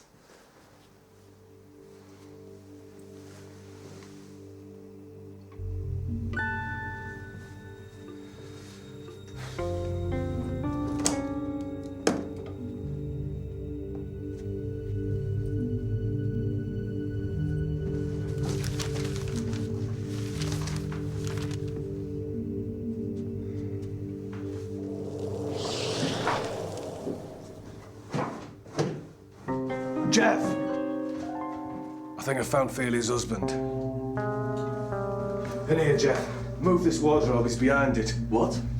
There's a kind of secret chamber. Yeah? He's in there. What's he doing in there, anyway? He's not doing anything, he's dead.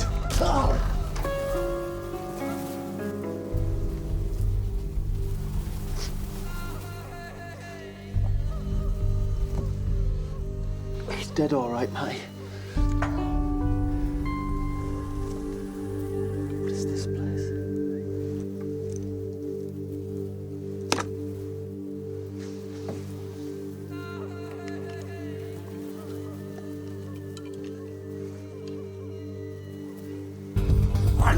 Love. Let's get out of here, Marty. Marty?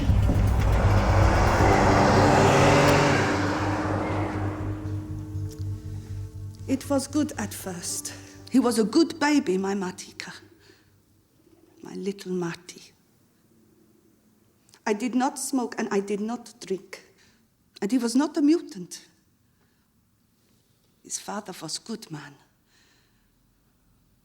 But Yuri changed. He became secret. He would spend all the time with little Marty and no time with me. I thought I was losing him, and now he is gone. So who's Anna Rublov? She was nurse. When Martika was baby, I had many problems. Anna Rublov would help him. But she is from Sukov Forest. She has old-fashioned ideas. There was a scandal. She lost her job at hospital. What happened? I do not know. But Yuri saw her afterwards. He was secret about it, but I knew. Do you think she would talk to us? She cannot be trusted.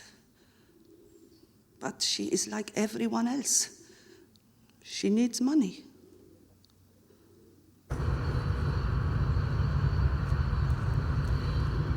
This is highly irregular, though. Highly irregular. Yeah, well, since when have we done anything regular? How much were the flights? They weren't cheap. We're not getting paid for this, you know. You can't go around giving money away, man. Run, little man. Run free with my money. This must be heard. You have the money? Yes, of course. You want to know about Martika? Yes, please. There was accident. When he was born, for a small time, the baby was dead. Yes, I know. Afterwards, Felia Sidorova was always scared. He had the mark on him. The mark? Well, Felia Sidorova thought it was a rasp. A rash? Yes. Always she was scared he would die. Always she was in the hospital. But she did not know what was the mark. And what was the mark? Butranek, the hand of God.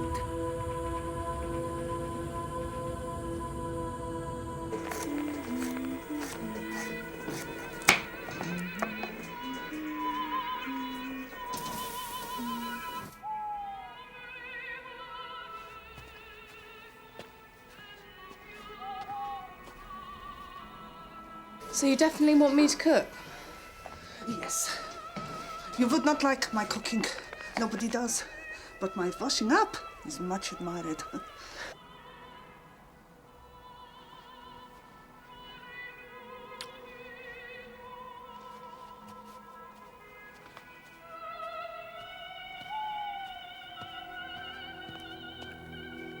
They say I hurt the baby. I never hurt the baby. Yeah, well, somebody did. And somebody's taken him. Who do you think that could be? You will never find him, my little man. Don't ask about the baby. Don't open any doors. They may lead to hell. This is a very dangerous place. Go home. I'm afraid that's not an option. Then take this. I will give you an address. You go there. And wear this pin. You will be helped. For this, I will need more money.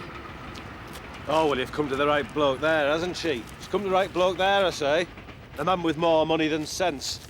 Oh, sir, spare a penny for a poor out-of-work lawyer? Certainly. Here's me checkbook. I'll sign away me whole life savings. In fact, here, take it in the Hessian sack.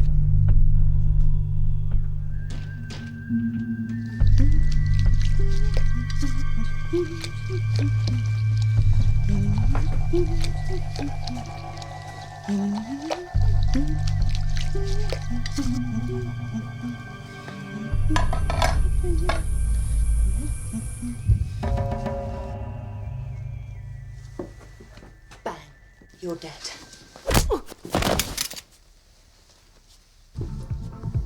Are you sure this is the right place? Well, it's the address that Anna Rublov gave us. She sent us on a wild goose chase, Jeff. She's taken the money and run. I bet you don't even know how much that money was that you gave her. I bet you don't even know what the exchange rate is, do you? Thank you for inviting me in, Mrs. Hurst. This doesn't need to be difficult. And anyway, this is not really a business that should concern you. Feely's a friend, so it does concern me. Well, if you want to be a real friend to her, then let her go, without any fuss. We don't mean to harm her, we simply wish to talk to her. Is that what she was doing then? Coming round for a nice, cosy chat? Maybe show us her holiday snaps.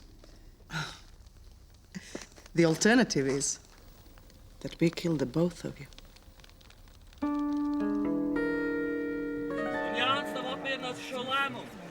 I've seen her before, Jeff. I can't remember where. She's a famous model. I've seen her in magazines. But I just can't remember her name.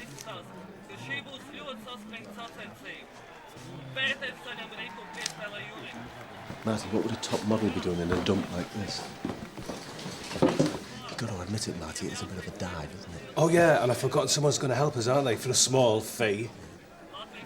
How much have you got, anyway? About 1,000 latto. And how much is that? Well, what, it's 1,000 times 16%, so that's £160. There's 10 to a... You like a good time? No. Well, no, of course I do, but not the sort of good time you're offering, I don't think.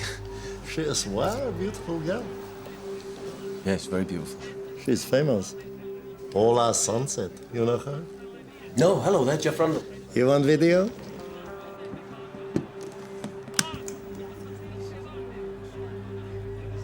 Beautiful girls. This one here. The star is Paula. You want magazine?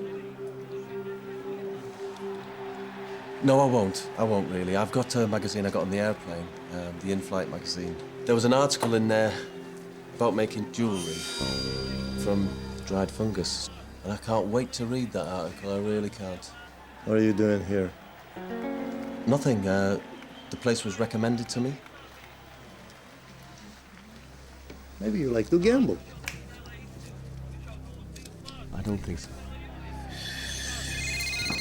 Excuse me a second. Jeff, I've got an idea. Oh, hello there, Martin. I think we could make a bit of money here. No, I don't think so. My father was in the same line of work. He was famous for killing the most people. But when I kill you two, I will have beaten him. Go on, then. I'm all yours. I'll give you till tomorrow night to decide. And then it'll be time for the fireworks. Good. I love fireworks.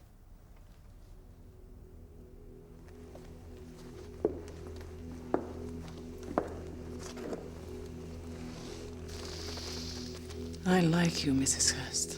You are beautiful. I shall enjoy killing you.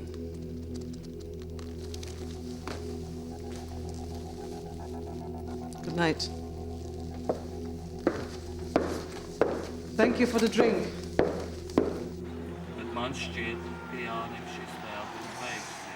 And the best this cat could manage would be a pair of sevens. You like football, Jeff? Yeah, very much. Whom do you support? A team called Middlesbrough. Really? Tomorrow? Fantastic team, me too. Phil Stem and cried. That pen. Where did you get it? From a friend, yeah? We have a saying here in Riga, the man who chooses his friends carefully lives long. Jeannie, you do not have to do this. I do not want to put you in danger. I shall go with them. No. Look, do the washing up. Jeannie. You're not going with them. It's not going to happen.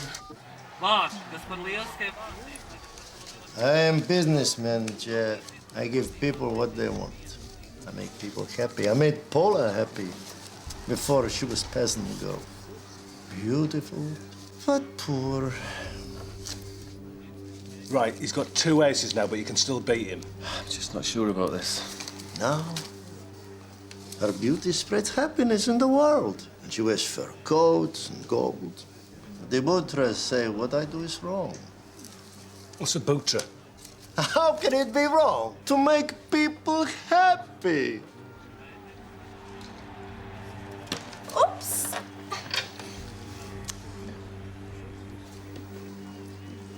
Jeff, he's cheating. He's just passed him an ace. I'm not sure what to do. Take my advice, Jeff. Give up. Right, I'm thinking, there's a king here somewhere in this muck. I'll create a diversion. You drop a card and put your foot on it, right? I'm not sure. Trust me.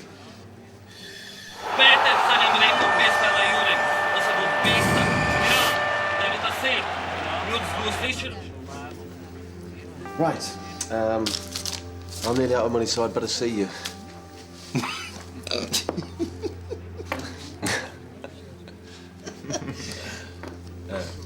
1, 2, 3 aces, Jeff.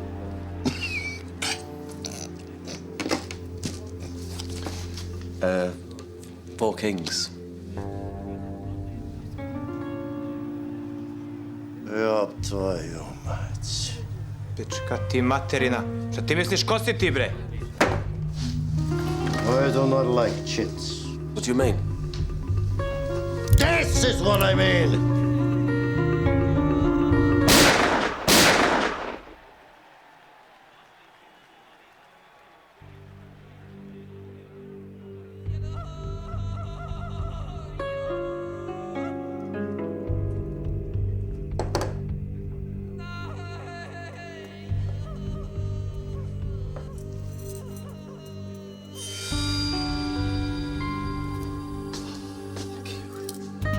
Come on, we must get out of here.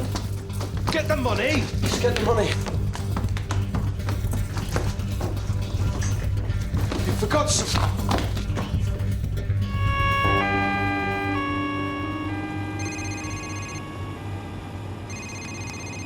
Hello? Jeff? Jeannie! We're in big trouble. Unless you find baby Marty quickly, there's a bunch of Latvian assassins outside who are going to make our lives very uncomfortable. They've taken Felia's baby, and now they want Felia. What are they, Jeff? Look, listen, Jeannie, I've got to be really quick. Are you all right? Yeah, I'm fine. I've got somebody helping me. Polar Sunset. Who? Look, listen, Jeannie, I haven't got time now. Look, will you find out for me what a butra is, please? What? A butra. Okay, call me when you can. Yeah.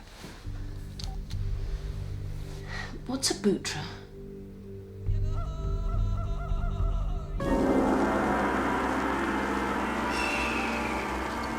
Es jūs visus iznīcināts!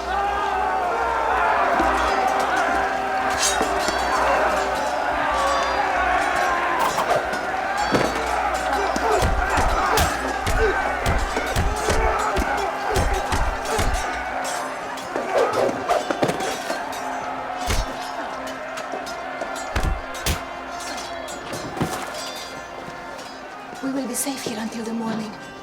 The movie runs all day and night, every day of the year. Yeah, what's it about? You do not know? Well, I don't speak Latvian, do I? But you're Telke. My what? Until today, I did not have the courage to find the Butra. I thought you had come. I thought you were a brave man to wear the Telke in that place.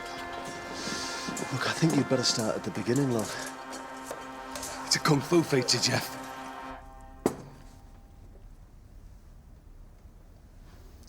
The Butra is cult. All women who worship the Lord Butranek.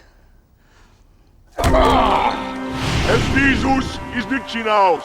Butranek Navardian Yavet. Manir, Zivibus, Talaswan! The glorious Butranek. He was a warlord who led our people against the Teutonic Knights who had invaded our land. He nearly won, but he was ambushed and killed in the Zuko forest. He's like your King Arthur. There are many legends that one day he will return and free this land. Free it from what? Take your pick. The communists, the capitalists, the gangsters. It's kung fu, Jeff. They say he would get rid of the men who poison our country.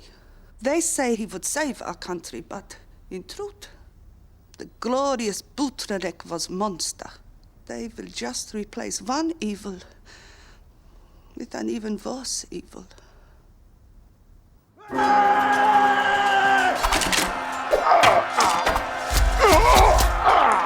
Esas Mutokunga Sinis, Esas Muasmet. It is the talisman of life. He's saying he cannot be killed.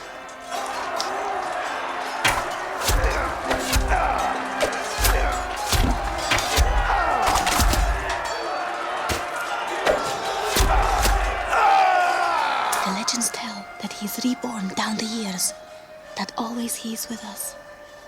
The cult of Butra is very strong where he fell, somewhere deep in the Zuko forest. I thought you had come. I thought you would take me there. Well, maybe I could. Yeah. Maybe I could. It is not first time that baby disappeared. Always the rumors are that the Butra cult is to blame. Why would they want to kidnap babies? Because one might be the living Butranek. Esas Mutokunga Sinis, esas Muasmet. Esas Mutsuenbas.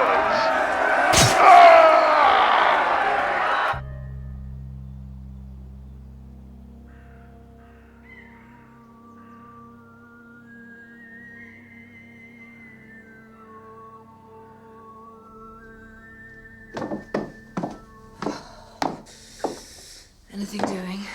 Nothing doing. Any word from Jeff? No. Okay. Well, you better get some sleep. Could be a long day. I cannot sleep. I must do something. I will clean surfaces. Ophelia, you don't have to clean now. We just have to hope that Jeff finds baby Marty by tonight. I must do something. Ophelia, we're in Jeff's hands now. Oh. My sentiments entirely.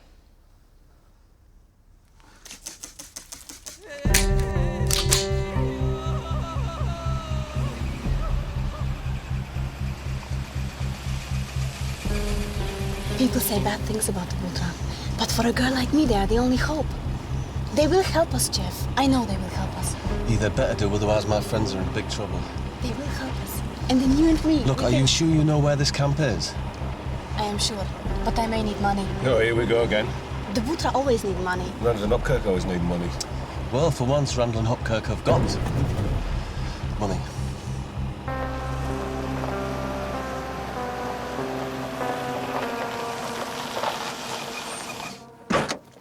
I will go alone. You wait with the car. I hope I can find the Butra. And I hope that if I find them, they will accept me. It's very secret. But whatever happens, I want to thank you. You have made me free. Now I will be strong. Well, look, there's the money. Well, that's the last you'll see of that. You jammy bugger. I do not have to go straight away. We've not got much time, you know? Do I look happy? Look, I'm not really the right person to ask. Do you think you could make me happy?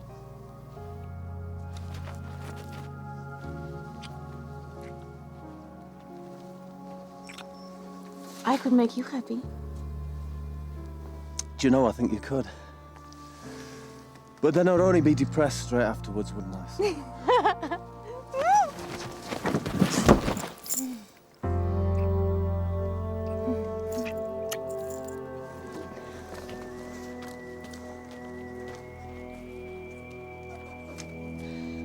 Up the burrow.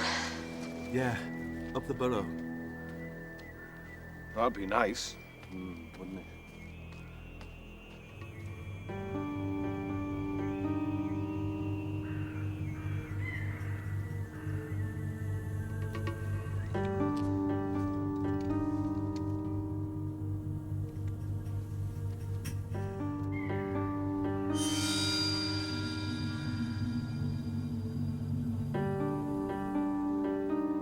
It'll be dark soon.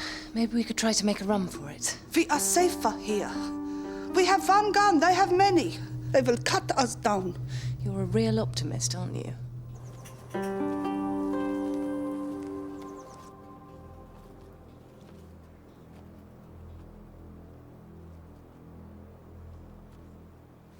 You know, I don't get you, Jeff. You're not married, you haven't even got a girlfriend. One of the most beautiful women in Latvia, possibly even in the world, comes onto you and you make nothing of it. So, who are you saving yourself for? No one, Marty. Look, a woman like that, you know, she'd have waited till I was asleep and then stolen me wallet and probably me kidneys as Yeah, well. would it have been worth it, wouldn't it? No, it wouldn't. You're obsessed with sex, you, Marty. You know, you'd think that now you haven't actually got a physical body, you'd think about something else now and then. Yeah, well, I don't. And the thing is... Paula. Oh, my God. It's all right. Don't go there, Jeff. You will die. Don't go there. It's all right. They did not accept me. But for one night, I was free.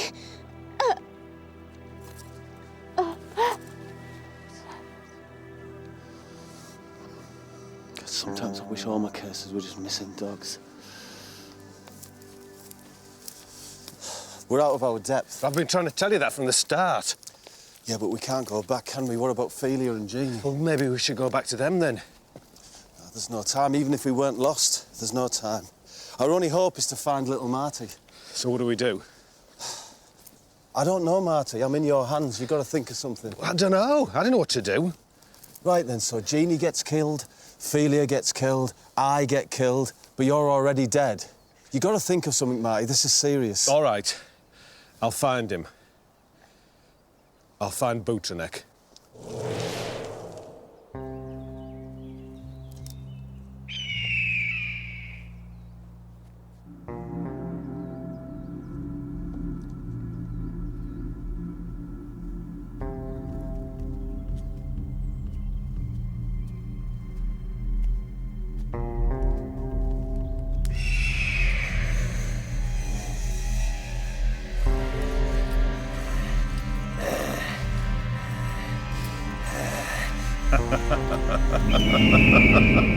Wyvern? What did you expect to see? I was looking for, a ghost? Maybe.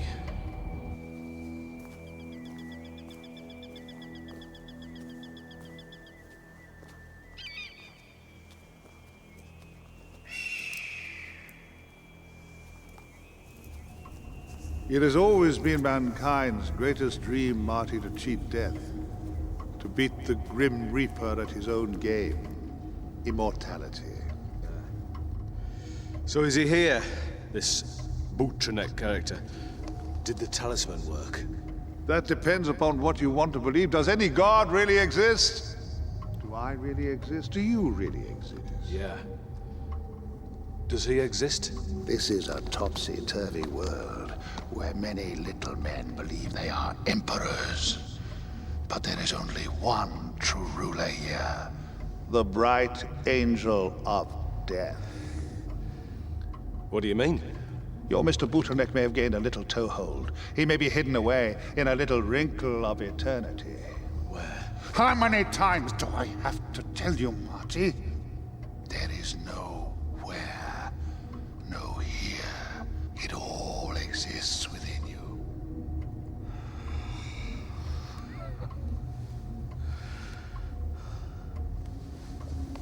So is he here then?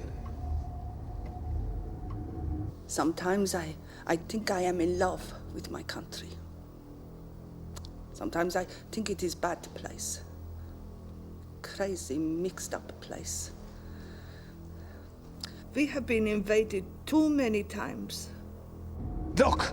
I just need to find Butranek. But where is he? What is he? Wyvern! I can't help you, Marty. But there is somebody.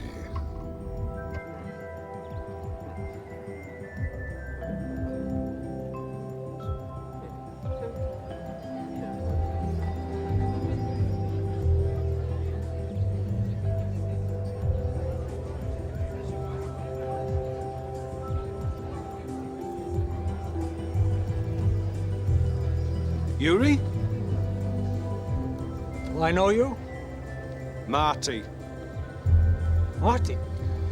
Ophelia used to work for me. Marty Hopkirk. You got a lot of explaining to do, pal.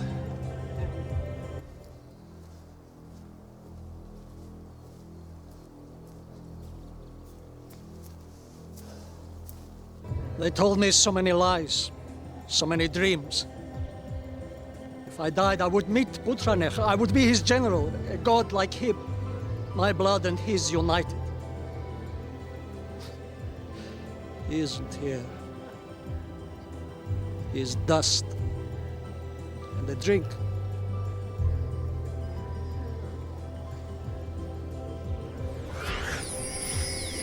Has no taste.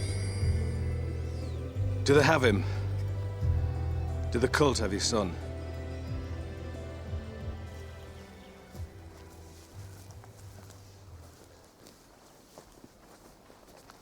Marty, you took your time, didn't you? Follow me, son. Things are looking up. Yeah? Why are things looking up? Have you found the camp? No. But rumour has it that the Norwegian Amundsen has been waylaid. Can you be serious, Marty? Yeah, all right then. I'm sorry. I'll be serious. These things never bloody work when you want them to. I remember when I first got one, I couldn't work out how. Mrs. Hurst! Why do people believe in these things, Jeff? I don't know, you've got to believe in something, haven't you? The day's over. What is your decision? You know what my decision is. If you want Ophelia, you have to come and get her. And what do you believe in? What do I believe in? Yeah. I believe in ghosts. Well, I don't. Oh, good. I was hoping you would say that. Good night, Mrs. Hurst. I'll see you in hell. Get down.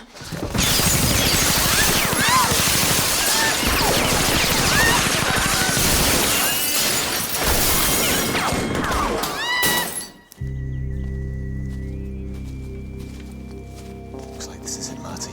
Keep your wits about you. We're going to need all your special powers. If they try to kill me, make sure you do something. And I don't mean just disappear.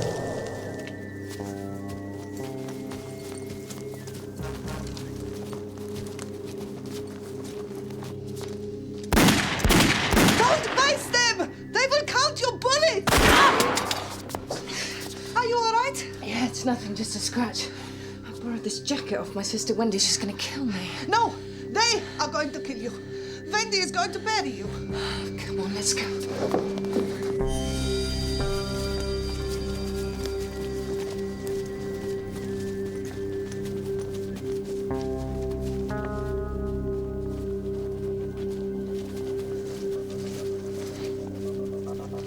Anna Rublov.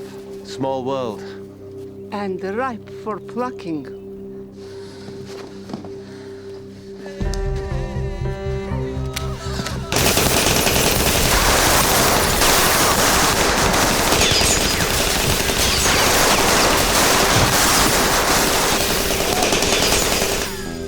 He has the handprint of immortality on him. He has been to the other side of death and back. He is the living Butranek. He will make us great again and right all our wrongs. And he knows all this, does he?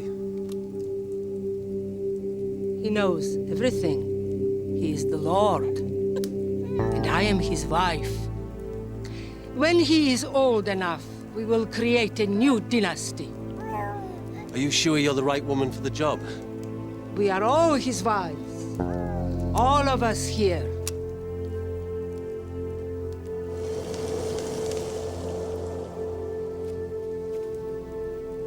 Artie, my son, what have I done to you?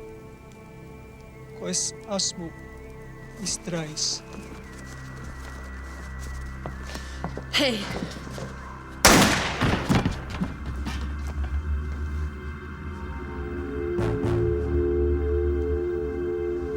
The poor, the abused, the girls of this country who pay for all our history.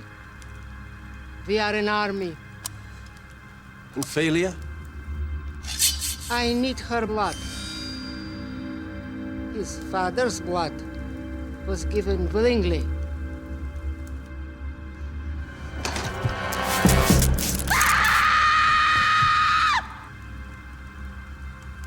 I sent you to your death once already. But now, here you are. Yes, here I am. The glorious Butranek always needs fresh blood. And as the hour of his rebirth approaches, the more souls we can send to him, the better.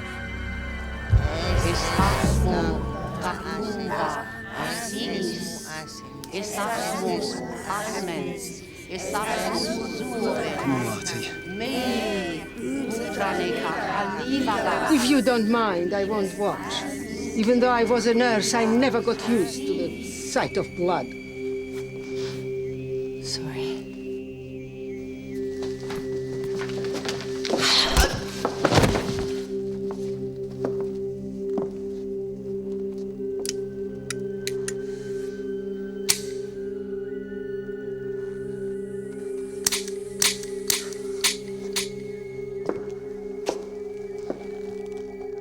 Come on then, Mrs. Hurst. Let's finish this off man to man. Tu perivis asinis, tu perivis suotsivi. Es asmusayekne, manas asinis idletas. Marty, now please, come on, help me. As asmus saikana manas asinis. You can do it, Marty. Man vara manas asinis. They believe. All you have to do is believe too.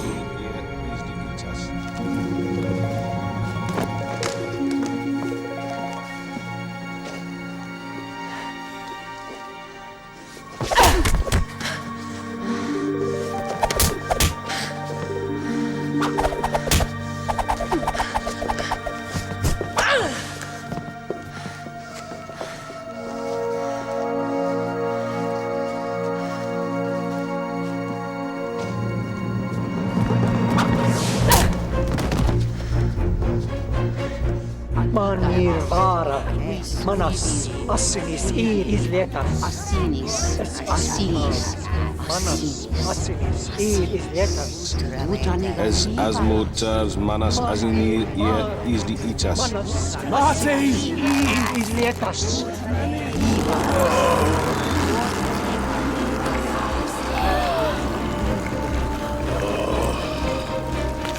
Bow down before the living Butranek. I am your lord, your undying god. You must release the child.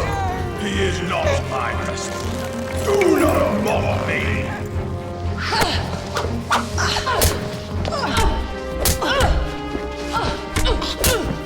Let him go. Let them all go.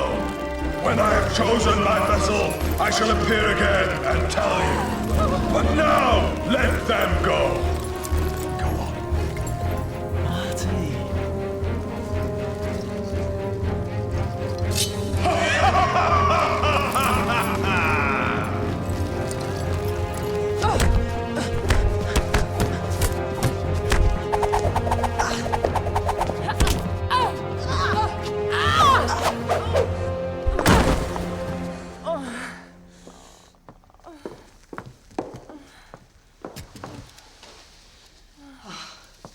Please look up, Mrs. Hurst.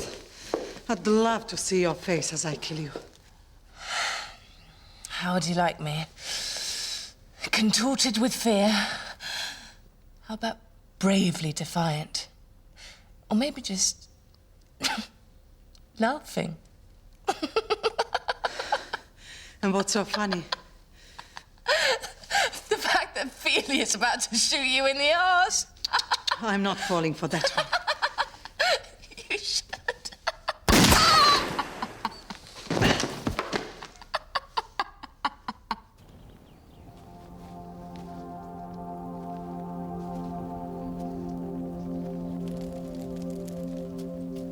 Stop!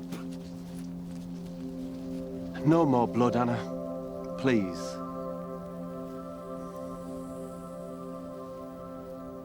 Just take up knitting.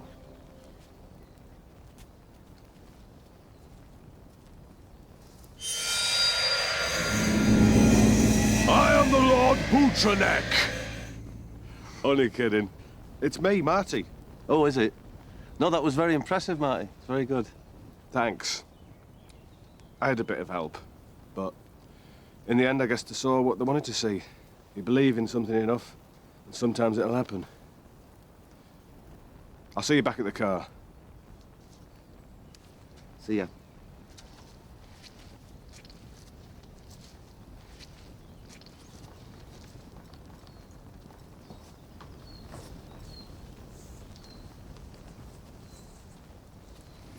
Thanks. The boy will be fine now. I must watch over him. No, wait. Go on up. Go to the other side. If you really want Marty to be happy, then just let him live in peace.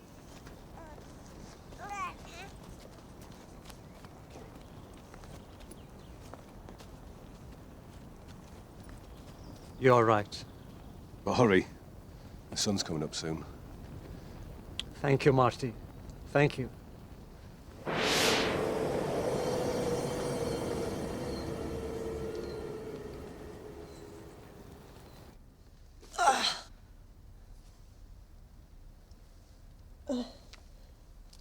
That really was very funny.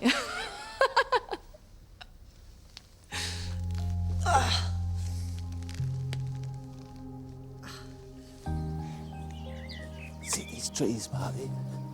These are made of wood. You could make a car out of wood. Wooden tires, wooden engine. It wouldn't go, eh?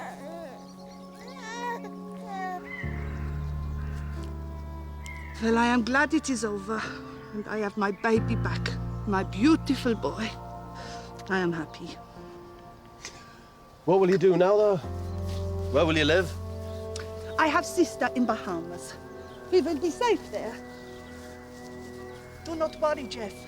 You will never have to go Bahamas.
You the man.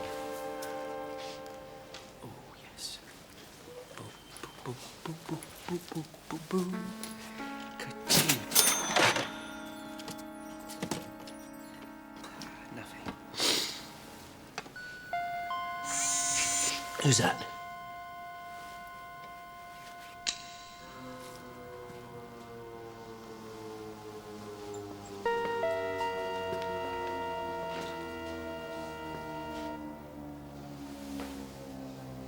Nosy Parker.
Yeah.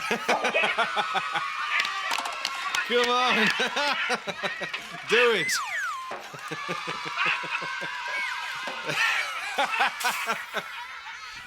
Yeah. Yeah. I can levitate cups. Oh, can you? Brilliant. And what about me blowing skills? Where would we be without me blowing skills? You know, I think in the league table of special powers, blowing doesn't come that high, actually. I don't think there was a wind woman or a blow man, was there? Or a silver exhaler, you know? Oh, silver exhaler. Look, me balloon's partially deflated. It's not half the fun it was. Oh, don't worry, son. I'll make it big and fat and plump and much more fun for you. Yeah, very good, very good. I don't just blow things, you know. Oh, yeah, of course, you shrink shoes, don't you? I tamper with electrics. Yeah, you're a tamperer. You know, if it had been Randall and Hurst instead of Randall and Hopkirk, it'd have been more successful. No. And Jeannie wouldn't have allowed this to happen. No. She does not do any more dangerous cases. She stays in the office. From now on, I don't want to see her getting hurt. Oh, but you don't mind seeing me get hurt, yeah? You don't mind if I end up a stiff like you? Do you know your problem? What? You're insensitive. I am not. I'm very sensitive. Especially if I'm dropped 30 foot onto concrete. Well, you shouldn't have got on the bloody roller coaster in the first place, then, should you? And you were meant to stop the thing. I did stop it. Yeah, and look at the result. Result of what? The boxing. Jeannie, I had a little bet on it, tenner. I don't think you should come back to work just yet. Ronnie Rise. He's a bit past his sell-by date, isn't he? Not so good without his old partner. Yeah, you want to listen to Jeannie, Jeff?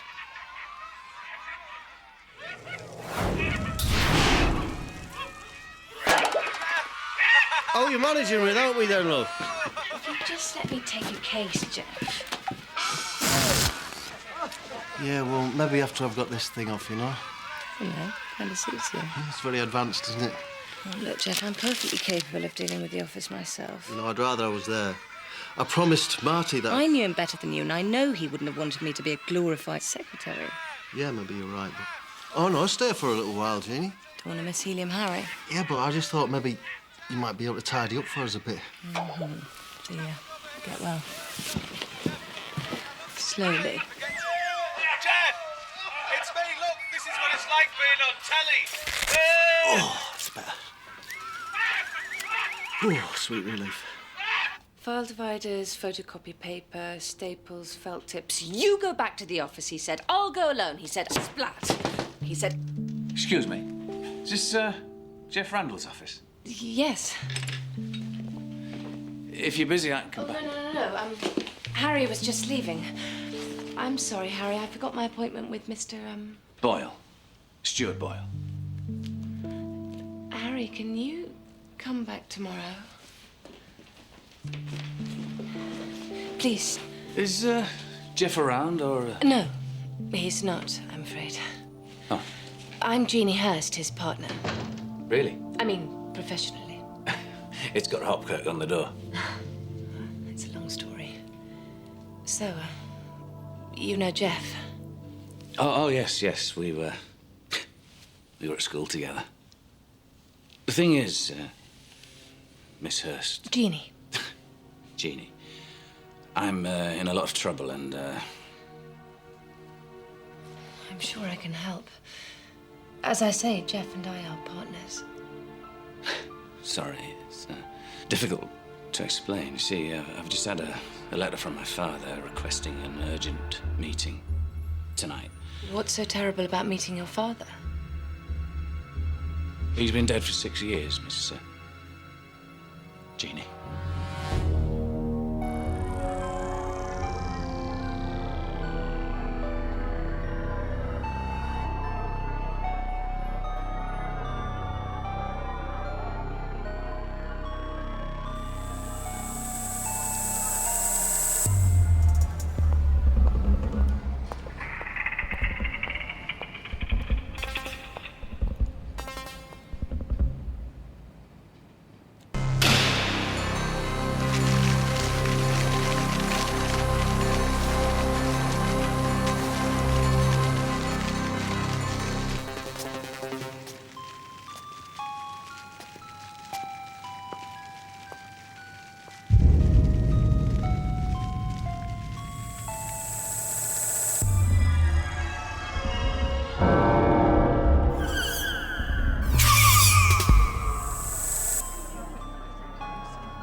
Good evening, everybody, and welcome to Boyle's Department Store. Tonight is late night opening, and we're sure that you will all find what you're looking for. Stuart?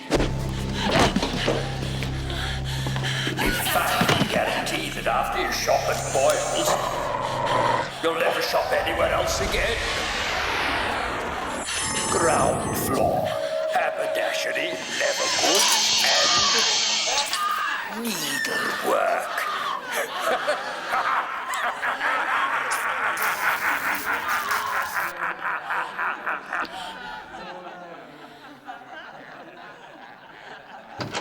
Jeannie? Jeannie? I managed to get out of bed. Thought I'd come along and see if I could help you with the paperwork. Jeannie? Jeannie? Anyway, I was the brains in this outfit, and that's why she fancied me. What?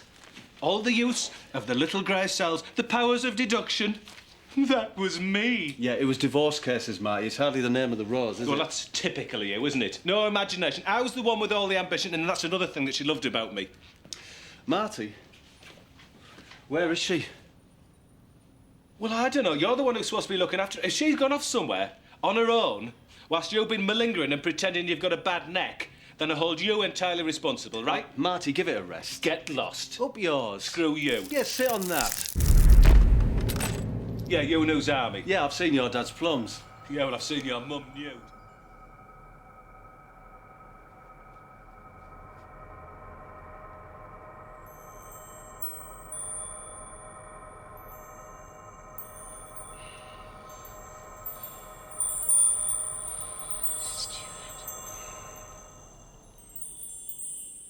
Jeannie.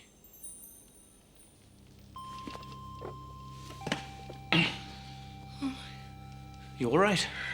Where's Jeff? I thought he was coming with you. Was incapacitated.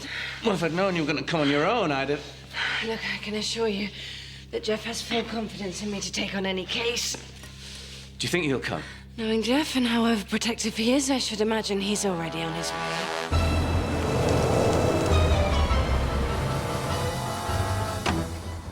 Look, I might as well tell you, if I hadn't have perished, I was going to set up on my own, right?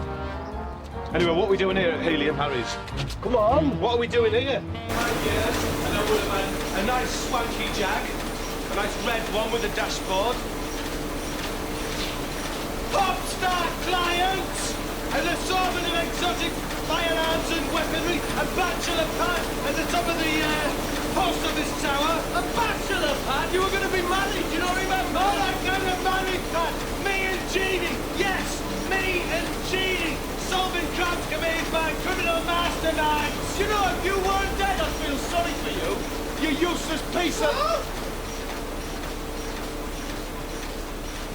Oh, hello, Mr. Randall. I'm sorry, I was just on the internet. I know I've been trying to telephone you for an hour and a half. Oh, yeah, I know. Well, I found this place in Romania. It does cheap liquid paper. Yeah?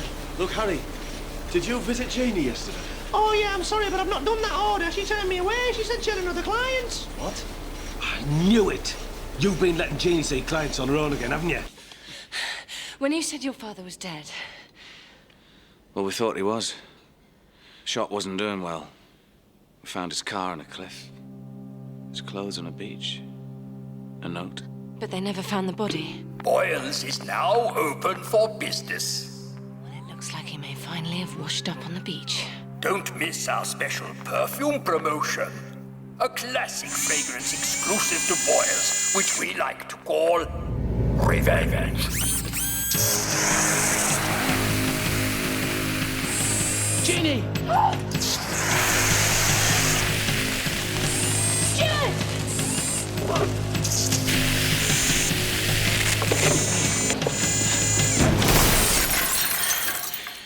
Who needs Jeff? She snubbed me, Mr. Randall. I had a special offer for her, too. 30 pilot gel pens for $9.99. If anything's happened to her, I will... Look, who was it, Harry? What did he look like? Smarmy sort of fella he was. Oily. Boyle. What? That was his name. Boyle. Stuart Boyle. Gel pens, $9.99. It's cheap, that, Jeff. It's good, isn't it? Bloody good, Harry. Yeah. All the doors have been locked, Stuart. Such a shame it's come to this. So much I loved about the place. The smell of coffee on a Saturday morning. Reading the comics for free. Look, let's just find a way out of here, shall we? He's watching us, you know. He's got us caught like mice in a maze. Should have let Jeannie be my chosen one, you know. At least I know where she was instead of being shackled to you. You shackled to me? I don't think so. And how could you go and let her go off and... For the last time, Marty, I didn't let her do anything. I actually told her not to take on anywhere. Oh, yeah. But you haven't got my natural authority, which is another thing that she found fascinating and wonderful about me. Stuart Boyle. What? I went to school with a Stuart Boyle. Oh, did you? How fascinating. Yet another revelation from Jeff Randall. I went to school with Stuart Boyle, and once I had a pan of boiled eggs. Stuart Boyle was the last person to visit Jeannie in the office, and I'm trying to find her. You're not being much help, Marty. So who is Stuart Boyle, then? His family used to own the department store, and that's where we're going. Boyles? That shut down years ago. Well, it's a start, isn't it?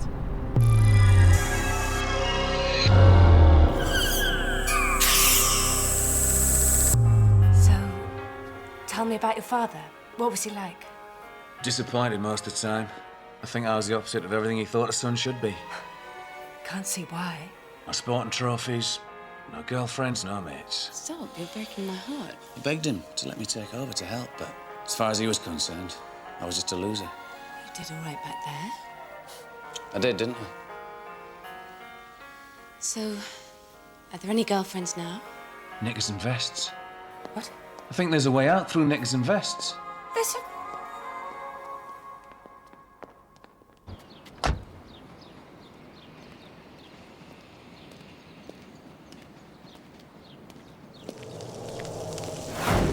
Do you want something?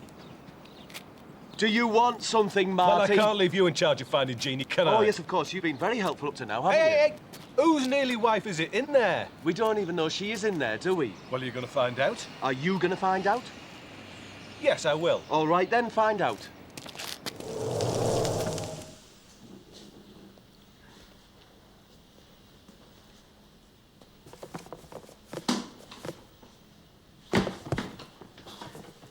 I don't think you'll find her in there, Jeff. Have you found her yet?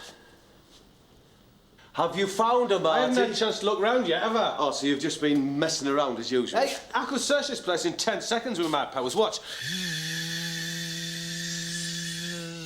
So where is she?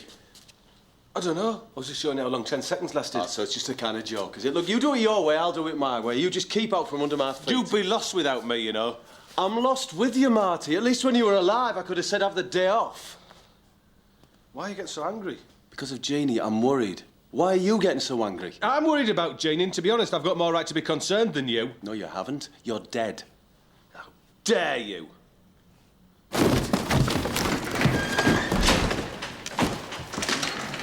suppose it's too much to expect the lift to actually work. Well, there's one way to find out. Going down. Stupid, arrogant, short-arsed... Yeah? Mortal. Nice one. Jeannie! Jeannie, thank God you're safe. We were so worried about you. Jeff Randall.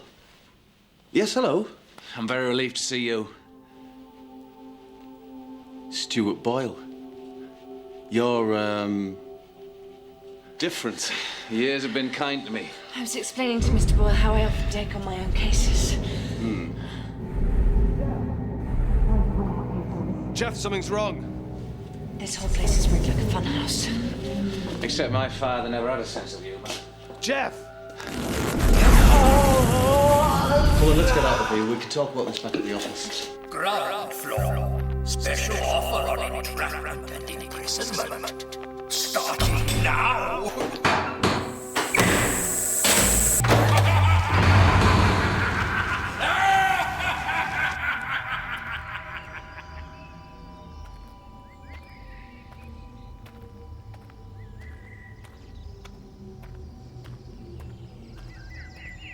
Oh, Mr. Hopkirk! Mr. Hopkirk! Come. Wyvern? What exactly is going on? I'm afraid you've strayed into very deep waters. But I was talking to Jeff. You were talking to Mr. Randall when a physical barrier seemed to spring up between you, yes? Yes. You couldn't hear what he was saying. It was as though the sound had been turned down, yes? Yes. And you want me to take you back there and restore the status quo, yes? Yes. No. No. But I was having this argument. I'm afraid it's not quite that simple, Marty. But I was winning. God, he makes me sick. Beware the idle tongue of wrath. That with malice makes this scoff. Should thou thy chosen one deny, thy soul be risked for all eternity. Eternity? You heard. Wyvern, may I be so bold as to ask, what are you talking about? Come, Marty. Let's take a little walk.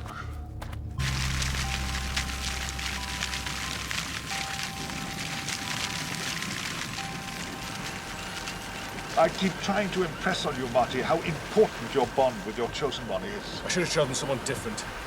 I should have chosen Jeannie. But you didn't, Marty. And not everything done can be undone. We'll just have to force our way out.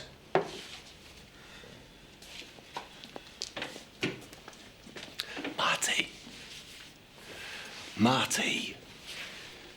Jeff, you're not going to have a go at me, are you? I was only trying to do my best. And look what's happened, Jeannie. You've got us trapped in a madman's personal revenge kit, haven't you? Yeah, but look, he needs us to be there for him. Does he? Oh, look, can we just have this argument later? No, let's have it now. I told you not to take on any new cases. Well, for your information, Stuart and I are doing fine, OK? Stuart! Thanks, Jeannie. My pleasure. You really have changed, haven't you, Stuart? Sorry. He used to be very fat, you see. Quite fat, very fat. Big, fat lad. Big, fat Stuart Boyle. Didn't you, Stuart? It was a long time ago. Come shopping at Boyle's, the fat boy superstore. Shopping at Boyle's, get what you're looking for. There's so much fat to see, and the car park is free. Jeff. What? Come on, let's get out. Come shopping at Boyle's, the fat boy superstore. Shopping at myself, Boyle's, how lucky can you be? How lucky that we met when it came true.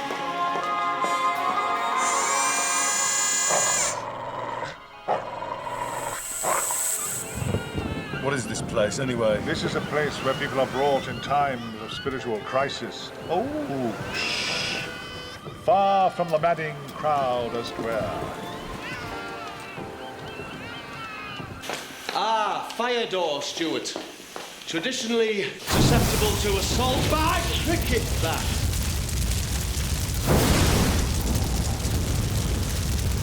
My hero. I thought you said you knew a witch. Shut it, Fatty.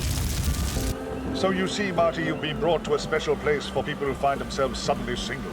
It's like a strip club. I beg you to take this more seriously. There are dangerous forces at work here. Oh, very dangerous, yes. Appearances can be deceptive. There's more to Radamanthus on sea than meets the eye. Madam who? There are powerful forces at work, watching, waiting. Waiting for what? To exploit divisions wherever they find them, for their own unfathomable ends. You are here for a reason, Marty. Things are out of kilter. It's up to you now. So what shall I do, then? Choice brought you here. I can only offer you more choice. Colonic irrigation. The Grand Hotel, good food, some accommodation, sounds nice. A nice little place, unpretentious, where you can get your act together. But remember, keep 'em peeled.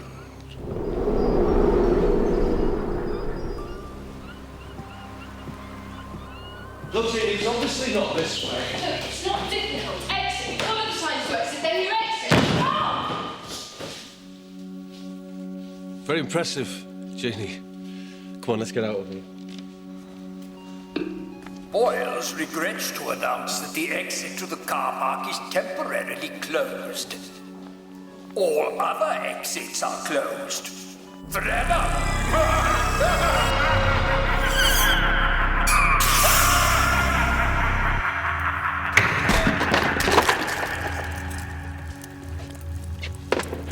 Bedding. This is ridiculous. Come on, Jeff.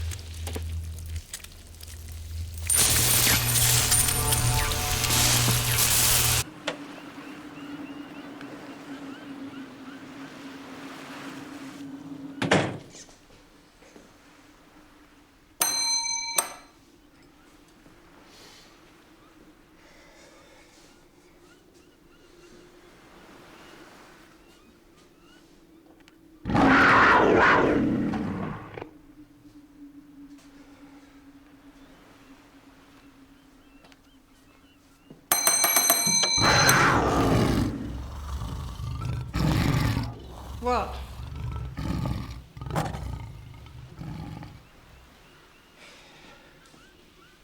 Hello.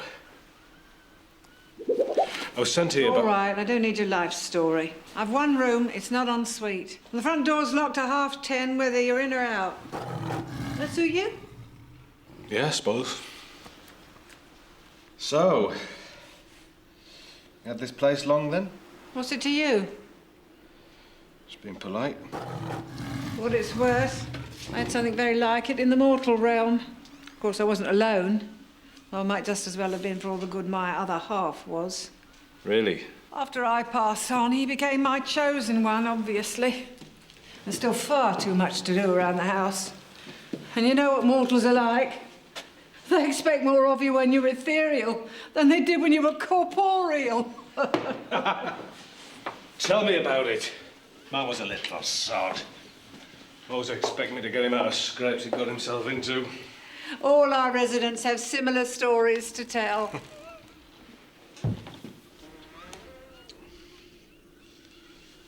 So you're very busy here, then? Oh, yes. You'll make lots of new friends here. Now, if you care to get dressed for dinner, there's quality entertainment tonight in our function room.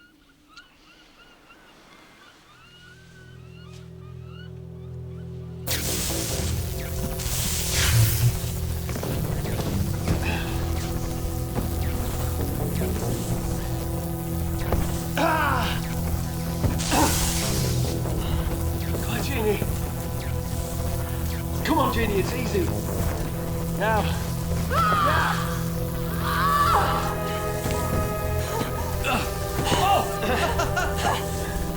It's just like old times, eh, Jeff? Happiest days of our lives.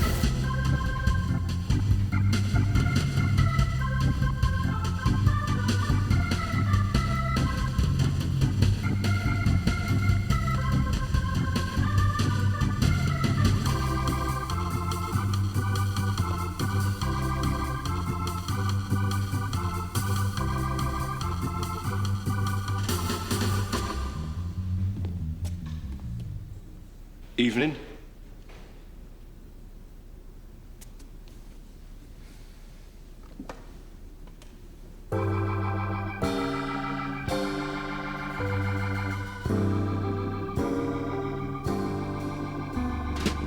We're a couple of swells. We stop at the best hotels, but we prefer the country far away from the city smells. Is it always as good as this end here? We're a couple of sports. The parade of... We were always at the back of the sack race, cross-country and everything. Yeah, well, I don't remember losing, Stuart. I don't think you ever lost. Look, I'll get us out of here, don't worry.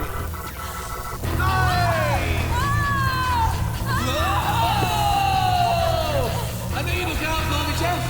Just like old times. Knock, knock. Adair. Adair once all over, but he's beginning to go now.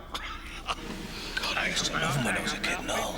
Decline and fall. Do you remember him? Knock a knock. Aardvark.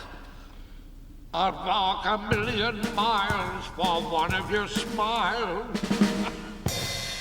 Come on, folks. We're only on the A's. Help old Dickie out. I've already died once. But I'm nothing but a trier. He's not so good on his own, is he? Do you remember him on the telly? No, what's the thing? Woman goes into the butcher. She says, give me 2 pork chops and make 'em lean. My grandson does that The butcher says, every "Son, bloody hour of the day. Really? Yeah, no time for me. You'd think he'd be pleased that I chose him, wouldn't you? But no. Ah, ungrateful little sod. Come on, he can't have been that bad. He's worse. I used to say to him, There's a woman serving. What's up? I used to... Funny thing, I can't seem to remember his name. You all right, mate? His face, it's gone. I'm sure it'll come back to you. It's everything. His voice. I can't picture him. Look, you're getting yourself all worked up. What did he look like? Tell me what he looked like. I'm scared. Hey! Wait a minute. Don't you worry, sir. This gentleman just needs a bit of fresh air. He can have a nice sit down and a rest on the pier.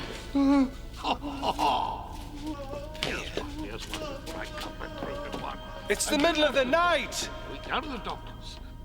Doctor, some days I feel like a teepee, and other days I feel like a wigwam. Relax, you're too tense. Hey! Thank you, ladies and gentlemen. A big thank you to Jockstrap and his 2 swingers. All the best are. Available for your nearest days and mitzvahs, always at your service.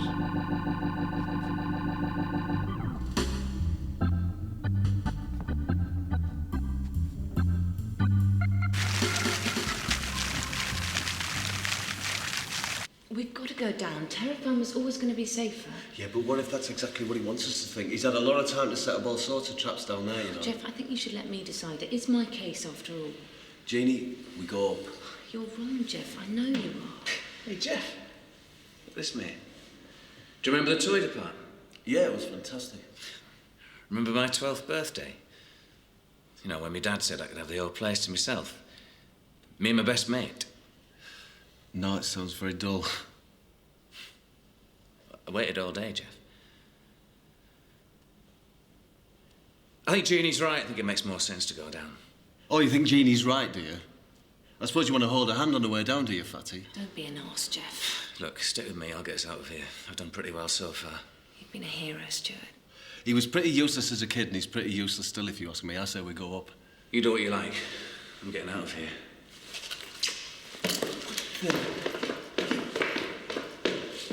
Stuart, hang on! I'm not letting my dad destroy me again! I want to live! What is the matter with you, Jeff? Look, Jeannie, I had an argument with Matt. I suppose I'm just a bit jealous. Stuart! Oh my...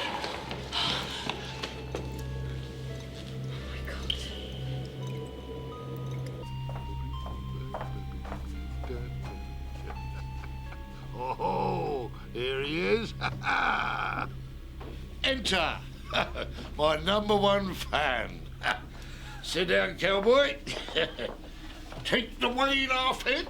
I can't believe it's you, Mr. Klein. Now, Dickie, lad, please.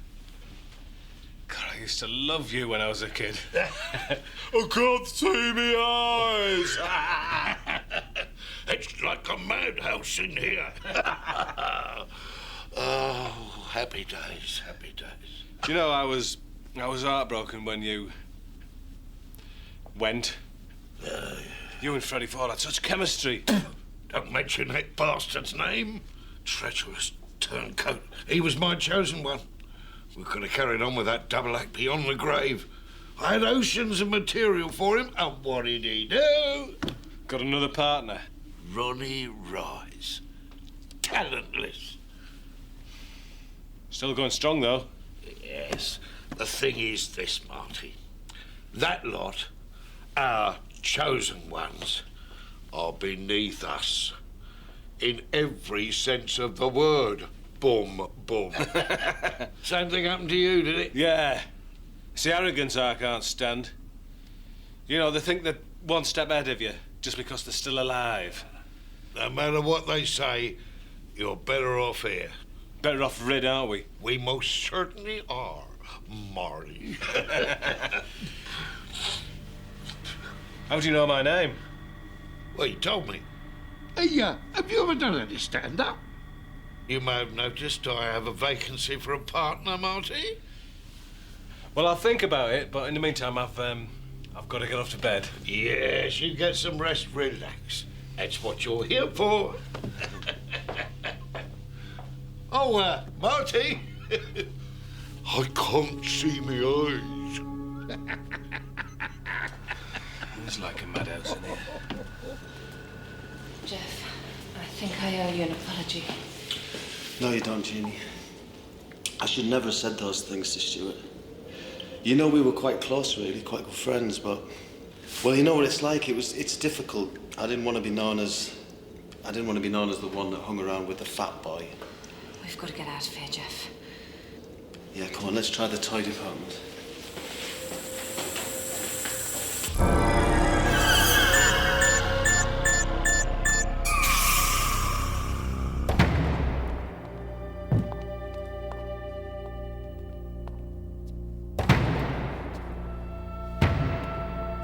Come on, Jeannie.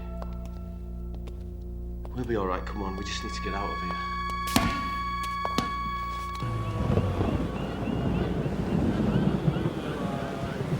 Mr. Hopkirk?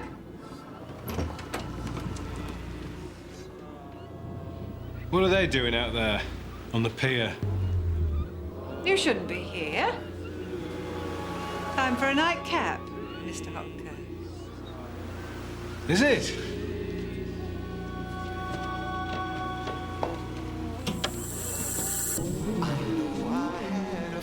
It's my old school uniform. Mount St. Michael's. Yeah, but what the hell are your faces doing on them? Top 4, Children's Department. Toys, games, justice. That's the way to do it!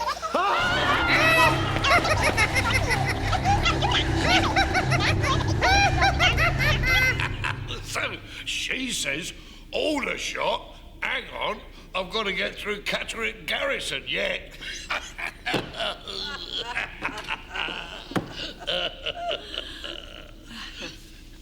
Thought that stuff had no effect on this side. Radimantus-on-Sea is a special place, Mr. Hopkirk. It's always happy hour here. Go on, son. Drink to forget. No thanks. You wouldn't want to offend your hostess, lad. Mrs. Applegarth is very particular whom she shares her liquor with. Oh. Oh, that's no good. We forgot the toast. Another glass, Mrs. Applegarth. Yes, Mr. Klein.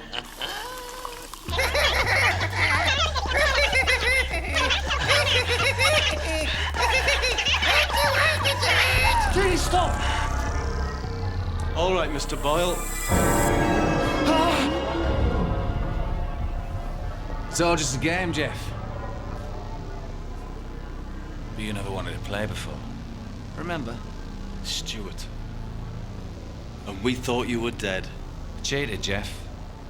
I used a net. And this is your dad, is it? He's lost a lot of weight, Stuart. Not as much as you, but... Sticks and stones, Jeff. You did it for the shop. That's why you killed him, isn't it? No. Just for fun. I inherited the shop. And a tidy little sum, which I've put to good use. This department store is mine. Remolded. Rebuilt. It is me. You're mad.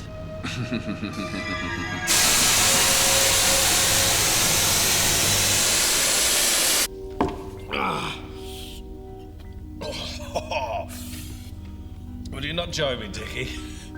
I feel a bit guilty drinking on my own. Nothing wrong in doing things on your own, Marty. I used to get into trouble drinking in the office. No. You don't need to worry about that here. We won't tell you what to do. Don't you just hate people who think they're better than you are? Yes, I do, Mrs. Applecart. But I don't need to worry about that anymore, do I? No. He used to treat me like a big kid, he did. It was my idea to start the agency. But right from the very start, I was always Stavros to his Kojak. At least that's what he thought. Well, they're like that, aren't they? Chosen ones. So superior.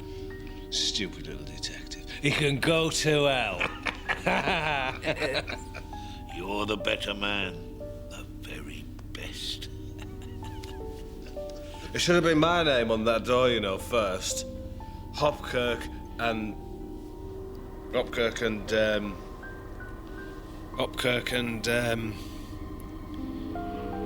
What's the matter?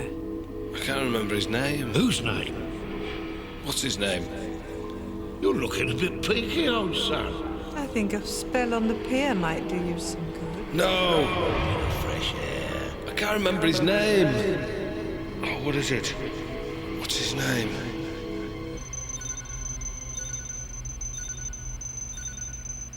Stuart!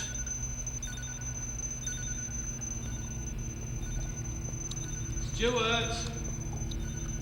What's going on, Stuart? I think it's time to grow up. Aren't you going to ask me what the hell I'm playing at? No, I'm not. I'm not interested. Oh. Did they teach you that in detective school, Jeff? The devastating repartee? Oh, all right, then. Go on. Tell me all about it. I can't wait. Right! Well, it's very simple, really. When that timer reaches 0, you'll both be blown up. Unless one of you can beat the other in a little game. Stuart, why are you doing this? At school, Jeannie, there were always the boys at the front, the natural athletes, the boys who boasted of sex behind the sports hall, the boys who smoked B&H down by the beck. And then there was me and Jeff. Always at the back, always the last two. I should have hated them, of course, but I didn't. They hated you, Jeff Randall. Because in every respect, you were only slightly better than me. Stuart. I've changed everything about myself, Jeff. You see, And you still treat me like Fatty Boyle. You know why the old stores died out, Jeff? They don't move with the times. Kids don't want chess, skittles, and snakes and ladders. They want state-of-the-art computer games.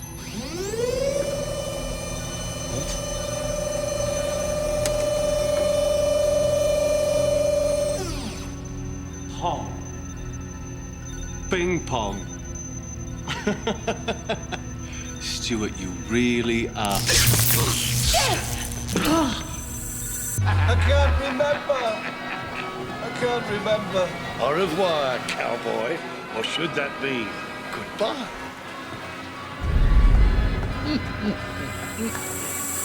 Oh, I get it, Stuart. You want us two to be losers, just like you. I don't understand. If one of you scores 10 points before the timer runs out, then only one of you dies. It's fun. Be serious, Stuart. It should have made me the most popular boy in the school, Jeannie. A dad whose shop had the biggest toy department in town. But it didn't. No one would play with me. Not even him. Not even Jeff Randall. Now you can, Jeff. Now's your chance. But go like this, Jeff. There's a twist. It's not the loser who gets blown up. It's the winner. Yes, children. In this game, the loser wins.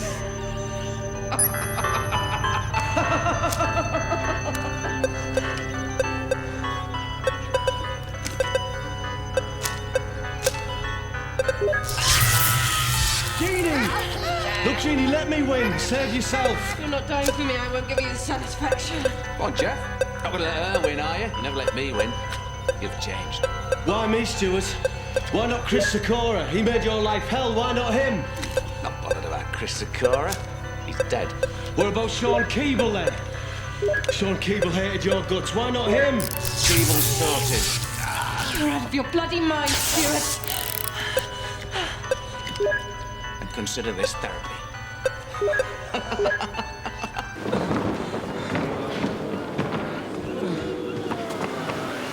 Ready for your place in the sun, Mr. Hopkirk? No! The pier of despair, Marty. The final resting place for the frozen-hearted. And once your ticket's been clipped, woohoo!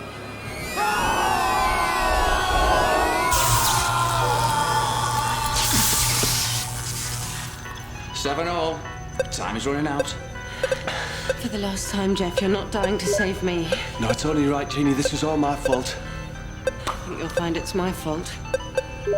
No, I was stupid. And all because I was having a hard time with... I can't do this on my own, Marty. I need your help, please. Jeff. Marty. Jeff.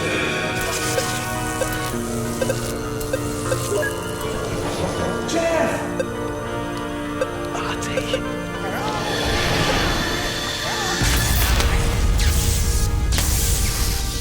It's over, Stuart. Come on, let us out of here. No, it isn't, Jeff. It is, Stuart. It's over. Do it the old-fashioned way. When I press this detonator, you can say goodbye to your midriff. Marty, you gotta help me, please. And the real winner, Jeannie. He's the loser. Please don't do your blowing thing. Come on. What took me years of painful plastic surgery, you will achieve in a matter of moments.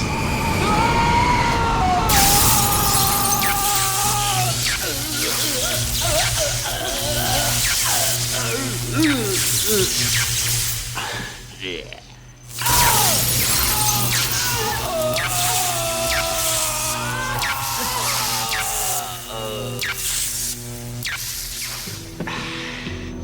I'm back! I'm back! I'm back! I'm back! I'm back! Woo!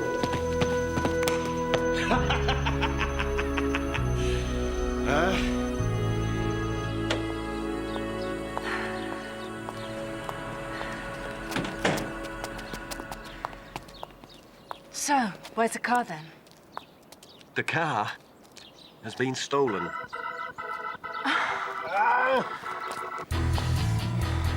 You know, I think I need you as much as you need me, Jeff. Yeah? How do you mean? I haven't got any bus fare. No, you're right, though. That's the most important thing. What? Teamwork. Shouldn't we report it, Jeff? We should report it, Jeff, really. Don't you think we should report it?